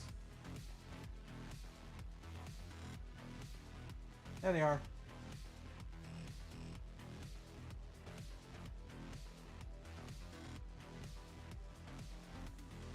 I'm putting together quite a collection of... Oh, I need to sleeve it first.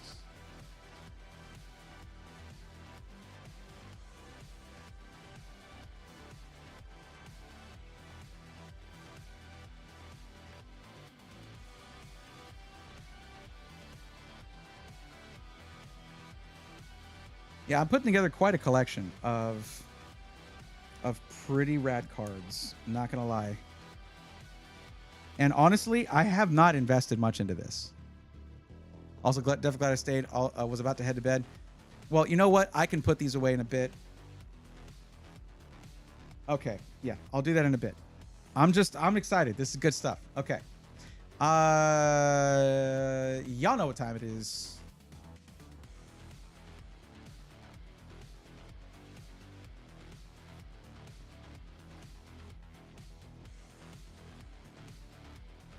Let's do a little mini raid somewhere.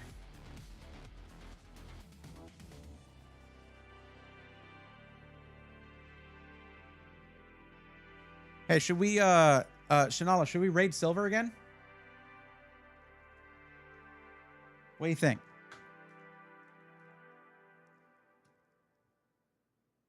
You're obligated to say yes. So like, yeah, you're like contractually obligated to say yes. So let's see. Donuts and legendaries.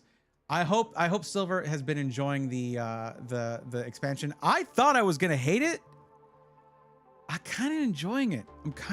I'm not gonna lie. I don't know. I might be. I don't know. I'm gonna call. If you're going to call after work, I have a very busy day. If you're going to call after work. Okay, so for me, 7 p.m. For you, after 5. Okay, I'll tell you what, Jeff. I'll just I'll shoot you a text to make sure it was okay. I'll text you after 7 p.m. my time.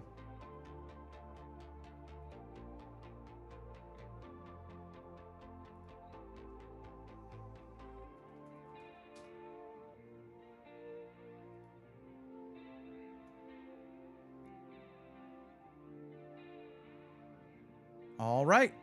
Raid started, everybody. At least your mission, should you choose to accept it, is to at least say one nice thing to the person we're raiding. They've been streaming for 2 hours. Let's give them a nice little surprise and say something nice. We do have a Bray Raid emote you can drop if you want. But that's going to be it for tonight. Thank you so much for hanging out through this video recording and helping people out. I'll catch you all on Tuesday around 8 p.m. Central. Until then, take care.